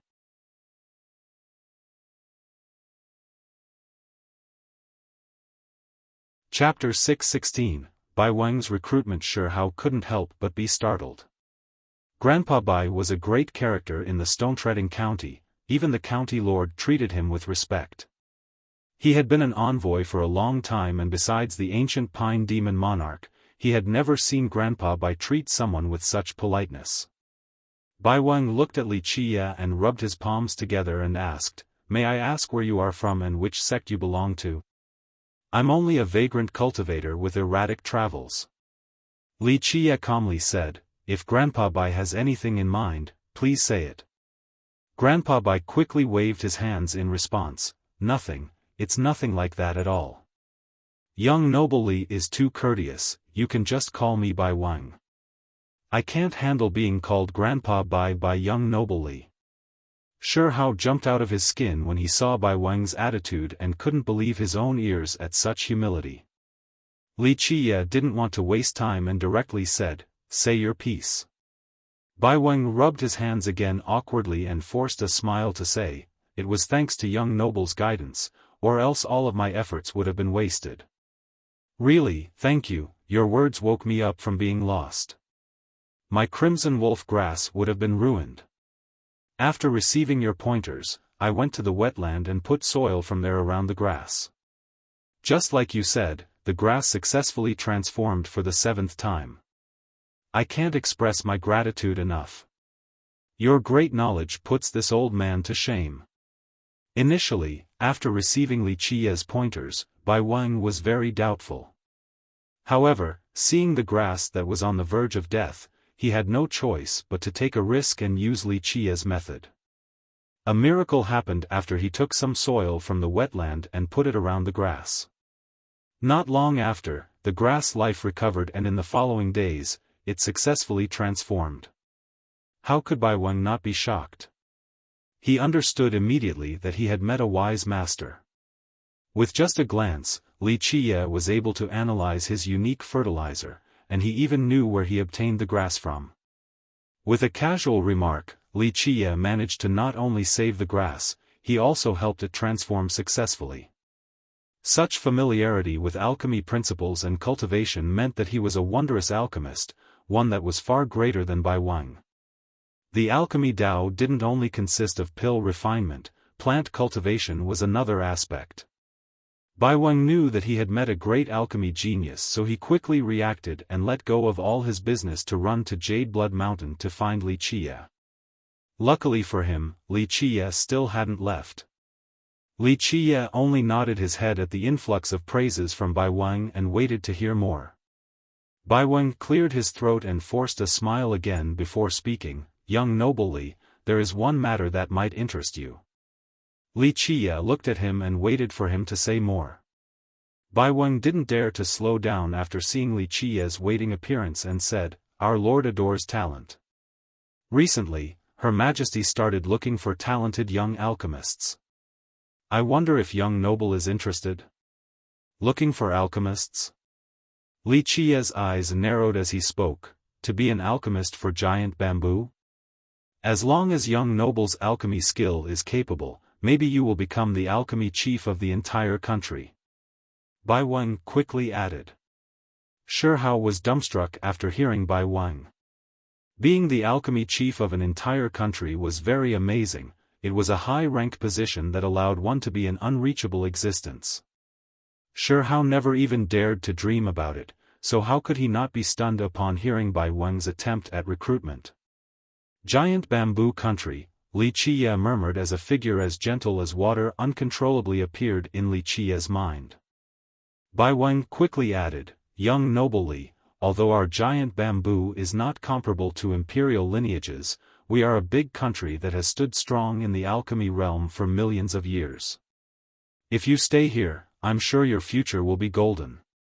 Li Qie's mind returned to the present. He laughed after hearing Bai Wang. He nodded his head and said, "The capital of the giant bamboo country is indeed a place worth remembering. I also want to go there once." He had thought about visiting the memorable giant bamboo's capital after arriving at the stone medicine world. After many years, his memories of the place were still there and caused him to become emotional. Bai Wang quickly answered, "I will go arrange for it immediately and recommend young noble to Her Highness." Li Qie only chuckled.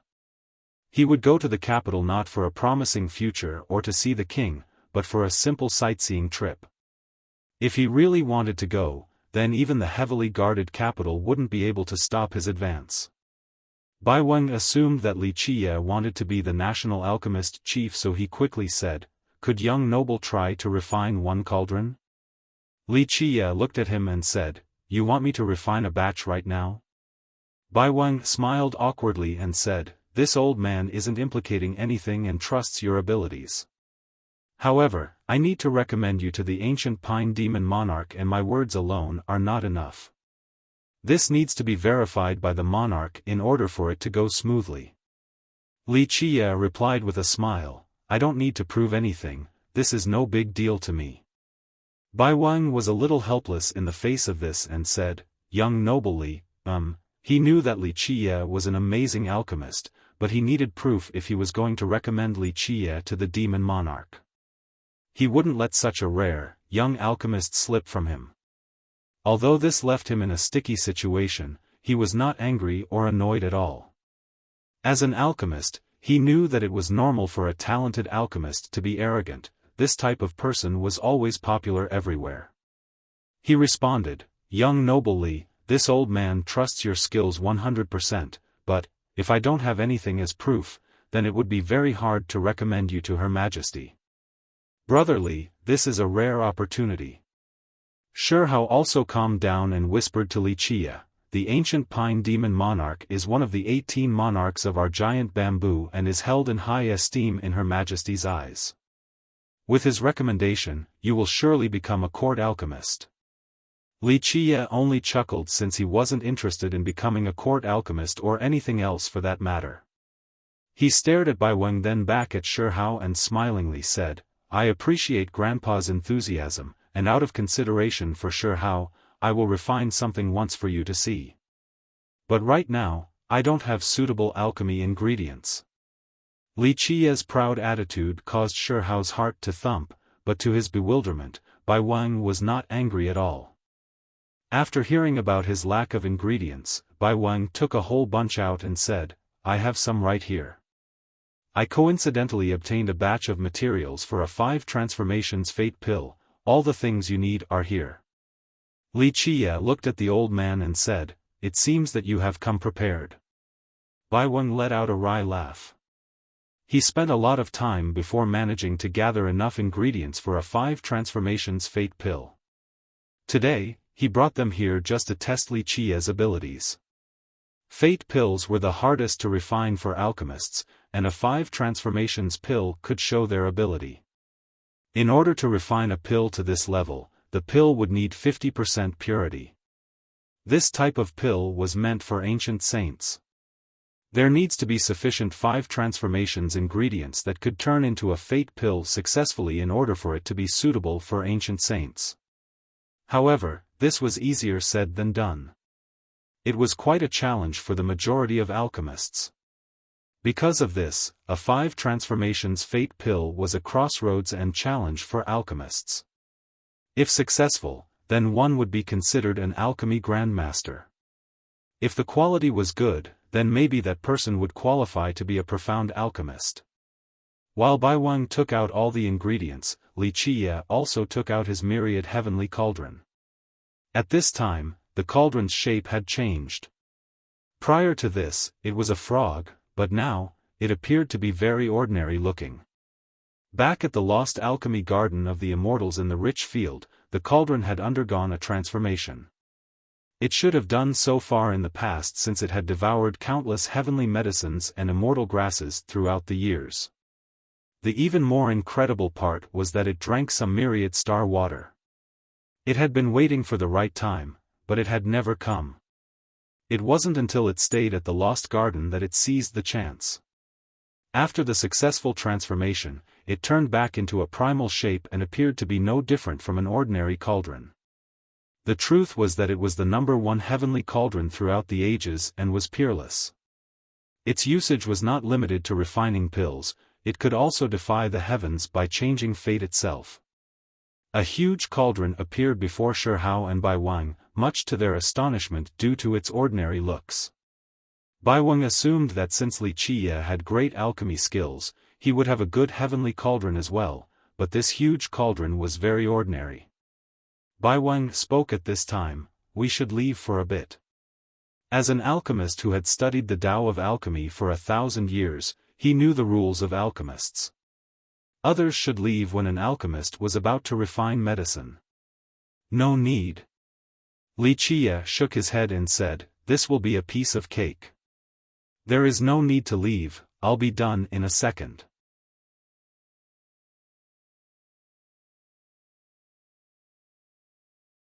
Chapter 617, Ancient Pine Demon Monarch. Having heard this, both Bai Wang and Shi Hao were stunned. Bai Wang felt that Wuxia was boasting too much. This was a 5 transformations fate pill, he himself would need to go all out with caution during the process. It was needless to say for Shi Hao, such a pill was far beyond his reach. At this moment, there was no way he could refine such a pill. However, amidst their daze, Wuxia pressed one hand onto the cauldron. Pop! The cauldron's flame appeared as Wuxia threw all the ingredients inside. Pa, pa, pa. The popping sounds as if someone was frying soybeans appeared.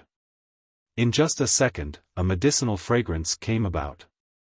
Collect. At this moment, the cauldron opened as the flame disappeared.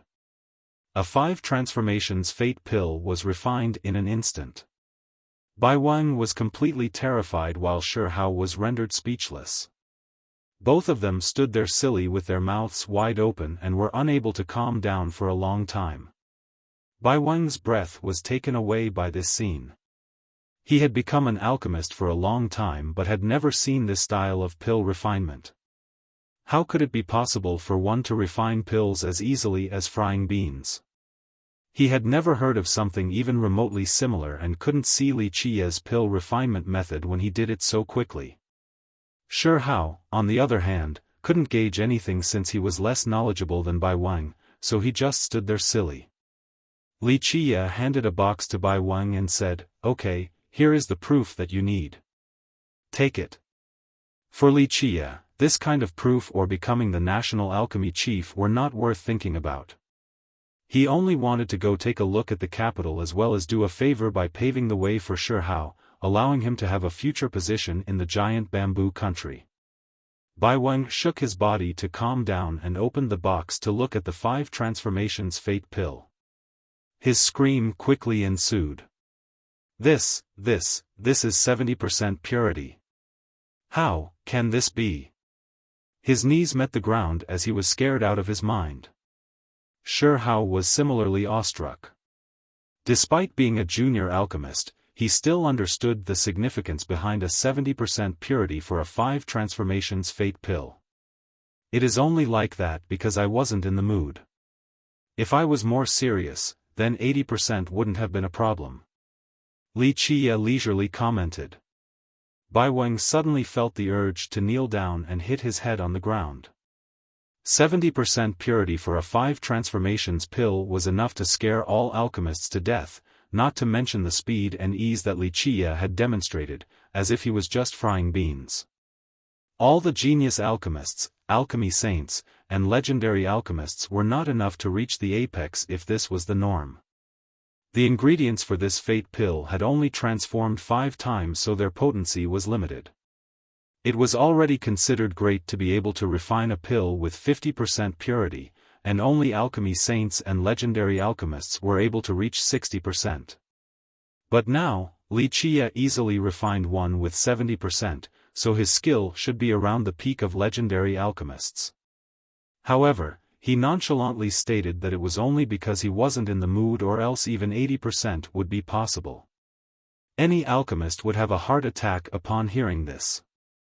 If anyone else said this, Bai Wang would think that the person didn't know his own capabilities, but he was completely convinced at this moment.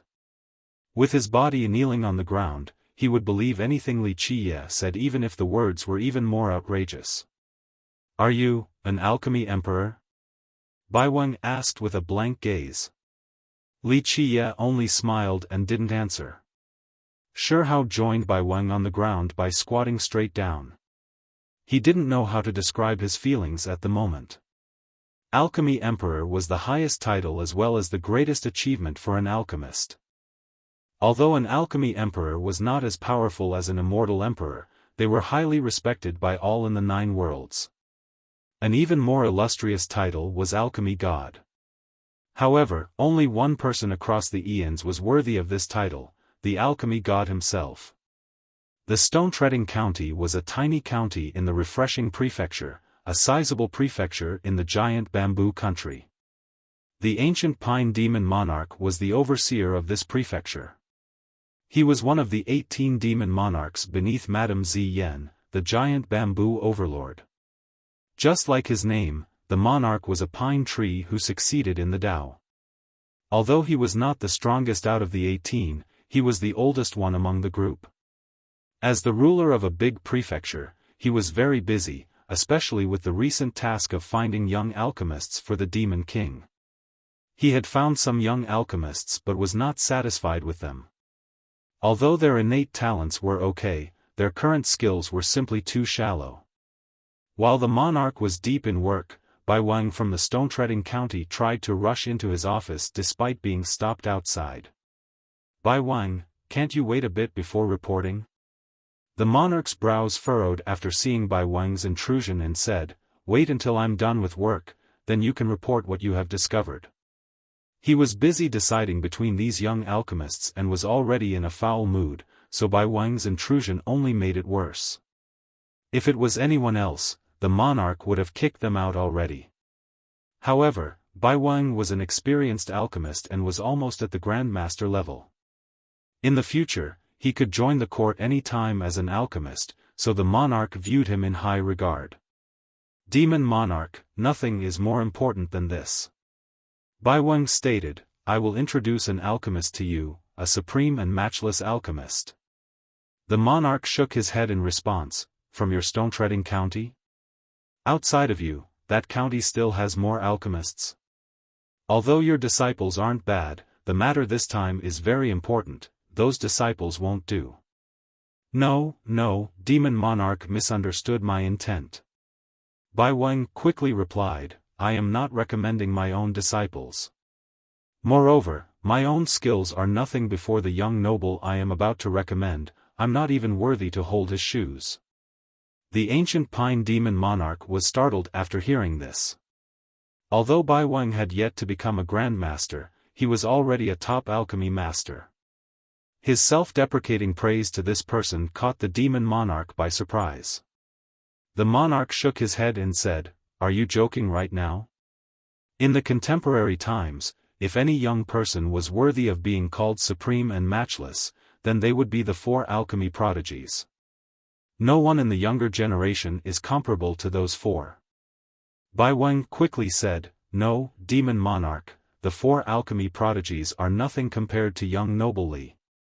The monarch's expression became serious. While squinting his eyes, he deepened his tone, "Bai Wang, you can't joke around like that. As the saying goes, one can eat indiscriminately but cannot speak indiscriminately. If others hear what you said just now, it would cause trouble for us. You should know how strong the backings of the 4 prodigies are." The 4 alchemy prodigies were renowned across the stone medicine world. Many people believe that if a new alchemy emperor were to appear, then it would be one of these 4 prodigies. "Demon monarch, I know just how much weight my words carried just now." Bai Wang also became serious and answered, "But young noble Li, who I am recommending, is worthy for our giant bamboo to do everything to keep him here regardless of the price, which is why I spent all night running here. If we miss this chance, then we won't be able to recruit another peerless alchemy genius." After seeing Bai Wang's austere appearance, the monarch became more solemn as well. "Tell me why this alchemy genius is so amazing." As the monarch, he knew that characters like Bai Wang were not the frivolous type and wouldn't joke around.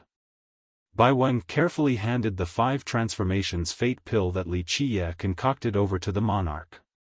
After seeing this fate pill, the monarch stood straight up from his seat and exclaimed, 70% purity. "How is this possible?" "Nothing is impossible for young noble Li," Bai Wang said in the most earnest manner. "You would be stunned if you saw him refine pills in person." Having said that, Bai Weng described Li Qiye's alchemy process. The monarch was shocked as he listened, standing there like a statue. After a while, the monarch fell to his seat, then looked up at Bai Weng and uttered, "This can't be real." Bai Weng replied solemnly, "This is 100% real. This old man guarantees this with my life." Here, his tone became more urgent. "This is a once-in-10,000 years opportunity for the giant bamboo country. Her Majesty wants more talents, right?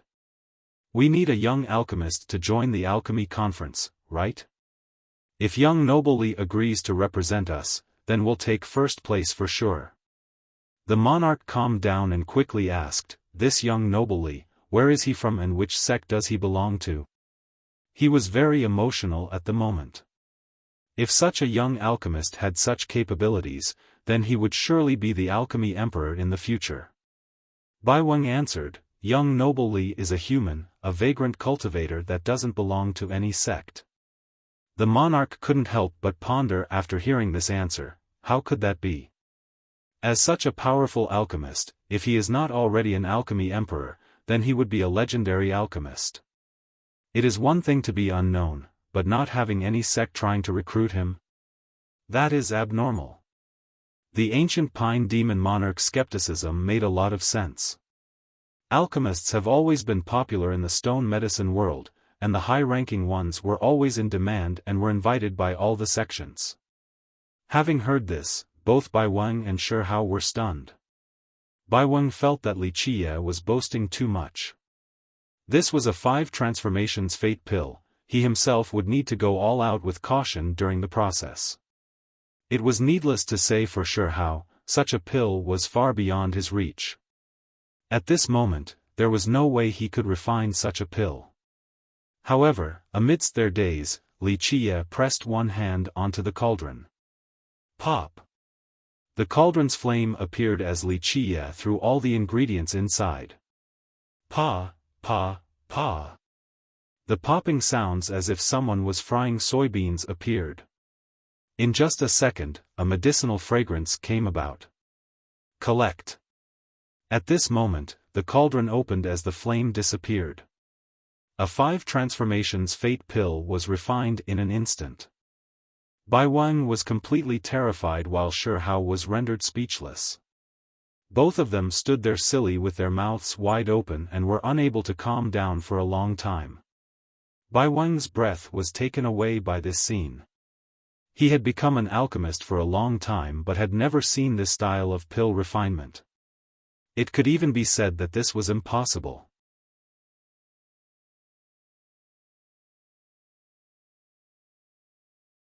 Chapter 618, Personally visiting the humble abode. Alchemists were able to cultivate materials and craft fate pills, longevity medicines, physique pastes, and various ointments.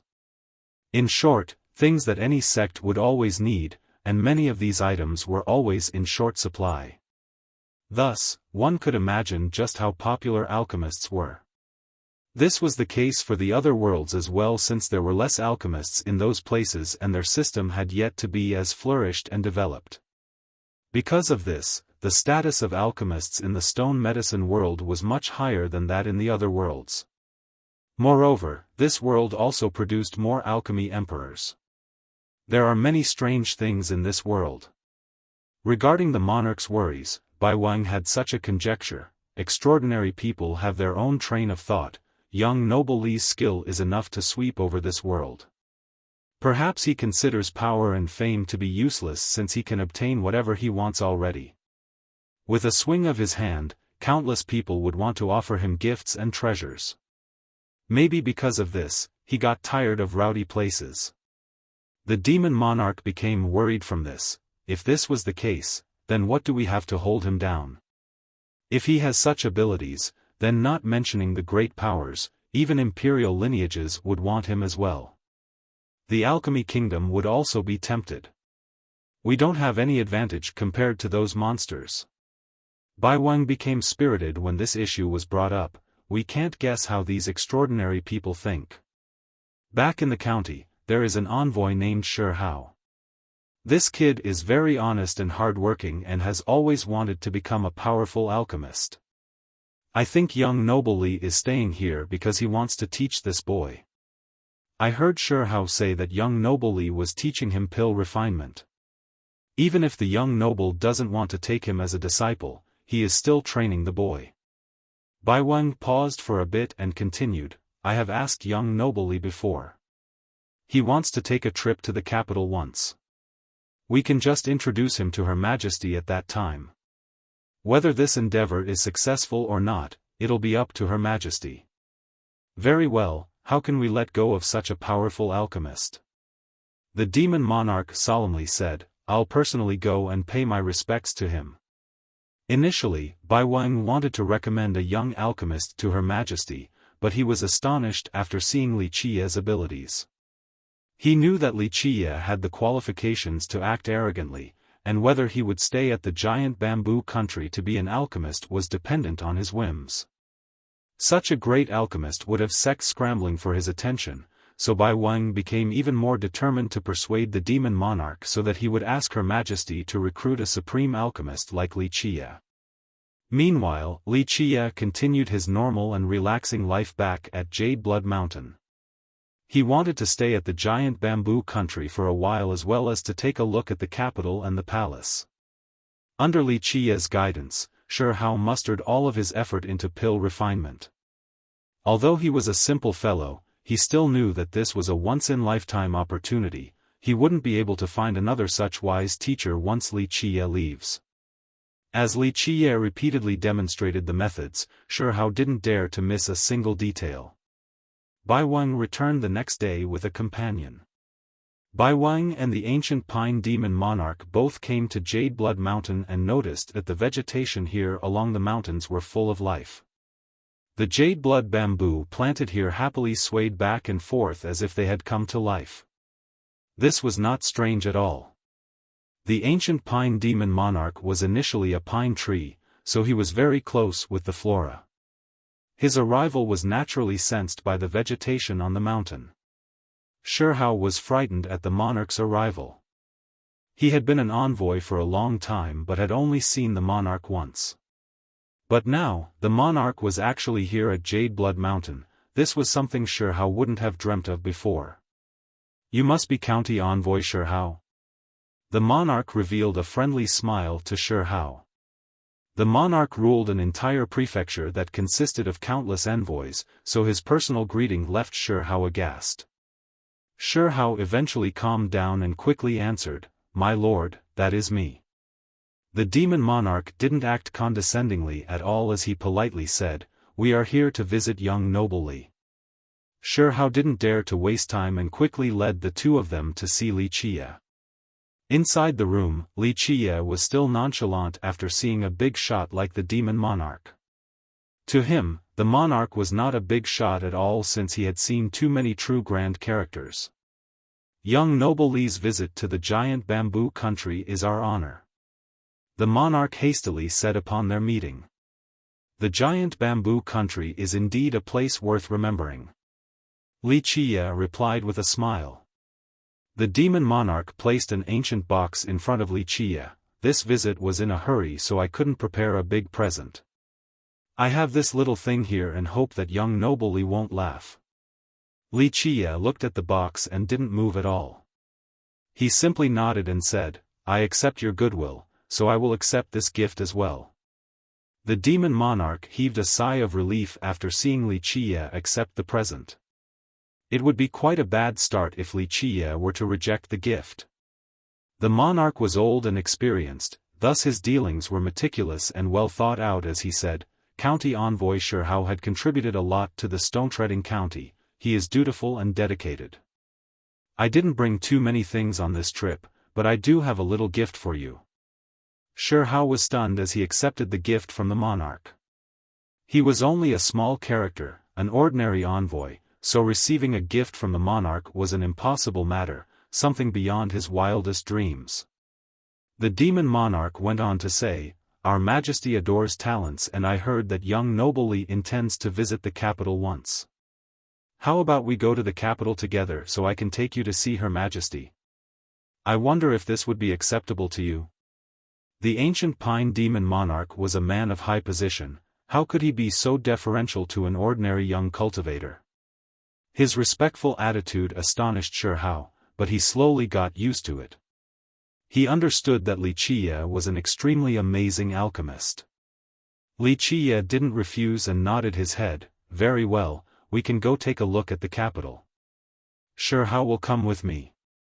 Prior to this, he intended to stay at Jade Blood Mountain for some time to teach Xiaofan pill refinement, but now Wuxia had decided to take him to the capital. Xiaofan was stunned since he had never been to the capital before. It was a long journey from the stone-treading county to the giant bamboo country's capital. How long would it take for someone with Xiaofan's cultivation to get there? It was nearly impossible unless an expert decided to bring him along. That's good, that's good. Xiaofan should go take a look at the capital for more experience and broadening his horizons. Bai Weng added. He could tell that Wuxia wanted to groom Xiaofan. Wuxia nodded his head and said, then it is decided. Xiaofan couldn't contain his excitement since he never thought he would have an opportunity to visit the capital. This was one of his aspirations, to visit the heart of the giant bamboo country. After Wuxia made his decision, the demon monarch couldn't help but rub his hands together in hesitation. Young noble Li, Wuxia raised his brows and said, say what you want to say. The demon monarch wryly laughed and said, recently, I have been collecting ingredients for a 6 transformations fate pill. I've been wanting to refine one to increase my cultivation, but I hadn't met the right alchemist. It is fate that we met today, so I wonder if you can refine a 6 transformations fate pill for me? He quickly added right after, as for the payment, young noble Li can just say it. 6 transformations pills were meant for heavenly sovereigns. The demon monarch had cultivated for several thousand years, but his cultivation had been stuck at this bottleneck and couldn't reach the world's sovereign level. Wuxia glanced at him and asked, is this a test? No, please don't misunderstand. The monarch quickly waved his hands in denial and said, if you don't want to, then just pretend like I never said anything. That was not my intention at all. It is just that I want the pill badly enough that I couldn't help but ask for your assistance. Whether the monarch's cautious and respectful attitude were for show or were actually from the bottom of his heart, it was still the same case. At this moment, he didn't want to annoy Wuxia, a supreme alchemist that the giant bamboo country could only wish for. Fine, it doesn't matter if it is a test or your desire for the pill. Wuxia said, since you showed respect, I will refine one for free this time. Luckily for you, you only want a 6 transformations pill. I would have asked for a sky-high price for one with 7 transformations. A fate pill of that level would bring along a tribulation after all, so I wouldn't help just anyone. 6 transformations pills were for heavenly sovereigns, and 7 transformations pills were for heavenly kings. At the latter level, pill refinement would bring along quite a terrifying tribulation for the alchemist. Because of this, fate pills of 7 or more transformations had prohibitive pricing that only heavenly kings or virtuous paragons could afford.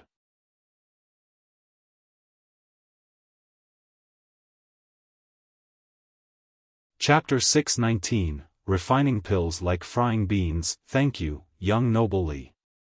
I am very, very grateful.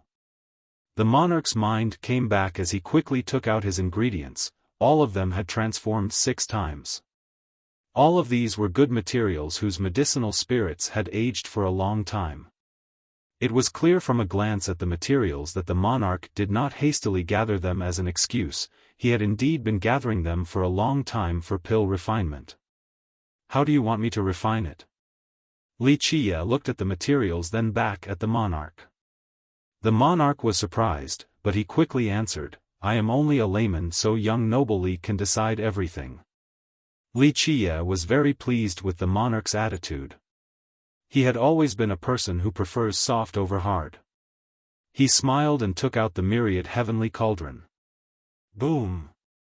The cauldron's flame erupted, but Wuxia was too lazy to take a look and casually threw all the ingredients inside. Even in the era of the alchemy god, very few people could compare to him regarding the Tao of alchemy.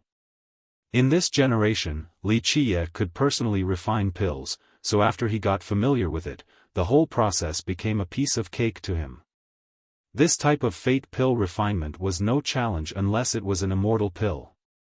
Crack, a sound that resembled beans being fried appeared as the flame that danced like a dragon and phoenix refined the materials inside. Although the monarch was not an alchemist, he was still thrown into a daze while watching the process.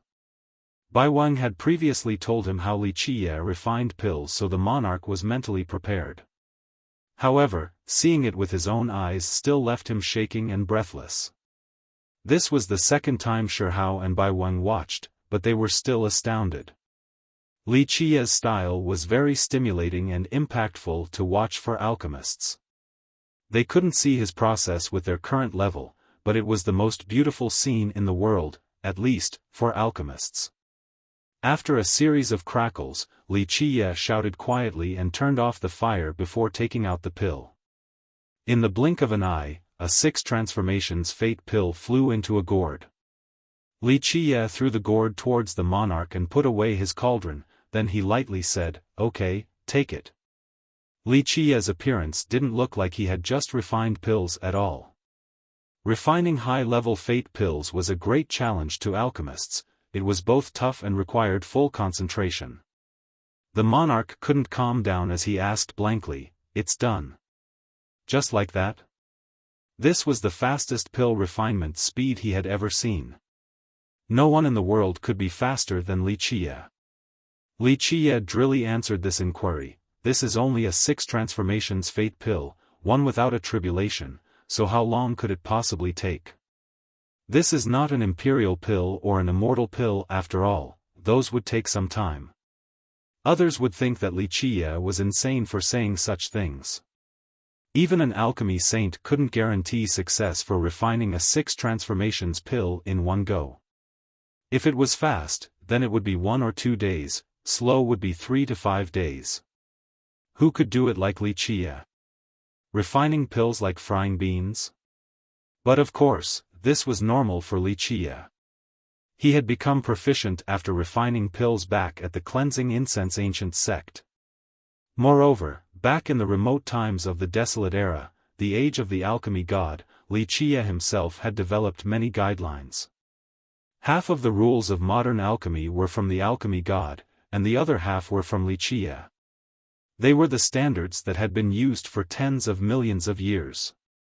After reclaiming the canon left behind by the alchemy god, he had trained with the best alchemy Tao in this world.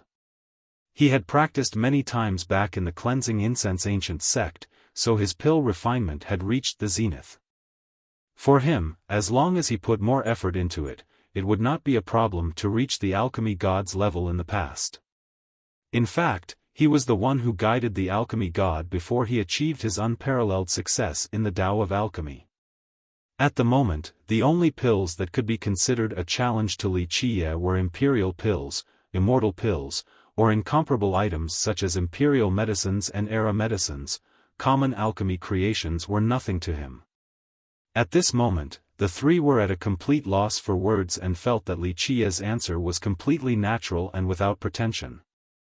Eventually, the demon monarch calmed down and poured the pill out of the gourd to take a look. Pop! The monarch fell straight to the ground. His reaction shocked both Bai Wang and Xiaofan. Bai Wang helped him up then asked, "Demon monarch, what is wrong?" This. How is this possible?" The monarch lost his calm and involuntarily screamed, "This is 90% purity." His hand was shaking while holding on to this 6 transformations fate pill.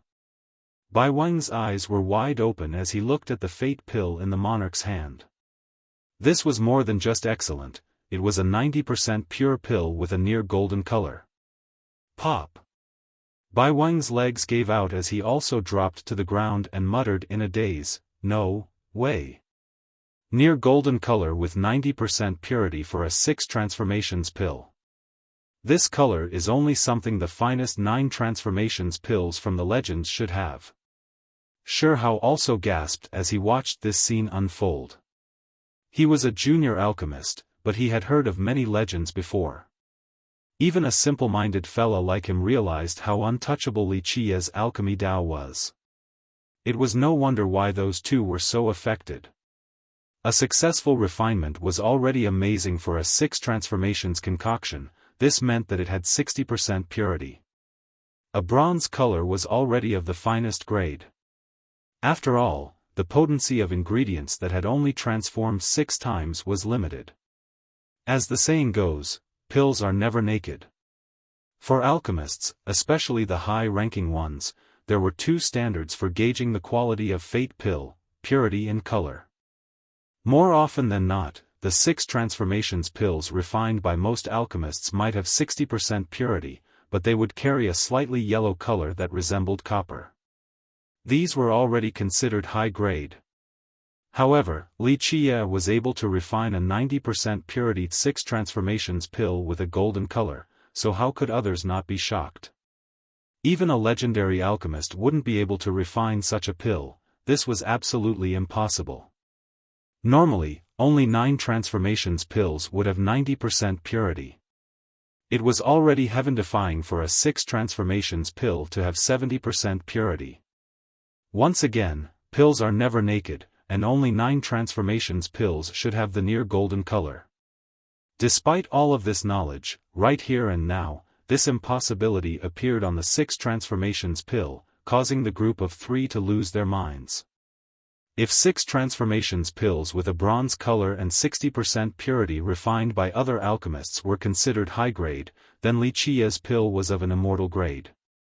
Other pills were merely trash compared to this one. I'm not dreaming, right? The monarch was extremely excited as he held the pill with quivering hands. Such a fate pill wouldn't only increase his cultivation by 60%. This was more than enough to help him break through his bottleneck and directly become a heavenly king. The monarch was even a little reluctant to take such a supreme pill. It could be said that this pill was rare even across the eons and was definitely worth keeping as a precious collectible. You are not dreaming.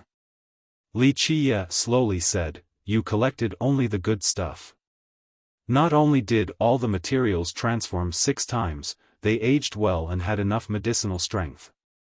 If your materials were a bit worse, then it would have only been at 80% purity. It seems that you have spent a lot of effort collecting them. The monarch composed himself and deeply bowed before speaking with extreme gratitude. The pill you are granting me is akin to a chance at a new life. This little demon has nothing to repay this debt. In the future, just say a single word and this little demon will not say no. The monarch's gesture was not just for show. At his age, he had no chance of reaching the heavenly king realm, so Wuxia's pill had completely changed the monarch's fate. Although sovereigns and kings were only one realm apart, there was a huge gap between the two. More importantly, even if Wuxia was not an alchemy emperor at the moment, he would become one in the future. Although an alchemy emperor did not lord over the world like an immortal emperor, they were still a high and above existence beseeched for favors by countless virtuous paragons. It would be an honor to be of service to an alchemy emperor. Regardless of the alchemy emperor's cultivation, there would be times when virtuous paragons or even immortal emperors asked them for help. Ancient Pine was only a demon monarch, so he knew he was extremely lucky to be in Wuxia's presence. Wuxia leisurely accepted the Ancient Pine demon monarch's bow and nodded his head to say, "Stand up, get ready to depart for the capital." Ancient Pine and Baiweng voiced their agreement, then went and waited outside. After they left, Wuxia pushed the box Ancient Pine had given him in front of Xiaofan and said, "You take it." But Xiaofan was hesitant and didn't dare to accept it. No matter what was inside the box, the monarch's solemn expression earlier showed that it had to be a wonderful item.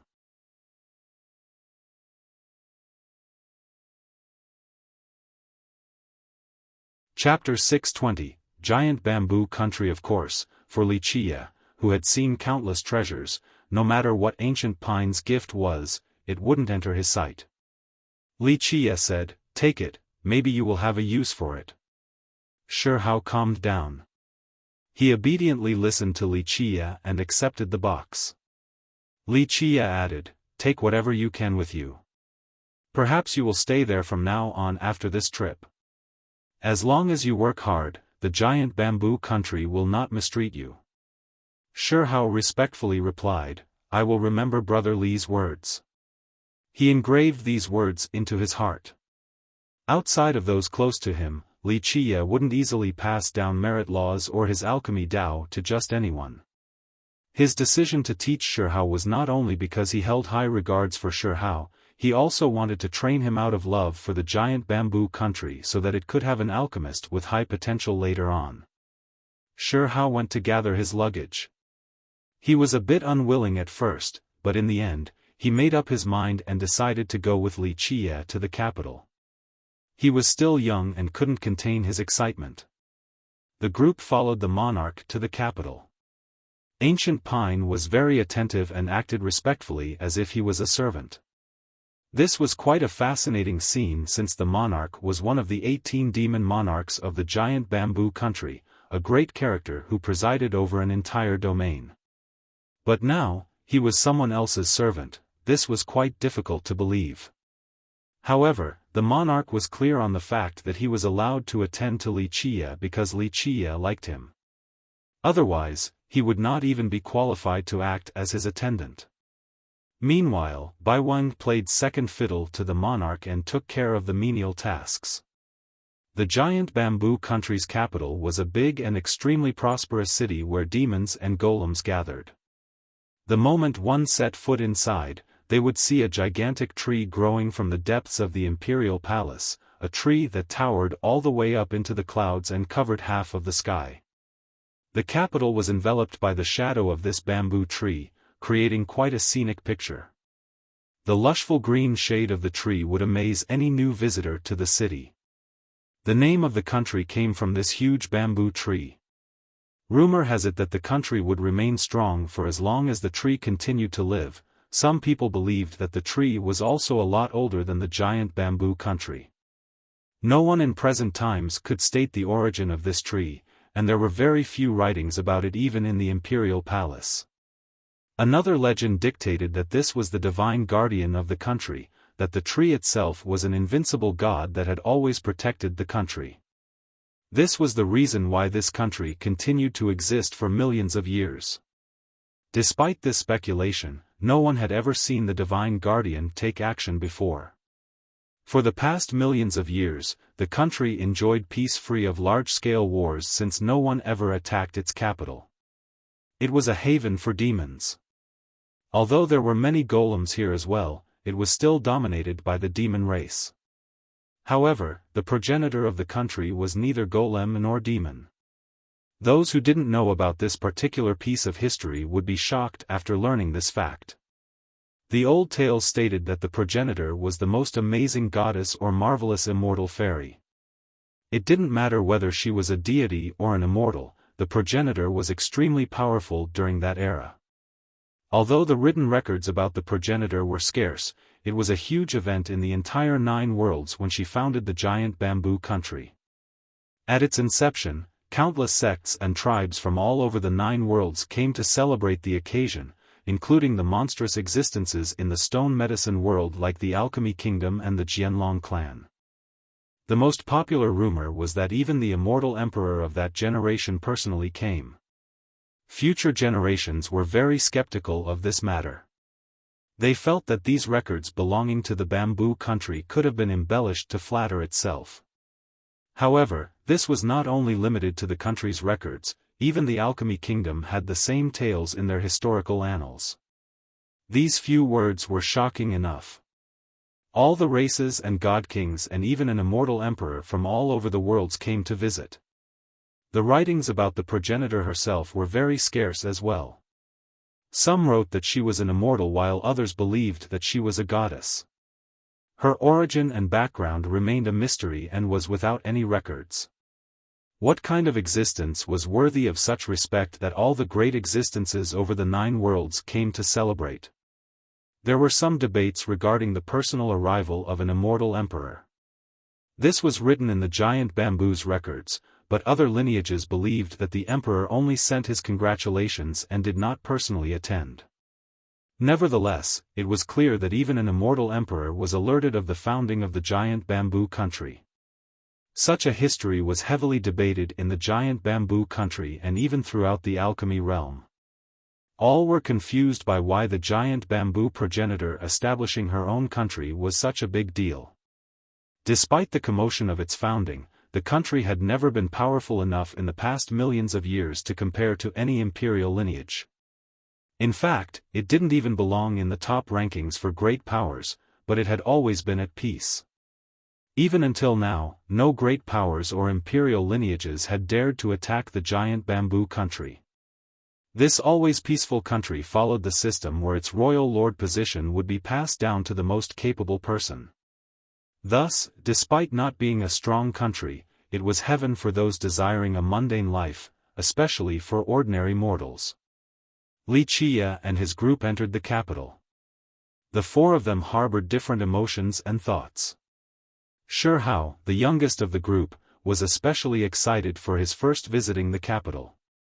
He looked around like a country bumpkin visiting a city for the first time and was especially shaken to see the huge bamboo tree that pierced into the clouds. Of course, the boy was ecstatic since his dream was to visit the capital. Today, it had been fulfilled, so how could he not be overwhelmed with joy? As for Wuxia, complex emotions ran rampant as he looked at the huge bamboo tree up in the clouds and the capital below. After so many years, the giant bamboo country was still here. The bamboo tree was still here, but his old acquaintances were gone. After Yener left, Wuxia still visited the giant bamboo country very often.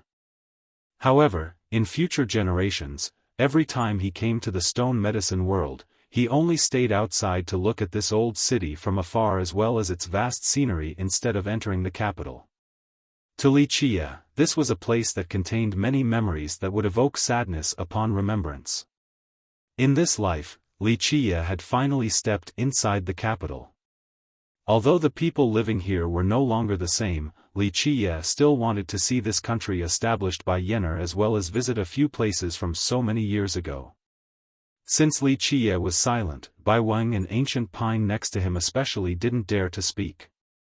Only the young Xiaofan was excited and found interest in everything within his gaze. It was already nighttime when they reached the capital. Ancient Pine had his own mansion in the capital, so he invited Wuxia to his place, saying, "Young noble, you must be tired from the long trip. It is now dark, so how about you stay here and rest?" Wuxia wanted to stay at the capital for a while, thus he was not in a hurry and nodded his agreement. After arranging a place for Wuxia as well as telling the servants to treat him with the utmost care, Ancient Pine quickly entered the imperial palace to seek an audience with the Demon King. "Demon Monarch, what matter requires that you need to see me at night?" Madame Ziyan curiously asked after the monarch asked to see her at this time of day. Ancient Pine quickly said, "Your Majesty, I want to introduce to you an alchemist. You must get him to stay." In addition to being very humble and open-minded, Madame Ziyan was a wise king and always searched for talents. After hearing this, she shook her head and said, "Elder Pine, recently, all the monarchs have been recommending me alchemists. A few of them aren't bad, but you don't need to be so hasty like this." "No, Your Majesty, young noble Li is peerless. Those other alchemists can't compare to him. I wouldn't be in such a hurry if it was an ordinary alchemist." Ancient Pine quickly added, "It is more apt to say that we need to beseech such a supreme alchemist like young noble Li." Madame Ziyan was quite surprised and asked, "He is that great? How does he compare to the four alchemy prodigies? Those four are nothing compared to young noble Li." Ancient Pine quickly answered, "The future alchemy emperor will be young noble Li for sure. Elder Pine, you have to consider carefully before saying such words." Madame Ziyan was stunned and had to speak in a serious tone. All 18 demon monarchs were experienced and were not the impetuous type. However, Ancient Pine's words just now were very grave, so Madame Ziyan had no choice but to act with discretion. Of course, for Wuxia, who had seen countless treasures, no matter what Ancient Pine's gift was, it wouldn't enter his sight. Wuxia said, "Take it, maybe you will have a use for it." Xiaofan calmed down. He obediently listened to Wuxia and accepted the box. Wuxia added, "Take whatever you can with you. Perhaps you will stay there from now on after this trip. As long as you work hard, the giant bamboo country will not mistreat you." Xiaofan respectfully replied, "I will remember Brother Li's words." He engraved these words into his heart. Outside of those close to him, Wuxia wouldn't easily pass down merit laws or his alchemy Dao to just anyone. His decision to teach Xiaofan was not only because he held high regards for Xiaofan, he also wanted to train him out of love for the giant bamboo country so that it could have an alchemist with high potential later on.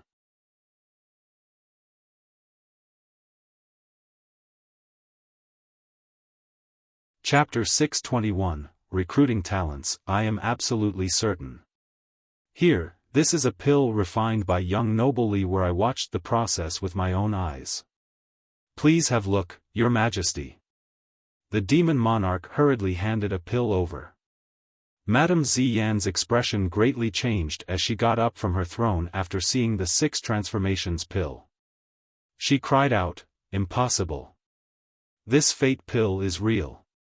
The Demon King's reaction was within his expectations. If he didn't see it with his own eyes, he wouldn't have believed it either. Madame Ziyan exclaimed with a pale countenance, 90% purity, golden color. This is the most amazing and peerless 6 transformations pill. The one and only of this generation. Ancient Pine spoke, this situation should only occur in 9 transformations pills, but young Noble Li was able to do so for a 6 transformations pill. It is not an exaggeration to say that no one in the contemporary times can match him. After a long while, Madame Ziyan took a deep breath and slowly sat down, then she skeptically asked, "Did young Noble Li really refine this pill?" Ancient Pine immediately replied, "I am 100% certain. I swear with the life of my entire family. Your Majesty, this is young Noble Li holding our giant bamboo country in high esteem." Then, the monarch retold Wuxia's Dan refinement process. Even a demon king like her couldn't help but gasp after hearing the monarch's story. After some time, she solemnly said, "This is completely unbelievable. If this is true, then isn't he comparable to an alchemy emperor?" Ancient Pine responded, "Even if he isn't one right now, he will definitely become an alchemy emperor in the future. The 4 prodigies can't compare to him. If our giant bamboo country can keep a talent like this, then we'll rise sharply in the future." Madame Ziyan remained quiet. As a demon king and the ruler of a country, she understood the significance behind an alchemy emperor. If they had one in the future, then guests would come non-stop with an endless supply of people asking for medicines. Virtuous paragons and god kings would gladly stay in the giant bamboo country. If this became reality, then the giant bamboo country would be prosperous just like the golden age of their founding. A supreme alchemy emperor could change one's fate and prevent death. Even if they couldn't reign over the 9 worlds like immortal emperors, their prominence remained strong. Madame Ziyan calmed down and asked with a serious tone, "What is the background of this young Noble Li?" Ancient Pine answered, "Young Noble Li is a human, a vagrant cultivator that doesn't belong to any sect." "How could that be?" Madame Ziyan pondered for a bit before stating, "All 4 alchemy prodigies are from famous heritages. If young Noble Li is this amazing, then he shouldn't be so unknown." Her skepticism was not without merit. Alchemists had a higher status in the stone medicine world than any other world, and a peerless alchemist was even more valued. All the imperial lineages would compete for them. Ancient Pine quickly brought up Bai Wang's point of view, "We can't speculate the thoughts of extraordinary people. In my opinion, young Noble Li doesn't care for fame since he could easily gain prestige, power, and treasures whenever he wants. But why would such a supreme alchemist stay at our country? Madame Ziyan asked with doubt. Ancient Pine told her Shihao's situation. I think young Noble Li has some sentiment for the giant bamboo country. He is also training a disciple who is currently an envoy of ours. Madame Ziyan contemplated again before eventually saying, it would be best if such a supreme alchemist could stay at our giant bamboo country. This is an opportunity granted by the heavens. However, we need to discuss this further and see if we can find out more about his background. Your Majesty's worries make sense. Ancient Pine said, but we might miss this once-in-lifetime opportunity. I understand. Madame Ziyan nodded and said, keep young Noble Li here for now. The ancestors and I will discuss this. We need to draw a bottom line if he wishes to stay. As long as we don't have to cross that line, then we'll do all we can to keep him here. I will send people to investigate his background. Your Majesty's decision can't be any better. Ancient Pine praised, it is best if your Majesty made a decision now and discussed further details later. I will try my best to hold him back, but don't expect more than 3 days. If we cause him to feel unpleasant, then everything will go down the drain. Madame Ziyan nodded and said, Elder Pine can worry about treating him well. If the ancestors give permission, I will go see him tomorrow. Ancient Pine agreed and was about to leave before Madame Ziyan spoke once more. Regarding the alchemy conference, you and the other monarchs can discuss it a bit. Try to delay picking the second participant for now. We can decide on the Qing clan right now, but give the decision on the Lai clan more time. Your Majesty wants to use the boy from the Lai clan as a participant for the conference? Ancient Pine was taken by surprise. The boy's skill is much worse than the Qing boy. I'm still thinking about it. Madame Ziyan shook her head and said, we don't have a better option. Although the Lai clan's inheritor has flaws regarding his alchemy Dao, we don't have many who are better than him. More importantly, the Lai clan has a fire source, so they will always have a good heavenly cauldron. If the Lai boy joins, then he will surely bring his family's heirloom, giving him a great advantage. At this point, she paused a bit before continuing, what's more, the Qing clan still strongly recommends the Lai clan's inheritor as the second candidate. Although the two clans are related, I suppose the Lai boy's conditions are not that bad. The Eagle Demon Monarch had pushed for this several times already. Ancient Pine could only sigh. Although the country was always peaceful, there was no lack of internal political maneuvering. He replied, if young Noble Li stays and participates in the conference, then we can relax and won't need the Qing clan. The Qing boy is far worse than the 4 prodigies, but the 4 are nothing compared to young Noble Li. Madame Ziyan slightly nodded in agreement. It would be best if young Noble Li agreed to stay and represented us. However, the important part is whether we can accept his conditions or not. Both Ancient Pine and Madame Ziyan believed that a promising alchemist would have astonishing conditions required for them to stay at the giant bamboo country. If one couldn't afford to pay the price, how could they hold on to a supreme alchemist? Ancient Pine remained silent. The giant bamboo country was not comparable to an imperial lineage, so if Li Qiye's conditions were too high, then they wouldn't be able to accept them. At this point, Madame Ziyan said, Elder Pine, you can return now, and treat young Noble Li well. I will report this to the ancestors and see their decision. A demon king like her couldn't decide such a grand matter alone. Ancient Pine bowed his head and left the imperial palace. While all of this was taking place, Li Qiye was currently staying at the mansion with many servants at his beck and call. Under the command of Ancient Pine, none of the servants dared to slack off, treating Li Qiye as their most esteemed guest. After washing his face, he dismissed all the servants. All alone in the room, he absorbed the worldly energy and began to activate his merit law. He was cultivating a law from the death scripture. With the channeling of the law, a white flower floated inside his sea of memories. The sea had 18 petals that had just finished being refined. However, the petals were bleak as if they were made from paper. This white flower was the death record, one of the 4 techniques in the scripture. After successfully creating the death record, each time the user died, one of the flower petals would be activated. At the same time, a huge seal floated inside his body. This seal was formed from extremely complex laws. It was the death seal, another of the 4 techniques. When this seal is completed, if the body suffered any injury, then this seal would carve a supreme law that redirected all the damage to the seal instead, then it would transform this injury into an energy of death. As for the last of the 4 techniques, the death chapter, Wuxia couldn't finish it at this time because it required a huge amount of death energy. After a lot of hard work, the death seal and death record had been completed. Wuxia then heaved a sigh of relief and stood up. He left the room to gaze at the tranquil night sky with luminous stars. Being at the capital of the giant bamboo country made his mind quite heavy with thoughts.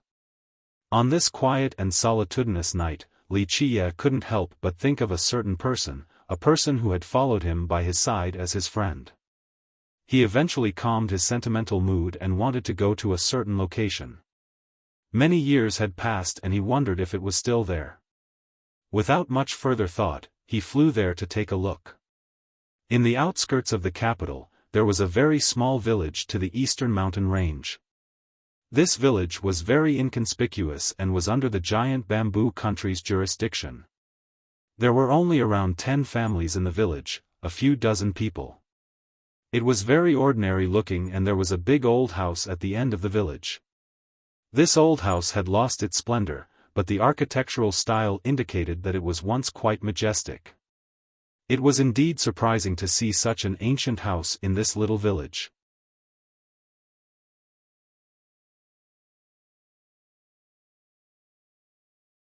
Chapter 622, Most arrogant throughout the eons. This house was the property of the giant bamboo country, so although no one was staying here, the country maintained this house carefully so that it remained intact. It was the dead of the night, so all the villagers were sleeping. There were only 1 or 2 flickering lights.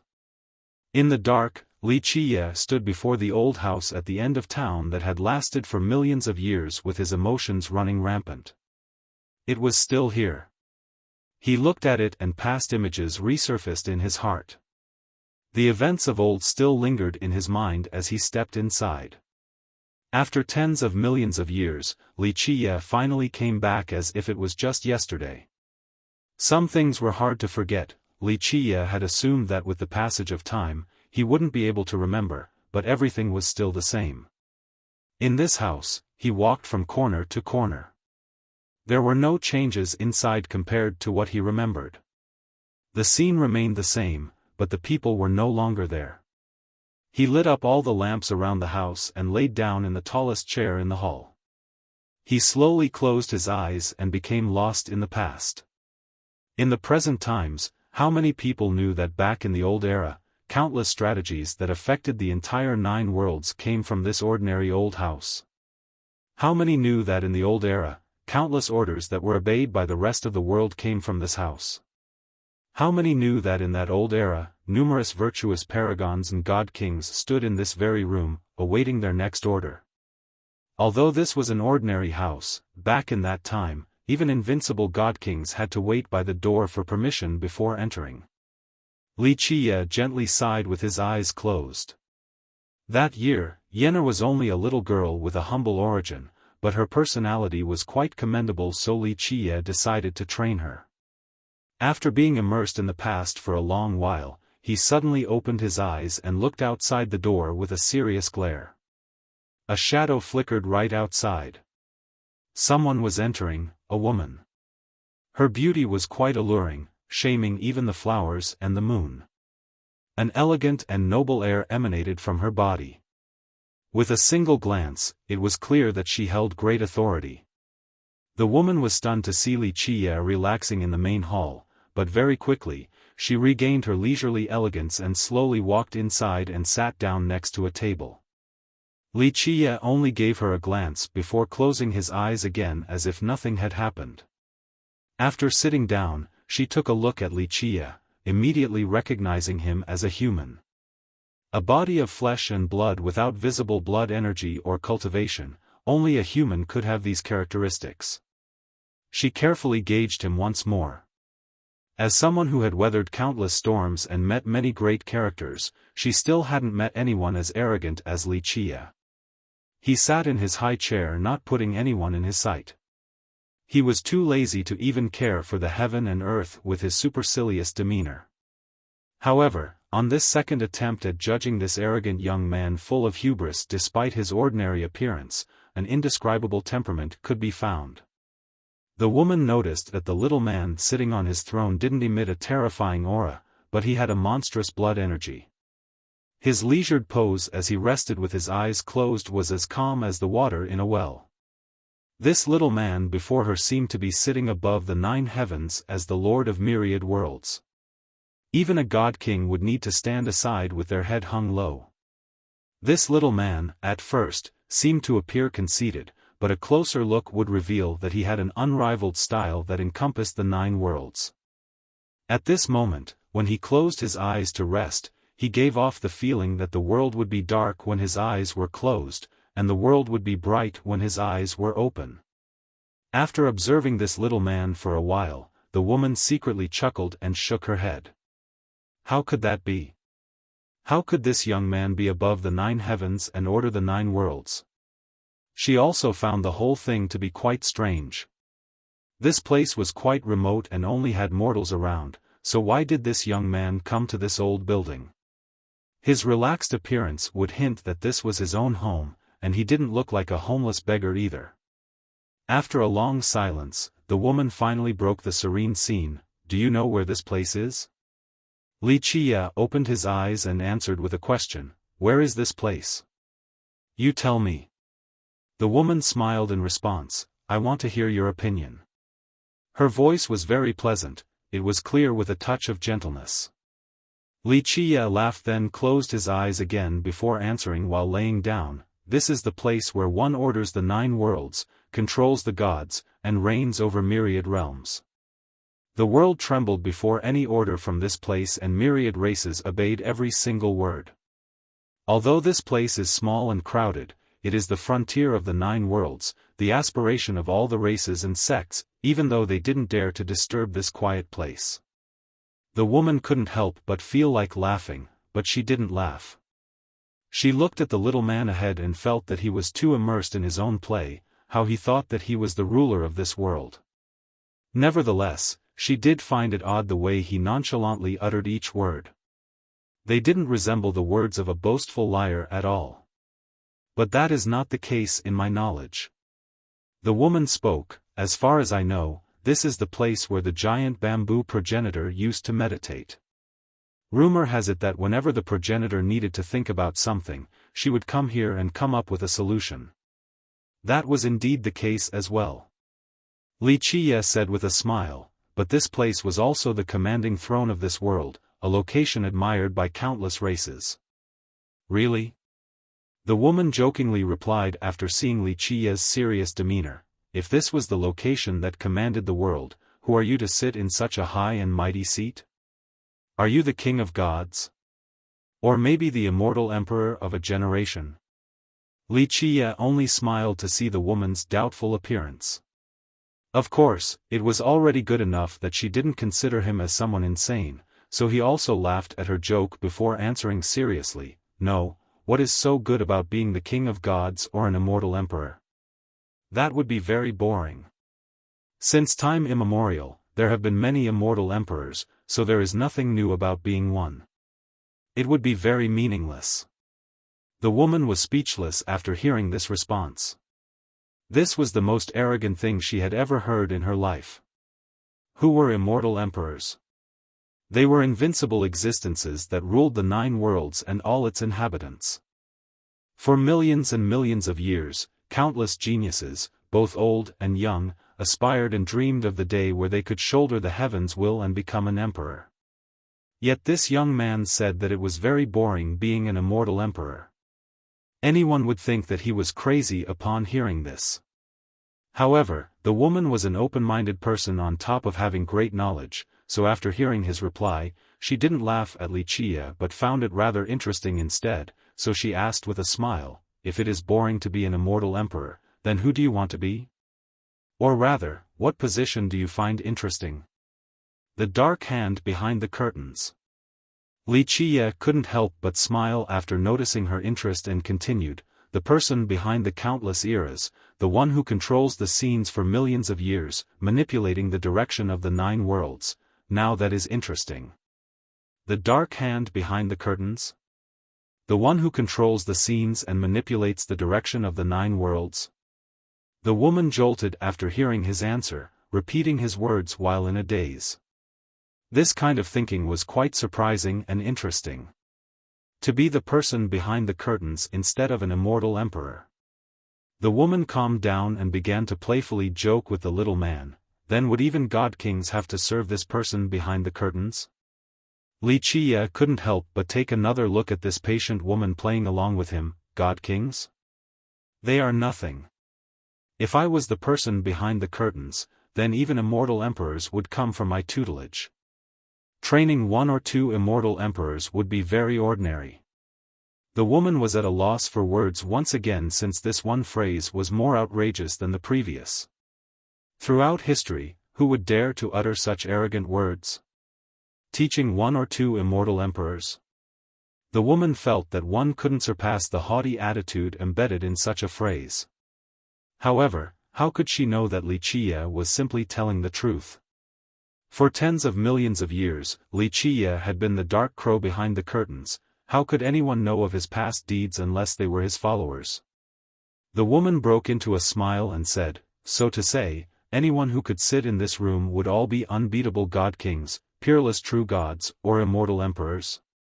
She didn't sneer at him since she found his ideas to be very interesting. No one would dare to say what he had said. In fact, in her eyes, she felt that although there were many geniuses right now in the stone medicine world, no youth would dare to declare such bombastic rhetoric, outside of the young man in front of her.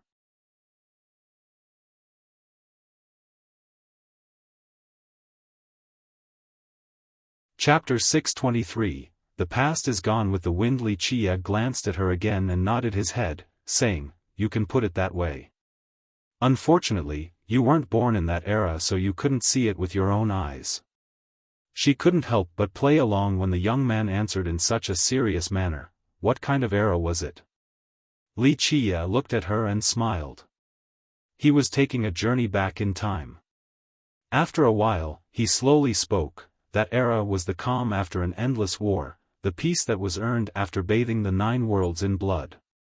During that era, when I closed my eyes, the world lost its colors. When I opened my eyes, I gave the radiance back to the realms. In that era, the world was radiant when I was happy, and myriad races trembled beneath my rage. Even the most unbeatable mythical races and invincible existences that could sweep through the realms retreated before my presence. No matter who they might be, if they chose to oppose me, then either stand out and let me massacre them or slumber forever with their tails tucked between their legs. After this prose, Wuxia opened his eyes as a cold glare flashed across his pupils. The woman sitting by the table saw a stunning illusion the moment she caught this glare flashing from his eyes. It was as if she was seeing an overlord sitting above the 9 heavens, unbeatable across the ages. Behind him was a sea of blood filling the sky with endless wailing as millions of enemies were completely massacred by him. He reigned over that era and suppressed all existences that blocked his path, no matter who they were. At that moment, he was determined to accomplish his goal even if it meant killing the rest of the world. After a while, Wuxia couldn't help but rest his eyes again and let out a soft sigh. Recalling that era left him inadvertently fatigued. The woman felt a distortion in time, prompting her to blurt out, why was there such an air of murder and hostility? Didn't all the races live together in peace? She felt as if this young man had truly bathed the world in blood before. Wuxia slowly opened his eyes again to look at the woman. For millions of years, there was one race that would not give up and would always raise its head once more. Then there were those fools and lineages who thought that a few existences would be able to restructure the order of the 9 worlds. There is nothing left to say to these ignorant fools. Only with a bloodbath would we be able to make them understand that we are the rulers of this world. The woman couldn't help but force a smile after hearing Li Qia's answer. She didn't know whether this matter was accurate or not, but she was infected by his atmosphere, causing her to join the play as well. She accepted her role after calming down and looked at the young man ahead before jokingly asking, "If you said that god kings were here awaiting their orders, then what is me sitting here considered?" Li Qia gazed at her and smiled, "Do you really want a position right here?" At this point, he looked outside with a carefree demeanor. The woman was not in a rush and waited for Li Qia to continue. After a while, Li Qia withdrew his gaze and glanced at her once more. "In the past, I had a divine beast that pulled my chariot. If you want a position, then you can be my driver." The woman was secretly unhappy. Although she was not supreme by any means, she had a great status, so now when the young man asked her to be a driver, it was the same as humiliating her. Li Qia didn't mind her and continued on, "I like having a female driver. Women are careful and good at controlling speed, so the rides are always very comfortable. I had many female drivers before, and I felt that they had done a very commendable job." With great annoyance, she wanted to dispute him, but she rethought it instead and all her anger suddenly disappeared. Why the need to argue with him? This young man was only too immersed in his dramatic play. "I can't handle such a position." Finally, the woman said with a touch of displeasure. Others would surely consider Li Qia insane, but this woman had a great temper and tolerance, so she didn't mind the minor details. Li Qia noticed her expression and smilingly asked, "You feel that being a driver is an affront to you?" Li Qia continued on slowly, "Being my driver is an honor. Those who can stay by my side are all loyal subjects. In this world, what are so great about virtuous paragons? People who are capable of creating their countries or being deified? I could send out any of my followers, even a driver, and they would be enough to suppress a god monarch. Okay, I know you sit above the 9 heavens and govern the 9 worlds, but I really don't fit such an amazing position." The woman snappily replied. Li Qia looked at her and only chuckled without saying anything else. He stood up and couldn't help but look around the room, sighing with a complicated heart. However, this trip to this old house had made him feel better. Eventually, he was getting ready to leave. The woman couldn't help but ask, "You are leaving?" Li Qia didn't turn around and disappeared into the night. The woman was stunned for a while. The young man's words were too outrageous, so outrageous that others would label him as insane. She herself thought that he was too deep in his own delusions. However, the expression that he showed as he left didn't resemble an actor or a deranged maniac. This young man was a person with a story. The woman sat there contemplating the events that had just transpired. During the late night, a young man suddenly appeared and treated this house like his own home, then he continued on to spew out some crazy spiel. After a long time, she regained her composure and shook her head with a smile to dispel all unnecessary thoughts. Tonight, she came to this house to sort out her worries. This had been her habit whenever she faced trouble and needed some time for quiet contemplation. Li Qia left the house but didn't go back to the capital right away. Instead, he took a stroll through the nearby area instead. Sometimes he rode waves or climbed a mountain. Other times, he might be flying over the sky of an ancient city. Li Qia's wound had finally recovered, and he was finally able to be alone after leaving Jade Blood Mountain. He took his time traveling around the giant bamboo country to the same places that he had been to in the past. Sad sentiments filled his heart when he arrived at the place where he had met Yenner. He had trained her and let her stay by his side. The beginning of that era was a time of unhappiness for Li Qia. At that time, he ordered many wise sages to sweep through the 9 worlds and commanded his god monarchs to massacre many lineages and races. The war raged on until the remnants of the ancient Ming race finally lay dormant in this world. His victory was a foregone conclusion at that point during the war. For millions of years, he had participated in many arduous battles and the most tragic of wars.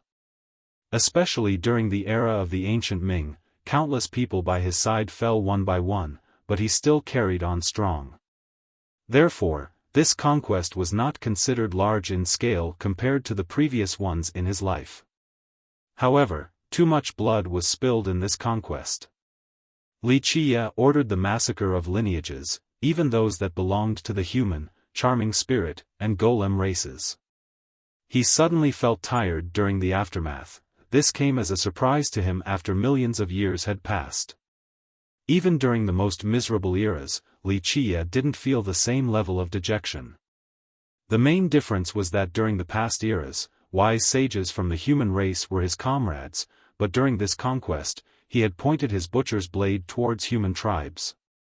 Many people didn't want to ever talk about this conquest, but Wuxia had no choice except to order for the massacre of the 9 worlds.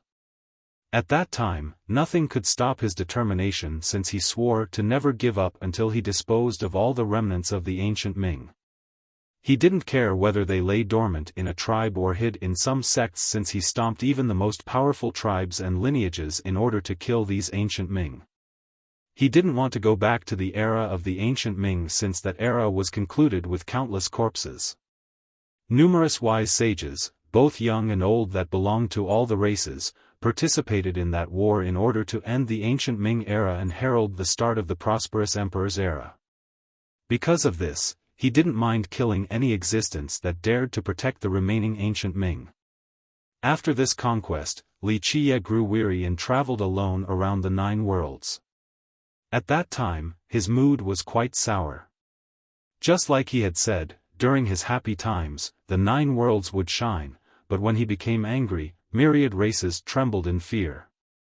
Later on, he came to this world and met a girl who was as gentle as water, optimistic and tolerant, meticulous and considerate. Upon their first meeting, it started with curiosity, then came her thoughtful accommodation. During that time, she had always been taking care of him, his foulest temper was met with forgiveness. During this period, not too many people dared to stay near him as he raged, but she was always by his side, willing to suffer his wrath. This girl was allowed to stay near the Dark Crow as he personally trained her. After a long time, Wuxia finally escaped his unhappiness while the girl continued to follow him. Wuxia glanced at her again and nodded his head, saying, "You can put it that way. Unfortunately, you weren't born in that era so you couldn't see it with your own eyes." She couldn't help but play along when the young man answered in such a serious manner. What kind of era was it? Wuxia looked at her and smiled. He was taking a journey back in time. After a while, he slowly spoke. That era was the calm after an endless war, the peace that was traded for bathing the 9 worlds in blood. During that era, when I closed my eyes, the world lost its colors. When I opened my eyes, I gave the radiance back to the realms. In that era, the world glowed when I was happy, and myriad races trembled beneath my rage. Even the most unbeatable mythical races and invincible existences that could sweep through the realms retreated before my presence. No matter who they might be, if they chose to oppose me, then either stand out and let me massacre them or slumber forever with their tails tucked between their legs. After this prose, Wuxia opened his eyes as a cold glare flashed across his pupils.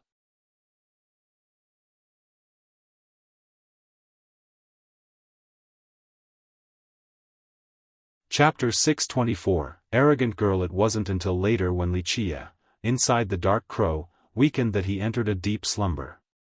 At the very last minute, he especially called for her. He told her that if she wanted to seal herself as well for a long slumber, he would give her a hand. However, the girl gently answered, "Master, this world is full of hardships and the path towards the Grand Tao is paved with bitterness. I am already very satisfied to have spent so much time with you as we saw many colorful things in this world together. I am already content, so why the need to seal myself underground and never see the light again?" Afterward, Li Qiye didn't force the girl as he entered his deep sleep, never to see her again. Meanwhile, she went back to her old abode and established a country for the soldiers who had followed them to battle. This country was named the Giant Bamboo Country. While crossing the rivers and mountains under the moonlight, Li Qiye let himself be consumed by memories for a long time before calming down. All these emotions eventually subsided and disappeared. Tens of millions of years had passed through the vicissitudes and storms of life. The pain had become layers of calluses that encompassed his heart and ran through his blazing blood. Tens of millions of years had passed as countless rains were drenched with the stench of blood and eternal farewells. Li Qiye had already gotten used to all of this. Today, he simply became emotional from returning to an old place as his red-hot heart under all the calluses quivered. He finally smiled while standing under the sky of this land, all the sadness dispersed with the wind. Bang, bang, bang. While Li Qiye was looking at the scenery, a series of thunderous rumbles appeared behind him. He turned around and saw a horse carriage flying fast in the air. This old carriage carried an insignia with the image of a bow. It was very ancient, as if it had been through countless years. This carriage approached quickly like a bolt of lightning while emitting blaring noises. This old carriage almost struck Li Qiye as the driver at the helm shouted, "Get out of the way!" Whoosh! A whip lashed towards Li Qiye like a serpent. However, the driver was not going to be successful whether he intended to lash him flying or have the whip coil around him and fling him away. The moment the whip got close, Li Qiye put on a serious expression and pulled hard as he swept away the driver who was holding onto the whip. Boom! The driver had yet to regain his mind before both him and the whip were sent down from the sky. Meanwhile, the chariot was about to slam into Li Qiye at high velocity, but Li Qiye paid it no mind and simply swung his sleeve. Boom! Both the carriage and the horse were blown away in the air. As the carriage was about to break from the downward crash, a scowl emanated from inside. A soaring blood energy stabilized the carriage, sweeping through the world like a tsunami as it flew towards Li Qiye. Li Qiye didn't move and stood there calmly like a pillar shouldering the heavens. Boom! This tsunami of blood energy couldn't move Li Qiye at all. A cold and arrogant voice came from the carriage. "No wonder why you dared to touch my carriage, it seems that you have some skill." The clear and frigidly arrogant voice gave chills to all listeners. The carriage's door was opened and a girl walked outside. She carried an arrogant and imposing aura, especially when she looked down from above. Shaming both flowers and the moon was not enough to describe her beauty. She was as prideful as a noble phoenix. She was adorned with an archery dress and had an indomitable spirit amidst her arrogance. Her eyes were as bright as the stars in the night. No one in this world could enter her eyes. Such a bossy atmosphere made others feel that she was a noble daughter who was used to pointing her fingers and getting her way. This girl was like a phoenix who flew out of her golden nest with a noble bloodline. Everything in this world was below her, so she could only look down on them. However, this arrogant girl wasn't only a pretty phoenix with dazzling feathers and a curvaceous body with alluring features, she also had the qualifications to act in this supercilious manner. Her tsunami-like blood energy proved that she was fairly strong on top of having a noble background. It was difficult for such a person to not have some arrogance, especially when she had the skills to back it up. Perhaps her noble background could even scare someone to death. With a glance, Li Qiye immediately knew that this girl was a golem with a complete human body, and it was one from birth at that, so it was easy to imagine how great her origin must be. To be born with a complete flesh and blood body. Perhaps her ancestor was an extremely heaven-defying existence, maybe even an immortal emperor. The arrogant girl's eyes narrowed after seeing Li Qiye just standing there without answering. She asked coldly, "I'm talking to you, you hear me?" Her focused eyes were as sharp as arrows. Even the slightest change wouldn't be able to elude them. After hearing her harsh inquiry, Li Qiye lazily looked at her and responded, "I hear you, what now?" The arrogant girl coldly continued, daring to stop my path and flip over my carriage. What kind of punishment do you think is suitable? Will you obediently kneel and beg for forgiveness, or will you wait for me to break your hands? Li Qia's lips slightly perched after seeing her bossy attitude. He looked at her with one eye and said, "Is that so? Which eye of yours saw me blocking the road? This land is vast, so how can you say that this is your path? Does your house own it? I was standing right here, so you were the blind one running into me. If you are suicidal, don't bring someone else down with you. And now, you're speaking as if you have the moral high ground? Do you think that you can act so cavalier just because you are strong or because you have a powerful family? Of course. If you think you are so skilled, then I don't mind. Since you don't know life from death, do you want to break your hands yourself, or will you wait for me to take your head?" With that, Li Qia lazily raised his hand. When it came to arrogance, who in this world could be more outrageous than Li Qia? Today, Li Qia was in a bad mood already, so he didn't mind assisting someone who wished to die. The arrogant girl trembled from anger. She had always been arrogant on top of having enough power. No matter where she went, both the younger and older generations either gathered around to flatter her or ran away in droves. Today, a guy out of nowhere had the nerve to bluster before her, so how could she not tremble from rage? "Good, very good, well said."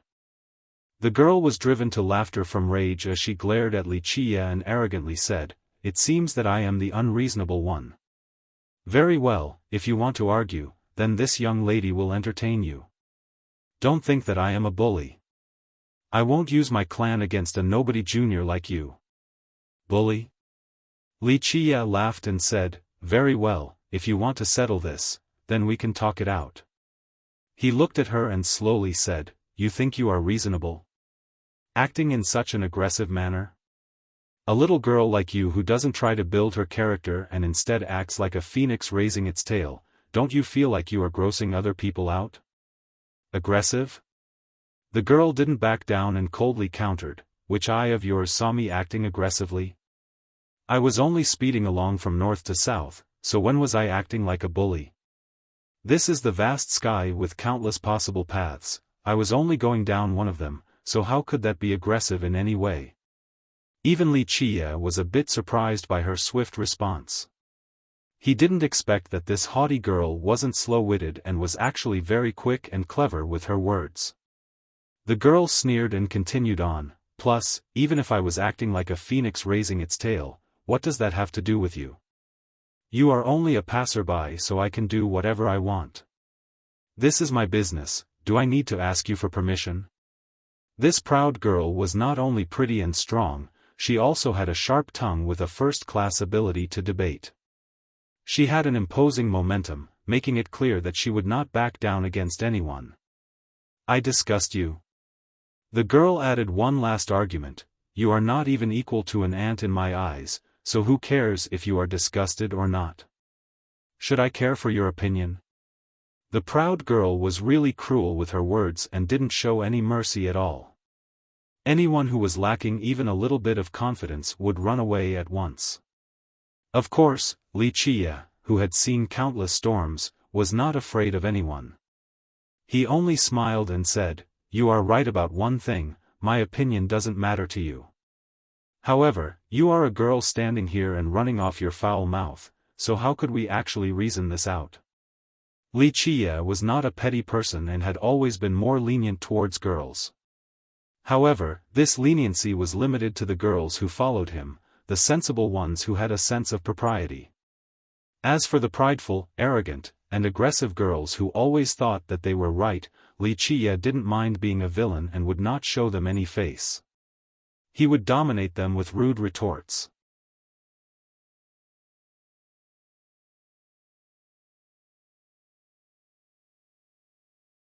Chapter 625, A Tongue as Sharp as a Blade. Reason this out?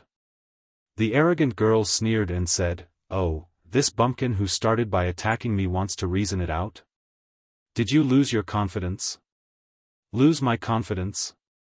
Due to his bad mood, he was more than happy to deal with someone who was asking for it. He lazily looked at her and said, "An ugly farm girl like you thinks you can make me lose my confidence? I don't see anything about you that can scare me. Your chest. You think your flat chest that resembles a basin can scare me? Or is it your ass that's as dried as tofu?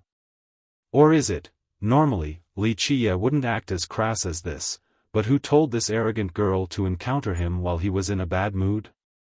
Her aggressive and arrogant attitude made Wuxia lose his will to act cordially. The haughty girl turned red while trembling from anger. She was not only proud because of her strength, but also because of her beauty and figure.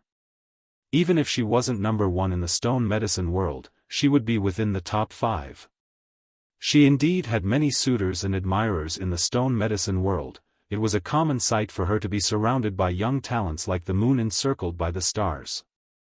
They fawned over her in hopes of the slightest sign of affection or caring words. But now, this nasty man dared to say that her chest was as flat as a basin and her butt was as withered as dried tofu. These words were very hurtful to girls. The arrogant girl pointed at Wuxia while shivering in anger. "You brat, what is your name? I want to kill you even though I have never killed a nobody before." Wuxia was too lazy to bat an eye and said, "Oh? Angry from being ashamed? Earlier, you wanted to reason it out, but now you want to go back on your words? In my opinion, someone at your level should just go back to your mother's arms and not come out to show off. Going back on your words and this untrustworthy. You must have just run out from some wilderness, right? At the very least, you don't seem like someone who comes from a great clan. Disciples from great clans do not stoop down to this level. Staying true to one's word is the most basic of etiquette for these great clans. Of course, if you want to fight, then I'll play along. After all, a village girl from the remote regions like you doesn't know anything about credibility and trust. Such an uncultured girl like you only knows how to use force to solve problems. Okay, I will do it your way. Let us fight and use our fists to resolve our quarrel." Wuxia continuously spewed out malicious words. However, he didn't give a damn since this arrogant girl was not worthy enough for him to maintain a gentleman's bearing. Moreover, he wouldn't even look straight at such a girl, so why the need to maintain a courteous persona? His tolerance and friendliness were dependent on the other party. "You." The arrogant girl wanted to vomit blood due to anger. She had always been aggressive, but no one had ever dared to talk back to her, thus Wuxia's cruel rebuttal came as a shock. She took a deep breath and finally contained her urge to kill as she stared at him with her arrow-like glare. She scowled and said, "Fine, today I will be a reasonable person and won't hold what happened earlier against you. But in the future, you better not fall into my hands, or I'll let you taste the cruel fate that awaits my opponents." With that, the arrogant girl turned around and left very quickly. With a rumble, the carriage disappeared into the night. Wuxia didn't bother to give her a second glance. He stretched his back and didn't care for this matter. To him, it was even more insignificant than a speck of dust.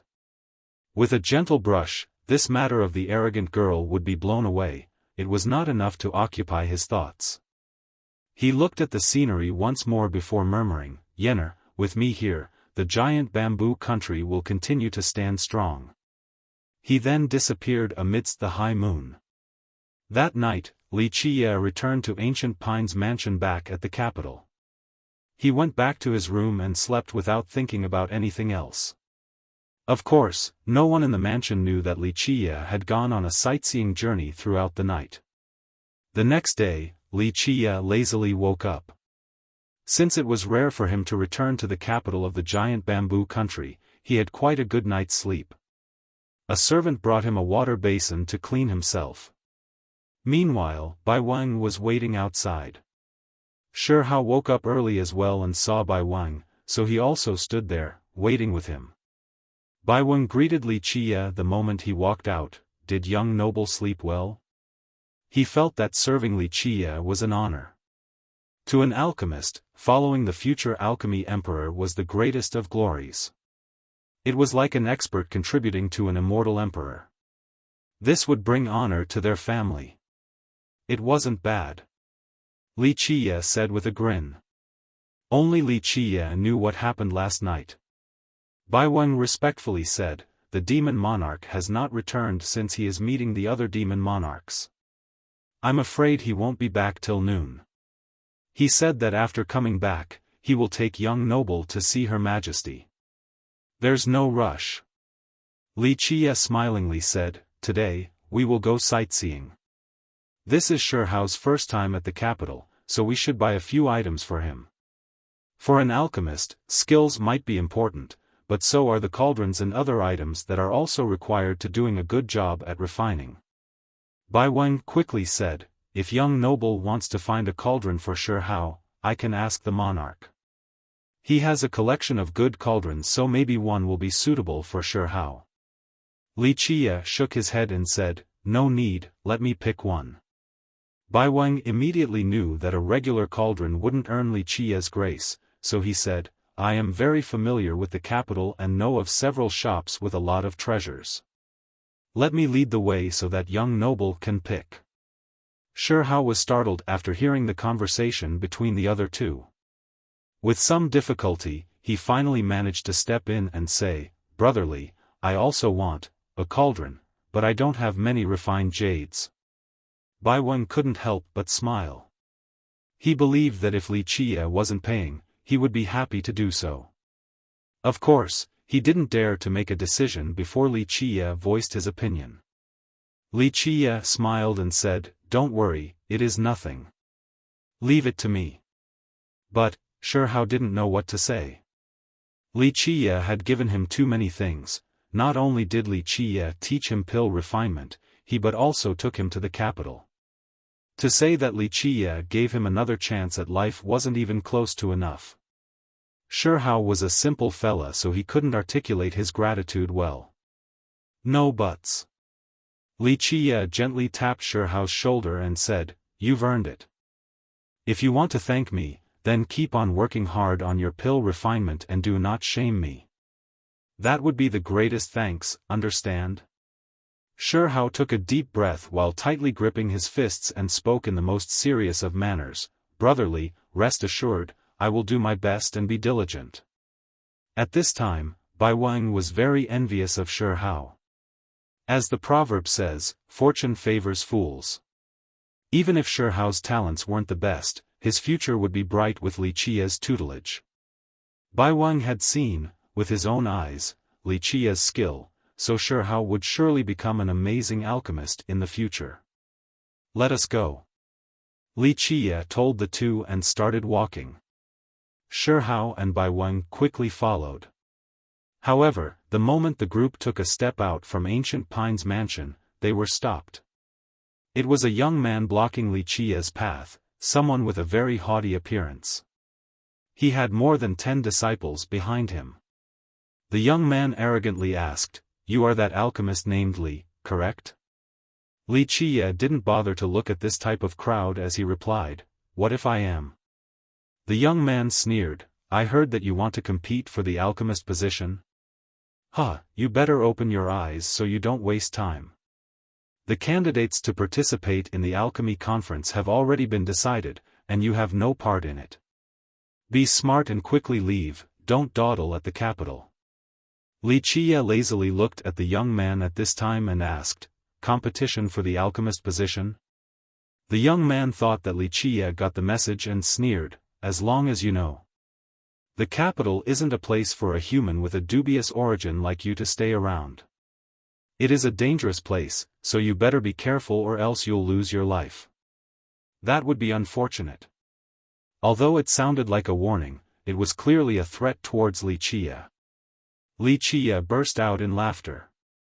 Such a threat was not worthy of serious consideration, so he didn't even bother asking who the guy was. Bai Weng was slightly taken aback by the young man. He was familiar with the people in the capital, so he immediately knew the young man's identity after seeing the crest embroidered on his vest. Bai Weng responded quickly by inserting himself in the middle of the young man and Li Jie, then he raised his voice and said, "Young noble Li Jie, please return.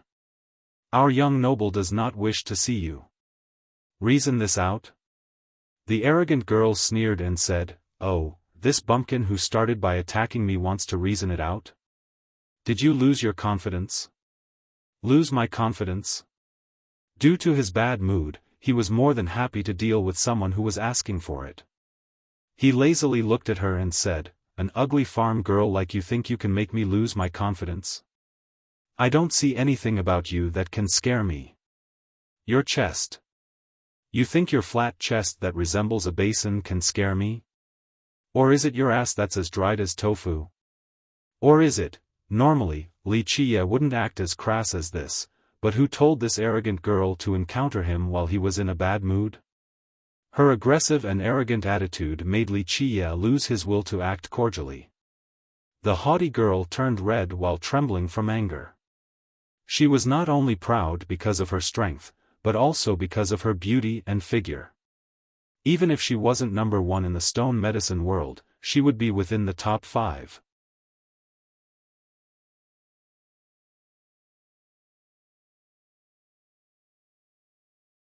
Chapter 626, Second Encounter with the Arrogant Girl. The young man immediately sneered, showing a cold and serious glare as he said, "You have some nerve for a servant. If you know who I am, then you should know that it would be nothing for me to end a servant like you. Scram, I have more to say to your master so that he will understand who this capital belongs to." If it was before, then Bai Weng would back down, but now was different. He didn't want Li Jie to become annoyed and ruin all of their plans. His expression dimmed as he said with a hardened attitude, "Young noble Li Jie, of course I know to whom this place belongs to. It is the territory of Her Majesty, the Demon King. If you have any issues with that, then go talk to the ancient Pine Demon Monarch about it, but please take your leave right now." Bai Weng ended with a shooing gesture by swishing his sleeve. With this gesture, a group of disciples surrounded the young man's group right away. Among them was Ancient Pine's oldest disciple who had a great bearing. The oldest disciple coldly looked at the young man and said, "Young noble Li Jie, please go back and do not disturb our young noble. If not, then you can't blame us for any discourteous actions." The young man's expression became ugly at this threat, but Ancient Pine's disciples outnumbered his, so he was at a disadvantage. He coldly glared at Li Jie standing calmly to the side and deeply scowled. Eventually, he pretended to be kind and smiled, "The capital is quite unpredictable. Watch out or you'll be caught up in the storm without any help. As someone who lives here year-round, I am giving you a friendly reminder that it would be best if you leave the capital." With that, he turned around and left. Bai Weng was quite unhappy with these threats. After the young man left, Bai Weng apologized to Li Jie, "Young noble, this was due to my lacking and I am ready to accept any punishment." Li Jie said dismissively, "It was only a little bickering, I am not that pompous." Bai Weng continued on, "Don't worry, young noble, I will report this to the Demon King right away so that the people from the Lai clan will not dare to cause trouble for young noble anymore." To Bai Weng, Li Jie was a peerless alchemist and a once-in-lifetime opportunity. If he became unhappy and left, then Bai Weng wouldn't be able to bear the sin. More trouble? Li Jie laughed out loud and said, "If he wants more trouble, then let him come. I really like it when people come looking for trouble." It was already a blessing that Li Jie didn't go cause trouble, but now others wanted to provoke him?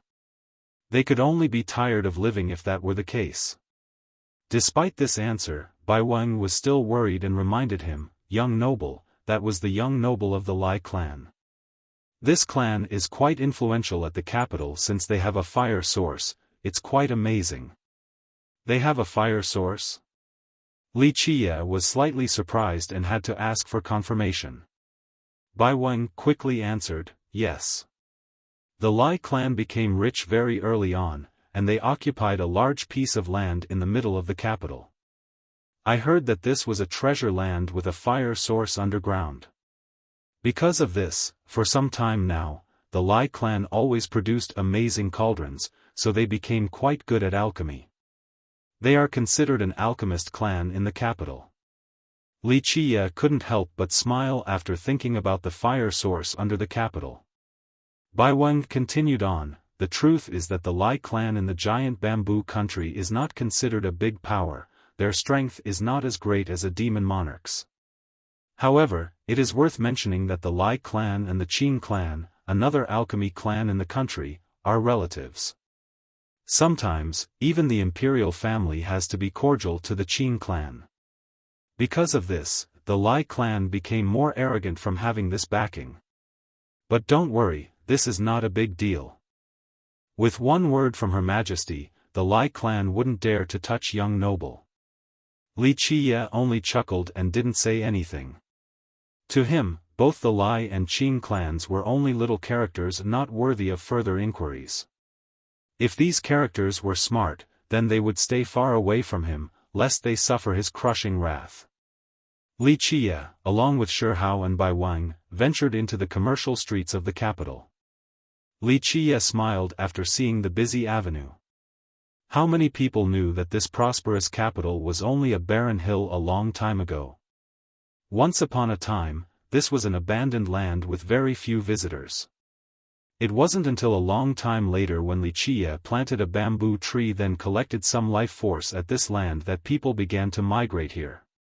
Then, after some more years, the giant bamboo progenitor established her country and built the capital right here. A big city came from this, protecting the prosperous land inside. Bai Wang was very familiar with the capital, so he led Wuxia to several old shops to find a good cauldron for Shihao. However, after going to several shops, they still couldn't find a suitable one for him. During their trip, Bai Wang only acted as the guide and didn't dare to voice his opinion. Wuxia's alchemy skills far exceeded his, so his vision for picking cauldrons was definitely more qualified as well. They went to another old shop. Bai Wang left for a while as Wuxia and Shihao looked around in the shop. The owner recommended several decent cauldrons that had great backgrounds, but they also couldn't enter Wuxia's sight. As for Shihao, he remained silent the whole time. He had limited knowledge as a junior alchemist. He felt that an ordinary cauldron was already very good. As for those with great backgrounds, he didn't even dare to imagine owning one. Wuxia was in complete control during this shopping trip. After they finished looking around, Bai Wang ran back while being completely out of breath. He quickly spoke to Wuxia, "Young noble, I went and asked around. There is an auction at the Golem Square. The first half of this big auction will contain a heavenly cauldron. It has already been running for a while now, but I obtained some tickets. Do you want to go and take a look?" After hearing Bai Wang, the old shop's owner added, "The Golem Square is not only auctioning one cauldron." When they reached the store, Bai Wang secretly told the owner that Wuxia was an honored guest of Ancient Pine. Who in the capital didn't know Ancient Pine, one of the 18 monarchs? Thus, the owner immediately understood that Wuxia was an extremely esteemed customer. The owner provided an introduction to the auction. "I heard that the place is auctioning 2 cauldrons. The first is in the beginning half as the main draw. The second has an unknown origin since the square won't release it to the public. However, people say that its origin could scare people to death. It is placed at the end of the auction. Only honored guests will be able to participate in this latter half." Wuxia stroked his chin and mused, "Scare people to death, He wanted to see just what this cauldron might be. Bai Wang was good at reading people.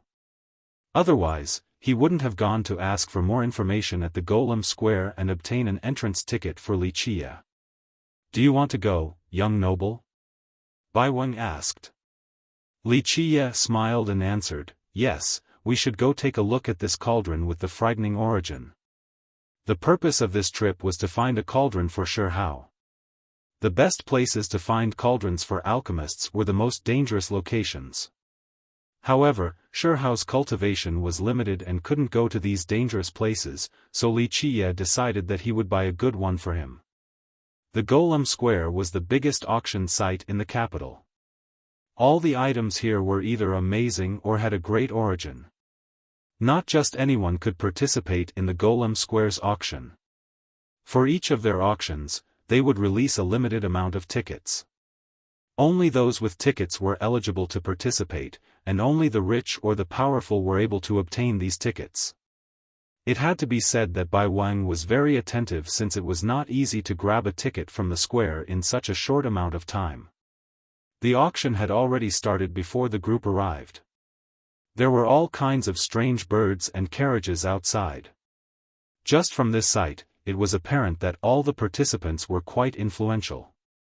Not long after their arrival, there was a rumbling in the sky as a carriage trod the sky above and landed at the square. The carriage stopped and a girl stepped out. The moment she saw Wuxia, her eyes became sharp like an arrow. "The road is always narrow for enemies," the girl coldly said. Bai Wang was aghast and had quivering legs the moment he saw the crest on the carriage. Wuxia heard her voice and turned around to see this girl glaring at him, so he calmly asked, "Who are you? Do I know you?" Wuxia's attitude made the girl tremble with rage. She was the arrogant girl that Wuxia had met last night. Wuxia pretending to not know who she was a bit exaggerated, but he really didn't pay her any mind. If he hadn't met her again today, then he would have already forgotten about last night's encounter. The arrogant girl was even more furious because Wuxia was acting as if he didn't even remember her. This enraged her even more than when he chose to oppose her.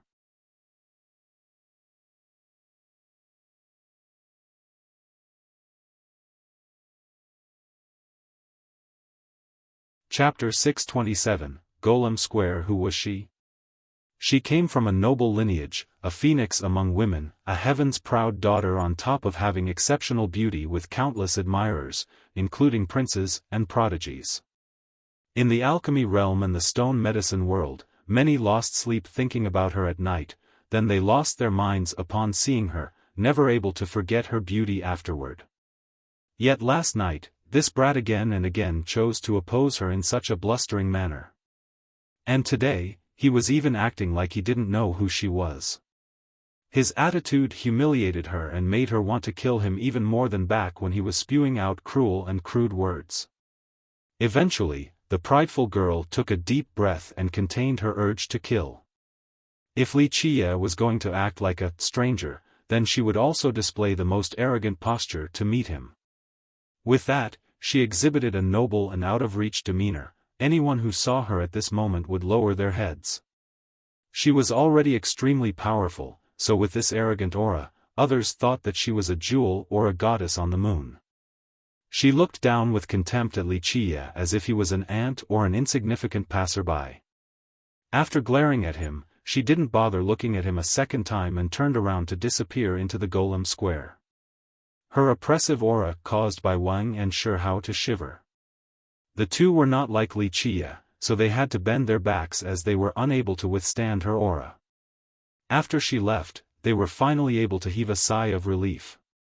Earlier, they felt as if there was a huge mountain crushing down on them, rendering them breathless.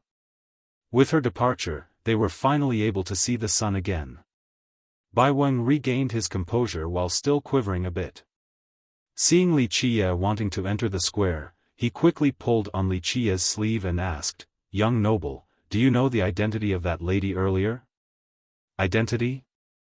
Wuxia spoke leisurely since he didn't care too much for these things. His nonchalant attitude left Bai Wang speechless. He didn't know if Wuxia was slow or just extremely supercilious. Bai Wang took a deep breath and whispered, "Young noble, that little miss was a person from the Jian clan. If I am correct, then she is the golden daughter of the Jian clan." While others were starting a bidding war, Bai Wang asked Wuxia with a blazing gaze, "How is this heavenly cauldron?" He felt that this was already of the finest grade and was completely suitable for Shihao. Wuxia only gave it a glance and said, "Not bad." Not bad, only not bad. Bai Wen couldn't help but stutter, but the fire source of this cauldron is a vermilion divine flame. Bai Wen didn't know what to say to Li Qie. In his eyes, this was the best of cauldrons, but Li Qie only said, not bad. This was the gap between the two. Li Qie didn't hold any interest for the cauldron before him. It was not worth wasting his time for, so he said, when are they auctioning the other cauldron? Bai Wen arched his chin over to the right and said, it will be in the second half of the auction over there. Only the most honored guests, those who bought 3 items from the first half or paid the fee of 8,000 heavenly sovereign refined jades, would be eligible to enter. Of course, honored guests are not required to participate in the first half. Li Qie said, then we'll wait for the second half, there is nothing to see here. With that, he started walking away. But, Bai Wen was taken aback. However, Li Qie had already started to walk towards the entrance, so Shi Hao and him quickly ran to catch up. There were guards beside the entrance of the room where the second half of the auction was taking place. Li Qie was immediately stopped when he arrived there.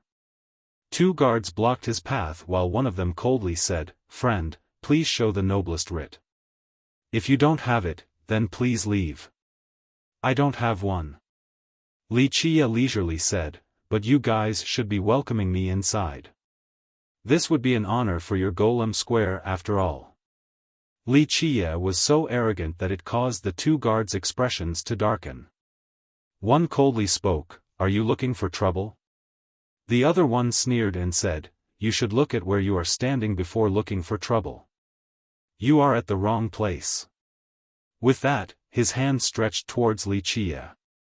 Jian Wushuang, Matchless Arrow. You're tuning into the Xiaofan's Wuxia Tales YouTube channel. Don't forget to subscribe and join us on this journey to catch the most captivating stories.